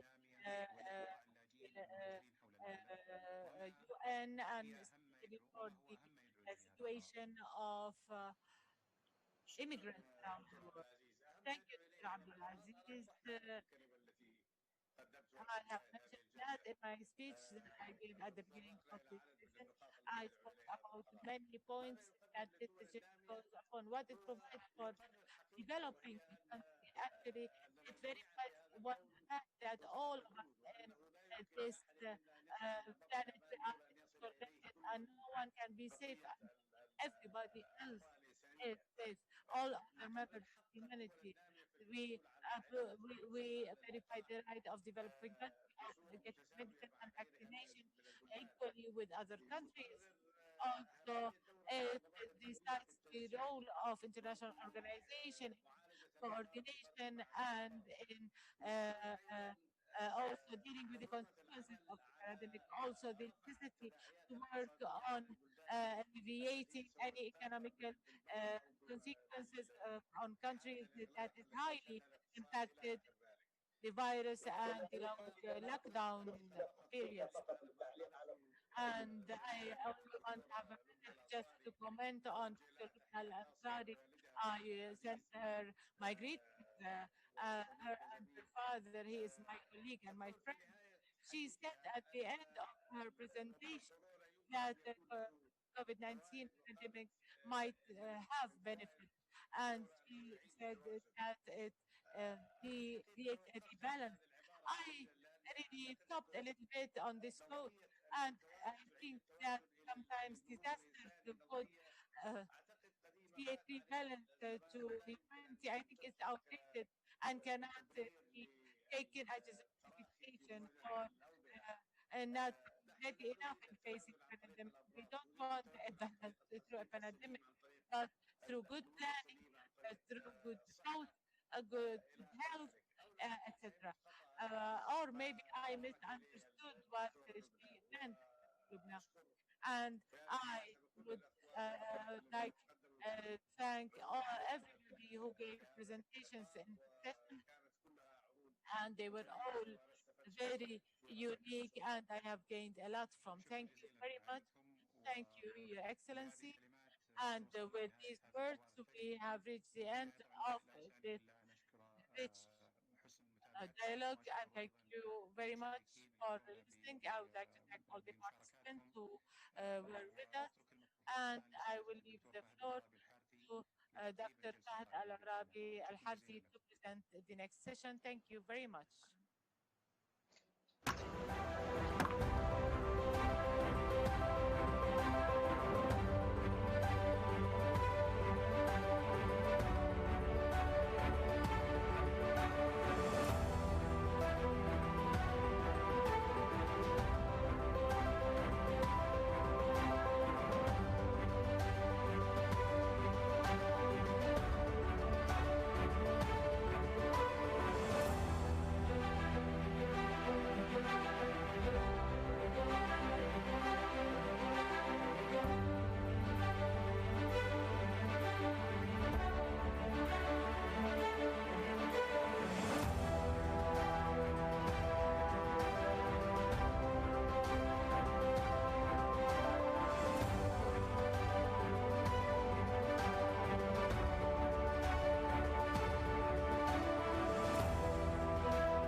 الله يمسيكم بالخير. Good evening, everyone. I welcome you all to this session. It has been very rich 2 days. I thank you all for the efforts, for the sessions, a number of lectures, for workshops, and 21,000 followers and participants from all around the world. 17 countries. Of course, the numbers or the final numbers will be published tomorrow or announced, but it has been a huge and important step that makes me say jokingly that for COVID-19 is not bad in all aspects because it enabled us to have this forum, which has been a platform and a resource to many youth around the world and in the Arab countries. So I thank you all for your efforts and I welcome you to the session. And I think, the session is the mother of the sessions. It rhymes with the mother of all battles, if you remember. It gathers all managers or moderators of all sessions. The objective of this session, we have two objectives. One, to summarize the main points of the sessions in bullet points in terms of points, outputs, or recommendations to use it in the final report that will be published by the forum. Also, we can come up, or maybe you can suggest some of the programs that can be shared with the concerned entities. And this was a tip given to me by Dr. Abdulaziz Al Khudairi. The second objective is maybe some couldn't really participate or attend the conference. So if they see the session, they might have a general idea of what was discussed during the event day, and they might come up with some results. How we're going to define a time, I was thinking of giving each of you 5 minutes. We might go over it a little bit. The session will run over 1 hour. But Dr. Abdulaziz proposed that we have 2 minutes each in order to be able to come back for 2 minutes to each one of you to focus on some points or some recommendations that were mentioned by some of the colleagues. So we have two objectives. One, summarize the main points that have been discussed during this forum in general. And at the same time, another output or result that we're looking for is what can be translated into programs to be adopted by certain entities in the government or private sector or even Asbar. So I think, do you agree to this proposal? Yes, we are. Let me start at the beginning to say to be able to work better. Let's start with the order of the session, just to be more organized or structured, really, not to use alphabetic order or position. Let's go by session.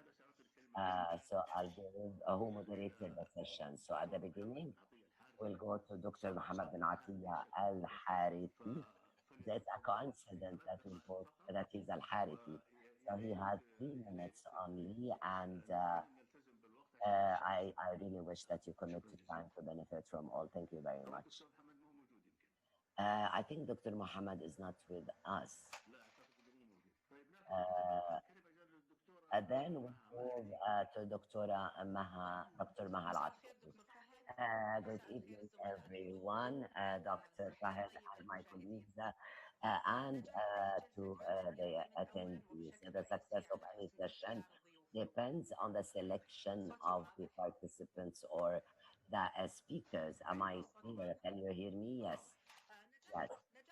So the success of any panel or discussion depends on the selection of the speakers. And this, of course, goes back to the accumulated experience within the administration of the forum. The session I moderated, which is the future of work potentials and challenges and opportunities. I had a number of people. They all had expertise and they shared excellent content. I would have wished that we had more time to allow them to speak more. Each one, I have asked each one of them a question on the pandemic and how it affected or impacted work and challenges and opportunities. أهدى الشريف to work remotely, Ahmed Shmaili on a digital gap between countries as the main challenge to attain equitable opportunities. Dr. Jarrah mentioned economy, economy, and Dr. Arwa Arab talked about psychological and social consequences or repercussions as a result of the pandemic. I liked an intervention by Dr. Al Qadi that companies that recovered are now survivors. The ones who couldn't make it are dead. Dr. Al Zain said about the talent acquisition and the need to train or reorient new staff. So most of the recommendation was on ongoing learning and training and building skills to be cope with technologies and artificial intelligence. Also, programs to empower women and to ensure that she has a share in the new world. It was an interesting topic, and I would have wished to talk about other issues like contractual models in the digital economy, how to measure performance remotely, the entrepreneurs, how can they benefit from digital technologies and the impact on family and environment. Towards the end, I thank you all and I wish you all the success. Thank you very much, Dr. Maha, for the points you have raised. And now we move to Dr. Saeed Al Sheikh. In the name of God, the most gracious, good evening, everyone. I thank you, Your Excellency, Dr. Fahed. I will get very quickly to review with you what we discussed in our session. It was titled The New Trends in Energy and Water. At the beginning, we discussed how the energy might be even more important than water because we can generate water from energy and how come and that energy even surpasses the politics. And we had an example of the harassment or how Israel is trying to is getting into conflict with Lebanon over the gas fields in the Mediterranean. Also, we talked about the continuity of importing gas between the Emirates and Qatar, irrespective of the conflict they have, and also the map of the Middle East in terms of the nuclear power. Some countries are advanced in this area, like Egypt, Iran, Turkey, and they depend on the Russian technology. The Emirates has also attempted some steps, and we are depending on the Korean suppliers in Saudi Arabia. We also are working on this to generate energy from nuclear power. Solar energy is still at the beginning, despite the good temperature and the sunny days in the year. We went through the futuristic expectations until 2040 with the energy sources and electricity sources. Renewable energy would take the first priority, or it will be the first resource available, and nuclear power will go back or decrease in priority compared to 10 years ago. As for investment in energy research and development, we noticed a low number of research in 1974. It was 67% of research done globally to 22% the increase in rationalizing energy from 4% to 22% for the same period, increasing the use of energy. Also, research increased in the area of renewable energy.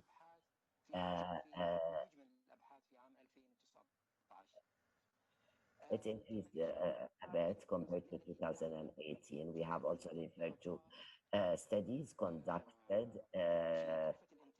pertaining to the cost of producing solar energy or generating solar and wind energy compared to energy from gas and petroleum. That cost 1 kilowatt per hour is 8 cents for solar and wind energy as opposed to the cost to generating energy from petrol and gas, which is 12 cents. So the cost of renewable energy, solar and wind, is going down, which means that it has a potential future and perspectives.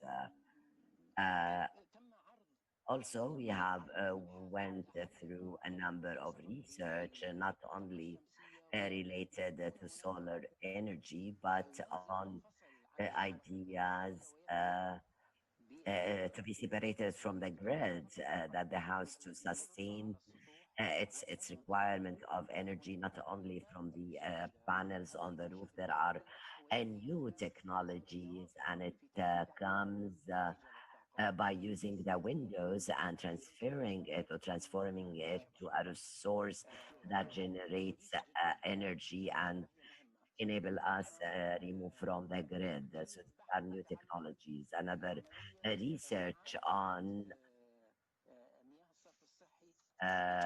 wastewater management at a low cost compared to the cost of producing water. I think we'll come back to this later because we ran out of time. So if you allow me, we need to end here. Thank you very much. So you can continue later after we hear others. Yes, of course, we have challenges and recommendations. We're going now to go to Dr. Sultan Al Muadi Hiran, or he moderated one of the most interesting sessions, Digital Happiness. Dr. Sultan, in the name of God, good evening, everyone. I thank you all, and I thank Dr. Fahad for giving me this opportunity. At the beginning, I want to thank you all for the good organization or excellent organization of the forum and around 500 the title Future of the Future under exceptional conditions.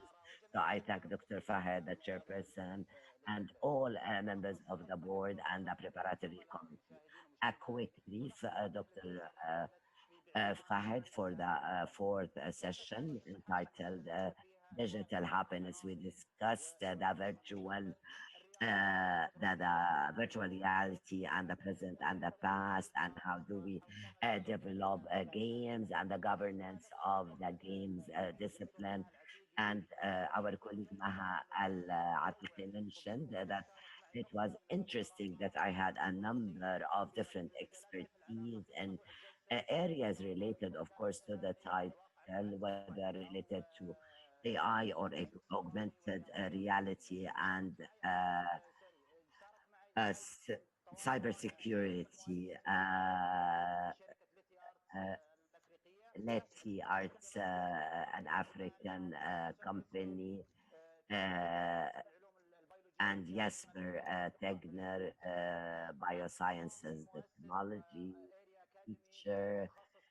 And I mean, we are listing the names of all the guests and speakers. Dr. Hussein Jafari, specialist in cloud computing and cyber security.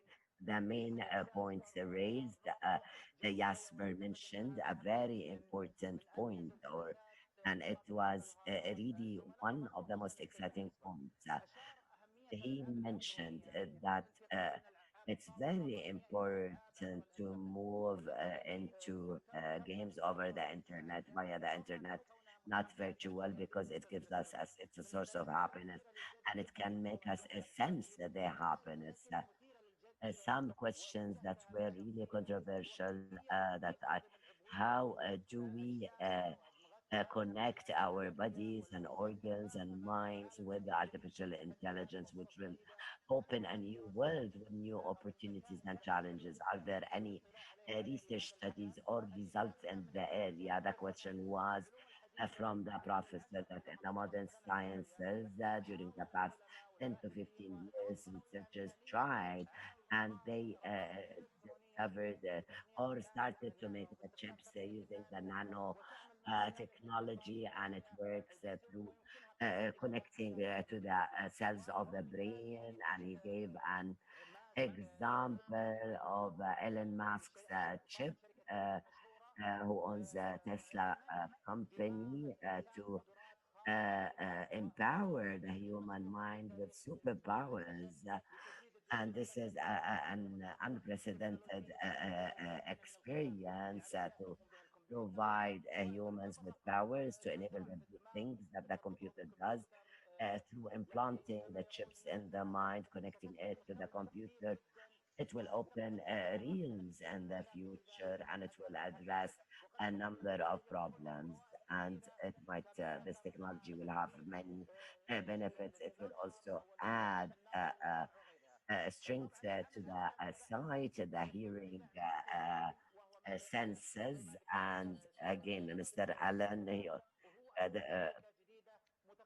the person has started a new company that is specialized in this area, and researchers are still working on developing these chips. Another point mentioned that the innovation would need. I have to interrupt you again. We ran out of time.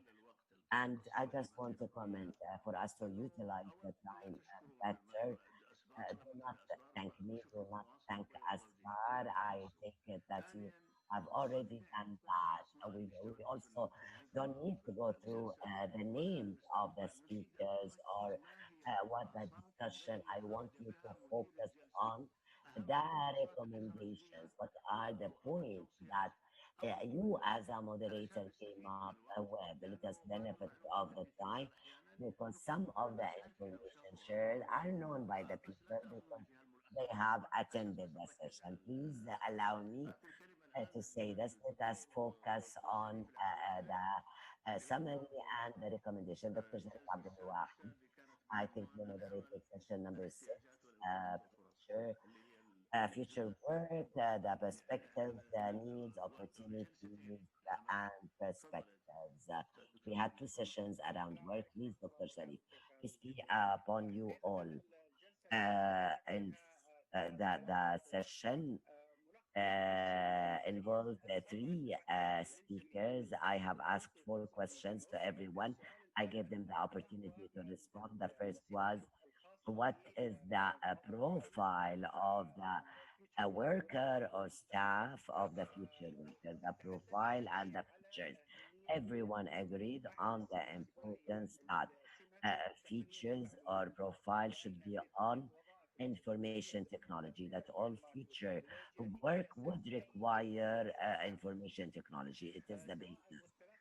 The 3 disagreed. I mean, they worked in different areas, but they confirmed that information technology is important.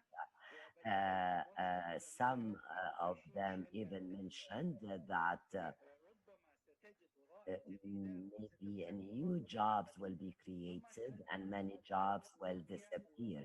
So I asked another question: what are the jobs that might disappear in the future? And I related this to one of the research papers from MIT done before 2018 and after 2018, and they found that some professions like truck drivers, who are 1.5 million drivers, will lose their jobs after 2027 because of the robot driving or artificial intelligence piloting. Could they confirm this, that this is a possibility? Of course. One of the participants was from India. He owns a technology driven company. He said yes, but this means Even if jobs disappear, we'll invent new jobs. The third question was on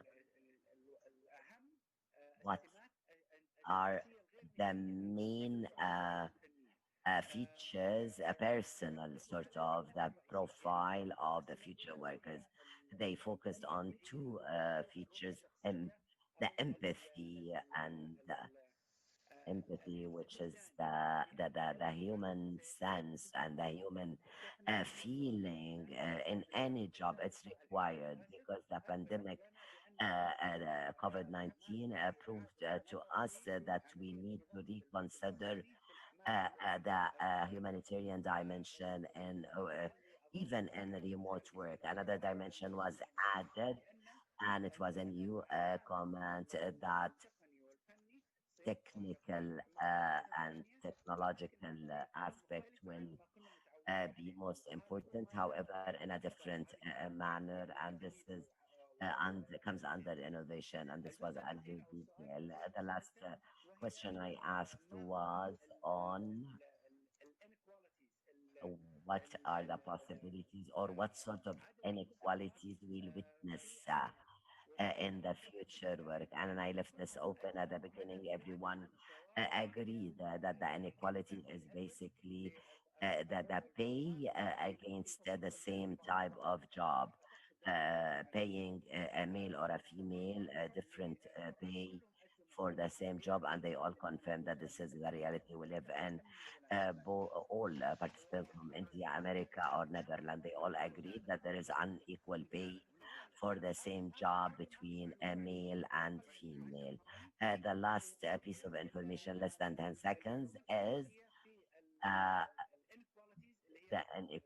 which is related to inequalities, that it also has led to create new jobs, which are called social services, which is helping others.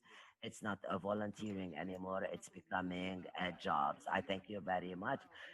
For colleagues, if you're not speaking, mute your mic, please. Open it. Okay, thank you very much. I will give the floor now to His Excellency Dr. Al-Khdari. Yes, sir. Thank you, Dr. Fahad. Good evening, everyone.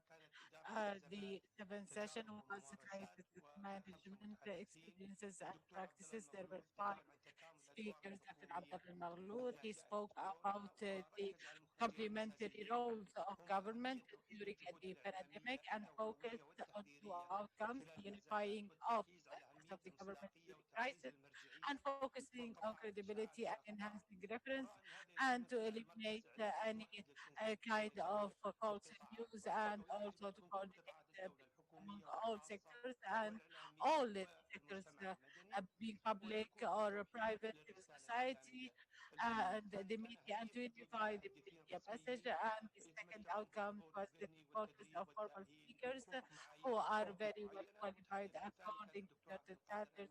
The Dr. Abdul Qadir Amir, he spoke about how can cities face the COVID-19 pandemic, and we had for outcomes is to provide facilities, especially during lockdown, and also to deal with slums with high density of population and provide green areas to eliminate crowdedness and to provide full information for players to participate in the crisis management.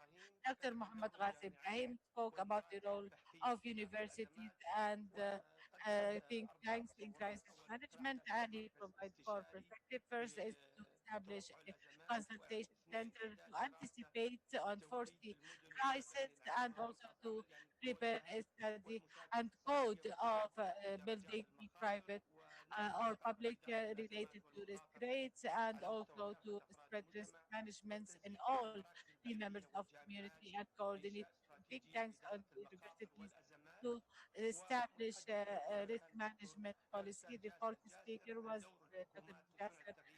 Jassim Al-Jasser about the role of government in making change in the light of crisis, and focused on the importance of preparing organization in risk management and having risk management centers and have special jobs in risk and crisis management, and develop regulations and bylaws and adhering to them.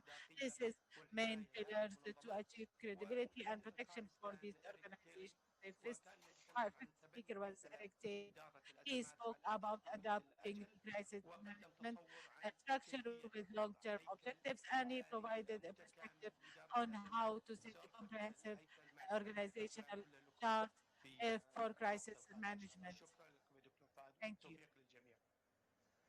And good luck, everyone. Thank you, Doctor.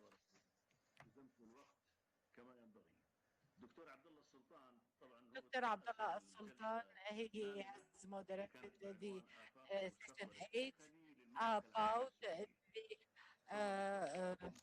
the technological future in the Kingdom of Saudi Arabia.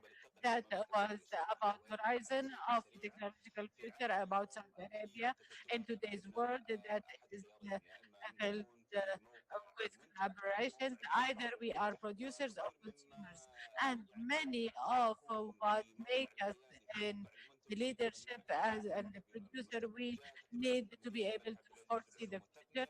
And the King Abdulaziz Center came into pass about predictability during the coming 15 and the foresight 15 coming years and the foresight from 15 to 30 years. And the report was based on uploading a great amount of information, technical needs of Saudi Arabia, patent also rights, and also he analyzed international horizons and directions in all aspects. And then from that huge data, there was a list of priorities for research in great aspects with strategic importance to Saudi Arabia in specific. It was considered on competitiveness, marketing, and also how it is linked to the international impact, and it came in huge fields like economy, water, space, and advanced material production, healthcare, green cities, and digital technology. And under these titles, there were subtitles as recommendations for research fields that we hope to be under focus so that Saudi Arabia will have the leading role in technology in the world. Thank you. Thank you, Doctor. Now, His Excellency Dr. Riyad Najm. You have 3 minutes, sir. In the name of Allah, thank you, Dr. Fahad. The ninth session was about the success story of Asbár Forum and the positive participation in the T20 group work, which is one of the subgroups of the structure related to G20. That session started with one speaker who spoke about pillars that enabled Asbár to participate in G20 through the outcomes that were published and issued during the last 5 years of the forum, and the varied expertise and experiences of the different fields that interest the G20. Of course, after that, there was a review of the participation of the Asbár Forum and the event of T20, starting of 20 in Japan, and then the sessions that were held on within a few times in the Kingdom of Saudi Arabia. The focus was about the 20 achievements of Asbar World Forum in the activities of the 20. The first was leading one of the members of Asbar Forum leading the task force 8 that came, which is the task force related to the financial structure. Professor Malik, he led that team efficiently, and that team or task force was able to issue some briefing of policies that were included in the final report of the 20. The second achievement was also the work papers or what they are called the policy briefings, where the forum members participated in the 20. There were three briefings. The first was about developing the international document of the child rights and the protocol of protecting children in virtual world, and that was prepared by Dr. Wafa Taiba and Dr. Hind Al Khalifa and Dr. Kazmi Shreki, and the third briefing was facing the international challenges through coordination, and it was presented to Task Force 5, and it was prepared by Dr. Maha Aqil, and also the third contribution of the forum in the briefing uh, titled A Comprehensive Approach for Facing International Challenges Through Coordination in the Time of Pandemic, Lessons Learned and Steps Forward. And it tackles the dealing with the pandemic that was prepared by a group of researchers, including Dr. Maha Aqil. I'm sorry, I have to interrupt you. I will come back to you, and I will talk later about the rest of the outcomes. Now, the floor is for Dr. Mahal Munif. Thank you, Dr. Fahad. I moderated the session about Health 2050, health and technology. It has focused on one concept that healthcare is no longer is the traditional healthcare dominated by hospitals and medication companies. There are new players that are participating to solve problems that healthcare sector is facing, and accordingly, the future vision has radically changed. There are some technological solutions, application, and benefits in having artificial intelligence in the health sector that created the quantum leap in the medical sector and assisting doctors in diagnostic and in providing also remedies accurately. I had 4 exceptional speakers in all specialties, and we came out in 4 with 4 opportunities. The first was about big data. 2 of the speakers mentioned big data and clinical data and biological data, even genome data, and artificial intelligence is going to be the tool in the health sector that will bring these data together, which will assist in diagnostics and in the remedies and medications, and to predict risks and maybe also enable early diagnostic for many diseases. This will change the stereotype of preventive medicine. So it was very important to have cooperation and coordination on the local and regional levels to have the big data target local communities, and this should be accurate so that the decision made would be built on accurate and clear data. Another point was that investing in the medical sector compared with other sectors like defense and communication was very weak. So there's a gap between investment in the healthcare sector and other sectors regarding technology. And all speakers, they had a recommendation to invest in digital health technology and the health sector and provide financial and logistic support to invest in technology in this sector. Number three was also very significant is that the health advancement in general is due to advanced researches that come from think tanks and universities. Unfortunately, the infrastructure of research is very weak. Not only that, but also there's the lack of coordination between health researchers and scientific or basic science and clinical science. There should be an interrelation between the basic science and clinical research and even engineering and artificial intelligence.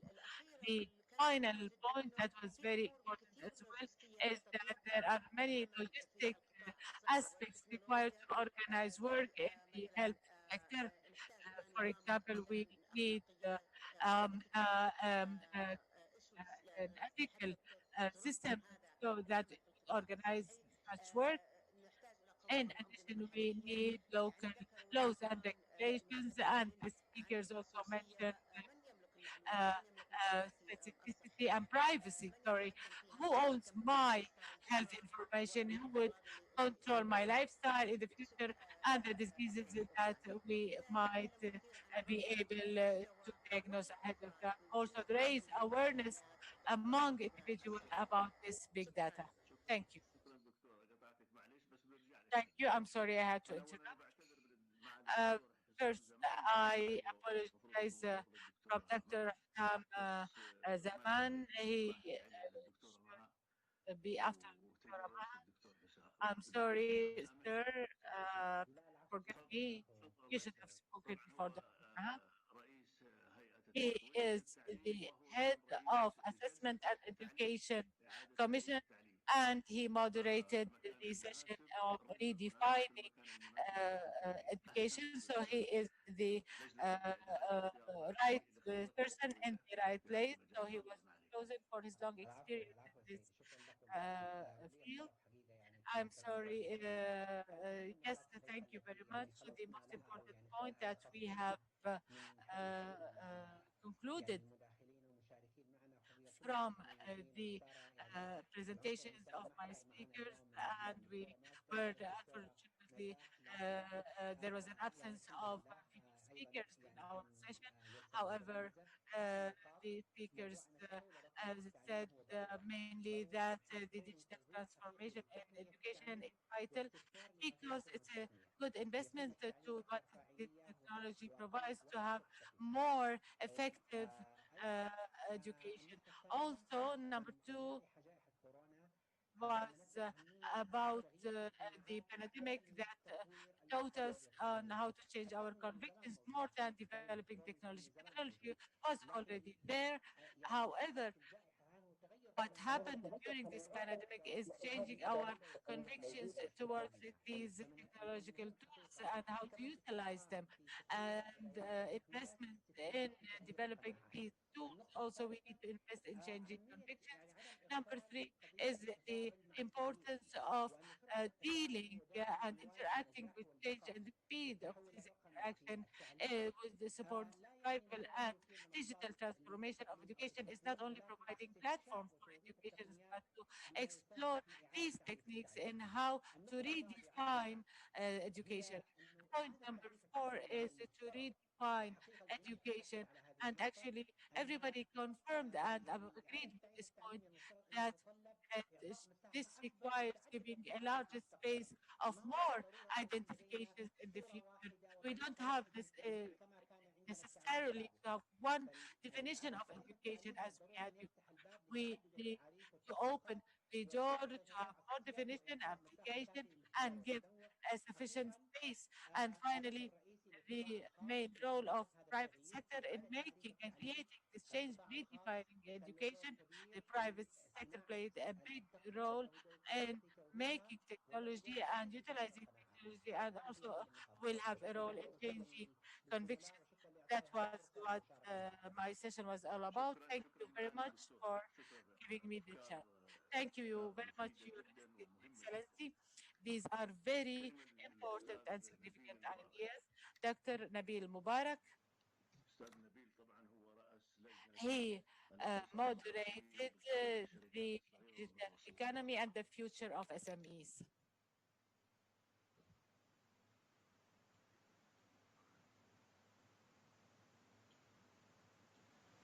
استاذ نبيل استاذ نبيل الو ايوه ابو محمد اسمعك. تفضل. اقول انت اعطيتوني جلسه يعني فيها حياه او موت بالنسبه للمنشات. You gave me a very critical session regarding SMEs on international level, not only due to the pandemic. Maybe Dr. Maham mentioned that those who did not die during the pandemic is going to continue. Actually, technology is very important. Not one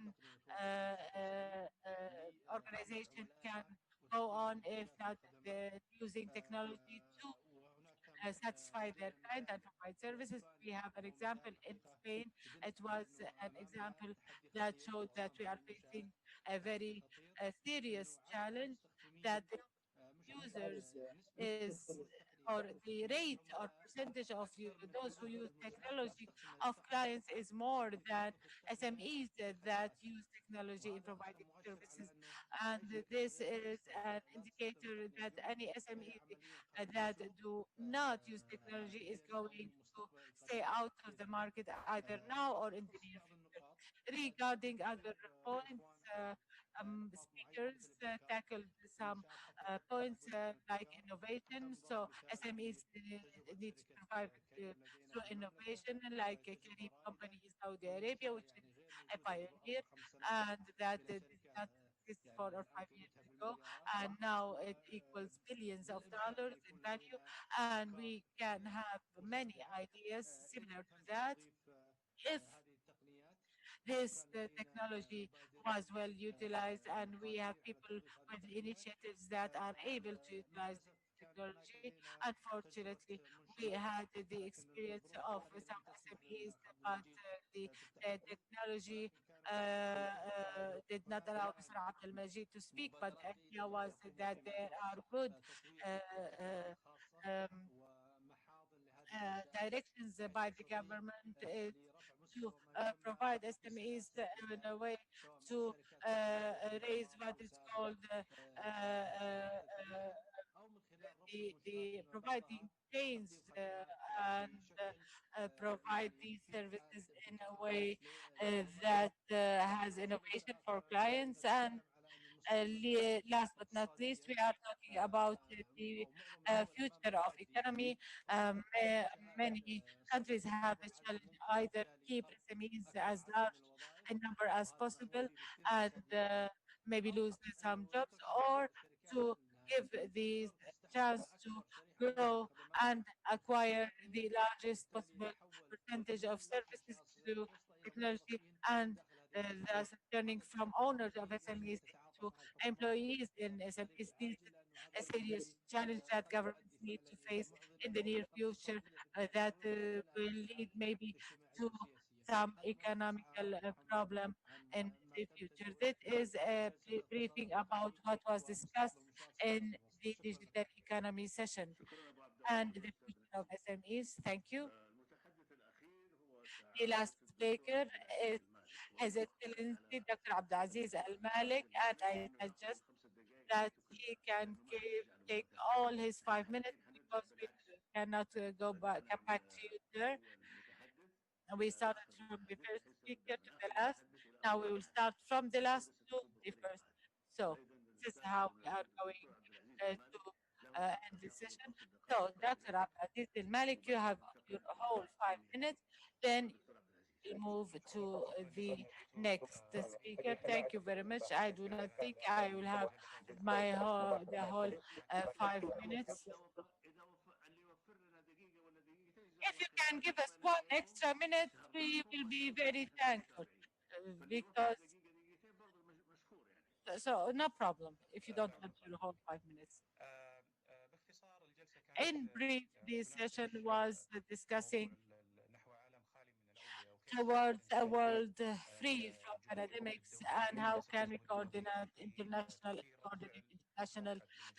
efforts to have one unified reaction in responding to the pandemic. Actually, the colleague enriched the dialogue. At first, we have His Excellency, the permanent representative of Saudi Arabia in the United Nations, Mr. Abdullah Al-Muallami, about the Saudi role either on the local level or international level in facing the pandemic by foreseeing also the need of international coordination and the efforts that by Saudi Arabia led to a virtual G20 summit headed by the custodian of the two holy mosques in 26th of March, and at the beginning of the efforts to face the pandemic. And also Saudi Arabia called upon organizations and countries to provide all possible efforts. And he also mentioned that Saudi Arabia took many procedures and actions as heading the G20. These were unprecedented decisions through the G20 by supporting international economy, including pumping $7 billion to international economy and enhancing international action and working especially with the WHO, the Monetary Fund and other development banks, and also supporting the WHO fund to face the pandemic, especially with countries with weak health sectors. Other colleagues, Dr. Ansari, Dr. Saleh Al-Mohsen, and also Professor Arna Payne about the importance of primary health care, providing communities that have high readiness to face pandemic in case they happen. And Dr. Saleh Al-Mohsen also shed light about the importance of financial support in research, where we can head to fields that would achieve the greatest impact in facing the pandemic, and also how can international cooperation even and the direction that differed pre and post the pandemic, where there was more collaboration, more sharing of data among countries to provide higher coordination and one unified reaction for the pandemic. And also he spoke about the equity in providing education for everybody, equitable access to vaccine as well, and the ethics of research during pandemic. And also I think that I this is in brief what took place in our session. Thank you very much. Thank you very much. So we will go back 2 minutes each, and if less, it would be better. So we want you to tell us what were the most important points, or one or two or three points of what you have mentioned that you feel that the forum should focus on. For example, if I said, I mentioned 5 points, they are all significant, but there is those who are even more significant, so that we can have another conclusion of a conclusion. So we want everybody to tell us one recommendation outcome where that we can focus on one or two or three or all if you want our recommendation. And by this we will reach the goal we are seeking, where we want to focus on the most important points that can turn actually after to a program.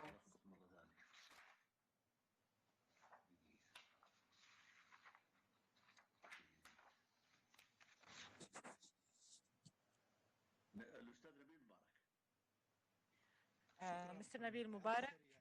Thank you, Mohammed. Very quickly, the main Regarding points the most important points related to regarding digital economy and SMEs in economy and general. SMEs in general, I think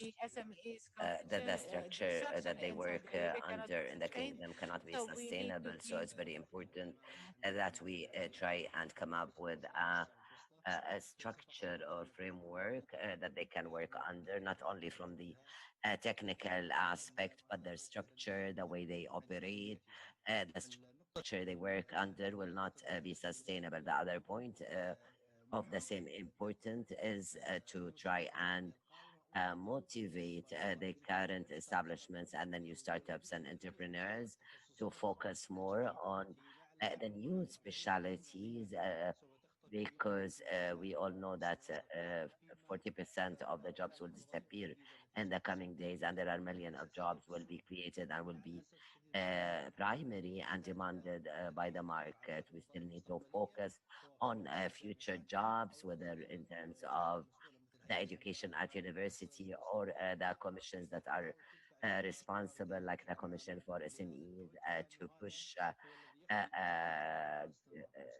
SMEs to move towards this and education to move towards this. And thank you. Dr. Maha. Thank you very much. I have three main points very quickly. One, artificial intelligence and the digital technology will be the language of the century or the decade in the health sector. So ongoing learning and training is very important, and it should include technology disciplines, also the big data. There's a need to coordinate and between the local and regional level in the area of big data in health sector. The third is to invest in digital health sector and the big data, and to invest in research and development, and to link the basic science with the clinical science and engineering science. The three main sciences should be linked together to attain this. Thank you very much. Thank you, Dr. Maha, His Excellency Hussam. Dr. Hussam, sorry. Thank you very much. I think that digital transformation in education is a necessity and not an option. It doesn't really mean to provide platforms for remote learning, but to continue utilizing the technology in education everywhere in all types. The second point that I see it's important to focus on is to give space for innovation and creativity when we redefine the education. Redefining education doesn't mean that we come up with a different definition, but to come up with applications, with forms, with many different tools to expand this area. Thank you very much, Doctor. Excellency Dr. Riyad. Thank you very much. I can summarize the outcome of my session in two recommendations. The first, the experience of Asbar's taking part in the T20 team is a successful experience that can be replicated in other areas, and financial support is not the only element for the success of any research experiment. And there's a need, the point two, there's a need that to establish think tank centers to be at a parallel position with other areas of the world in this discipline to support the decision makers and facilitate taking the decision, whether in the public or private sector. Thank you very much. Thank you, Your Excellency. Now, we move to His Excellency Dr. Abdullah Sultan. Three main recommendations from the technology foresight. The first, there is importance for having an indicator, a national indicator for the foresight that we updated continuously to give us idea where are we going strategically and security wise. A national entity should be assigned this responsibility. The second recommendation I'm adding to Dr. Hussam to redefine universities and the role of the university and the importance of research and development. We want a research that serves the market and not to be just research for the sake of research. We want to be compatible to universities and other world to be able to influence technology. The third point is related to what Dr. Al Mubarak said. We need to bridge the gap, the accelerated technology, the generators for the SMEs that are using the local equipment and to reach as national sustainability, self-sustainability in this area. For industries related to the oil, fuel, energy, water, we need to reach the self-sustainability for generators. This has to come quickly. The technology should be, we should produce the technology replicating international applications or examples, but with the local context. Thank you very much. Thank you, Doctor. Your Excellency, Dr. Abdulaziz Al. Thank you very much, Dr. Fahd Al-Kabir. I have three recommendations. Very quickly, what Dr. Abdullah unifying the media efforts and ascertaining accountability and transparency, unification of all national efforts, public, private sector, civil society, and the recommendation by Dr. Abdul Qadir Al-Amir to rethink of urban planning and the building systems, and focus also to trying to address the condensed populated areas that can bring or produce some crisis if we do not address it. So we have an example, the city of Riyadh and the Green Riyadh should be replicated also in urban planning. Also, Dr. Abdullah Sultan and Dr. Muhammad Ghazi confirmed this, the role of universities. I agree with them. And the last point, of course, what was mentioned by Dr. Jasser Al-Jasser on the importance of crisis management and risk management and consider it as an important output for any job, and we should recruit or try to mobilize or to attract professional staff for this. Thank you very much, Doctor. Now we have His Excellency Dr. Sharif Al Abdul Wahab. Peace be upon you. The main 3 points out of the session yesterday, the first relates to equal pay between the two sexes at all levels, and the second recommendation to understand the concept of artificial intelligence or the technologies for the big data that will create new jobs, and to prepare university students to assume these jobs in any specialty. The last recommendation was related to the necessity to have the social jobs, which has been always based on volunteerism, but now it's becoming an urgent need, and it will encourage people to do what they like to do and not what they are requested to do against pay. Thank you very much. Thank you, doctor. We move now to Dr. Sultan.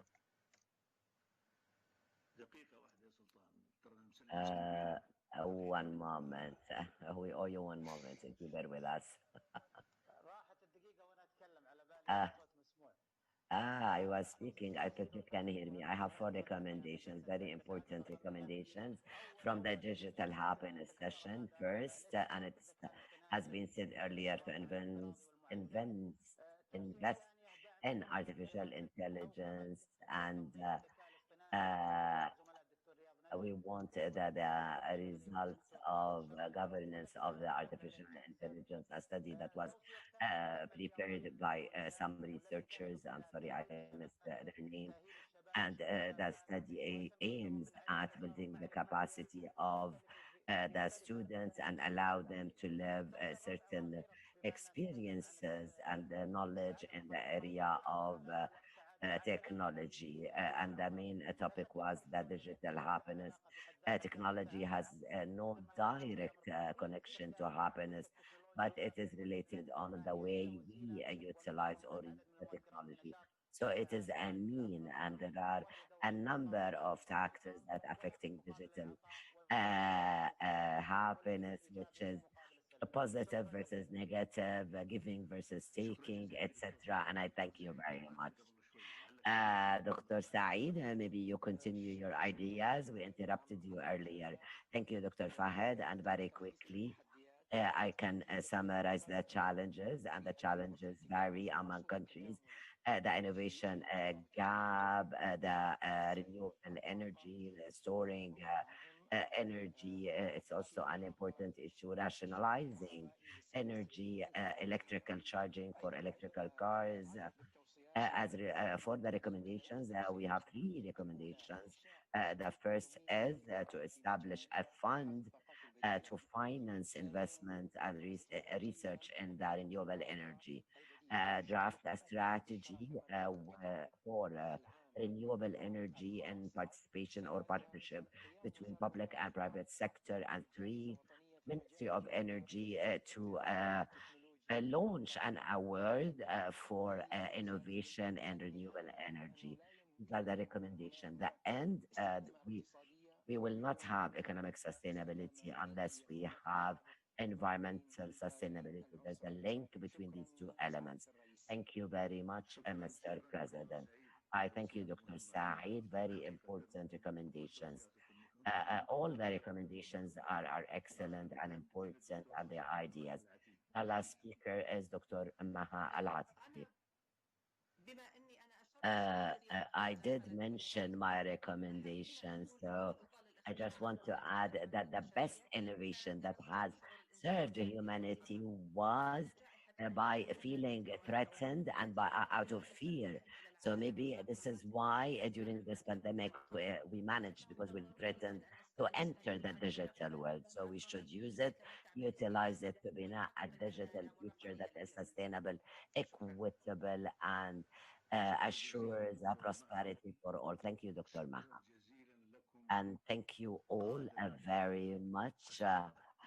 You are the front liners of Asbar during its 5th round. You have led the sessions and moderated it successfully. We have managed to come up with great ideas, and we have took note of it, and will pay much attention to it. And we might maybe organize some brainstorming sessions to discuss such ideas, to develop it more. And sometimes you come up with recommendations. Sometimes when we look at it, we look at it and we say we should have implemented them 5 years ago. So we have to look at this again to confirm that nothing is has been done, or is it's too late to do it. But I think all the ideas are serious enough, are committed enough, and they are trying to find a way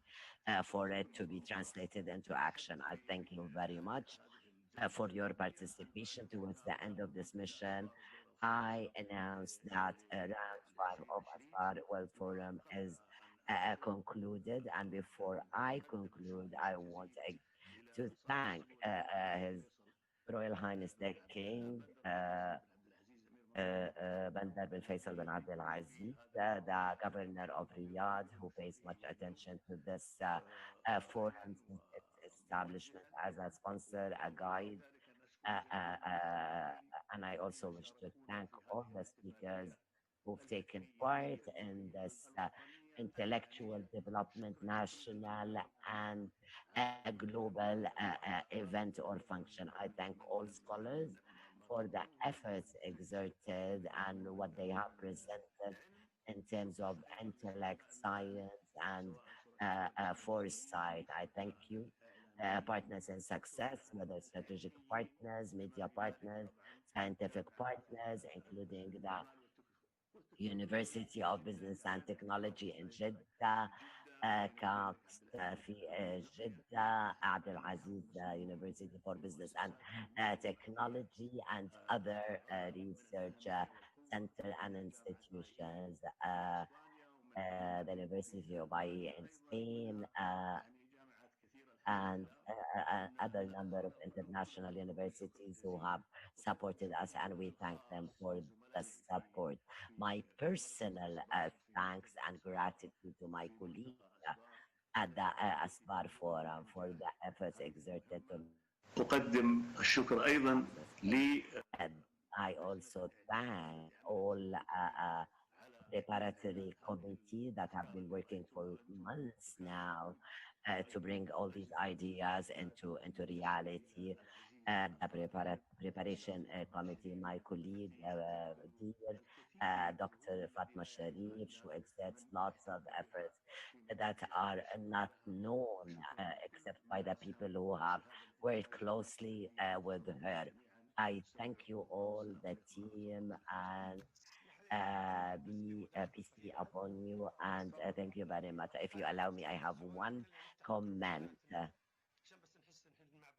I think we should all open our mics or activate our mics, and so we thank, we upload all of you, Fatma, and all the colleagues that we haven't seen. Thank you very much. Thank you very much. Thank you. We meet again, hopefully in 2021, by God's will. Thank you very much. Peace be up to you. Bye-bye. Bye.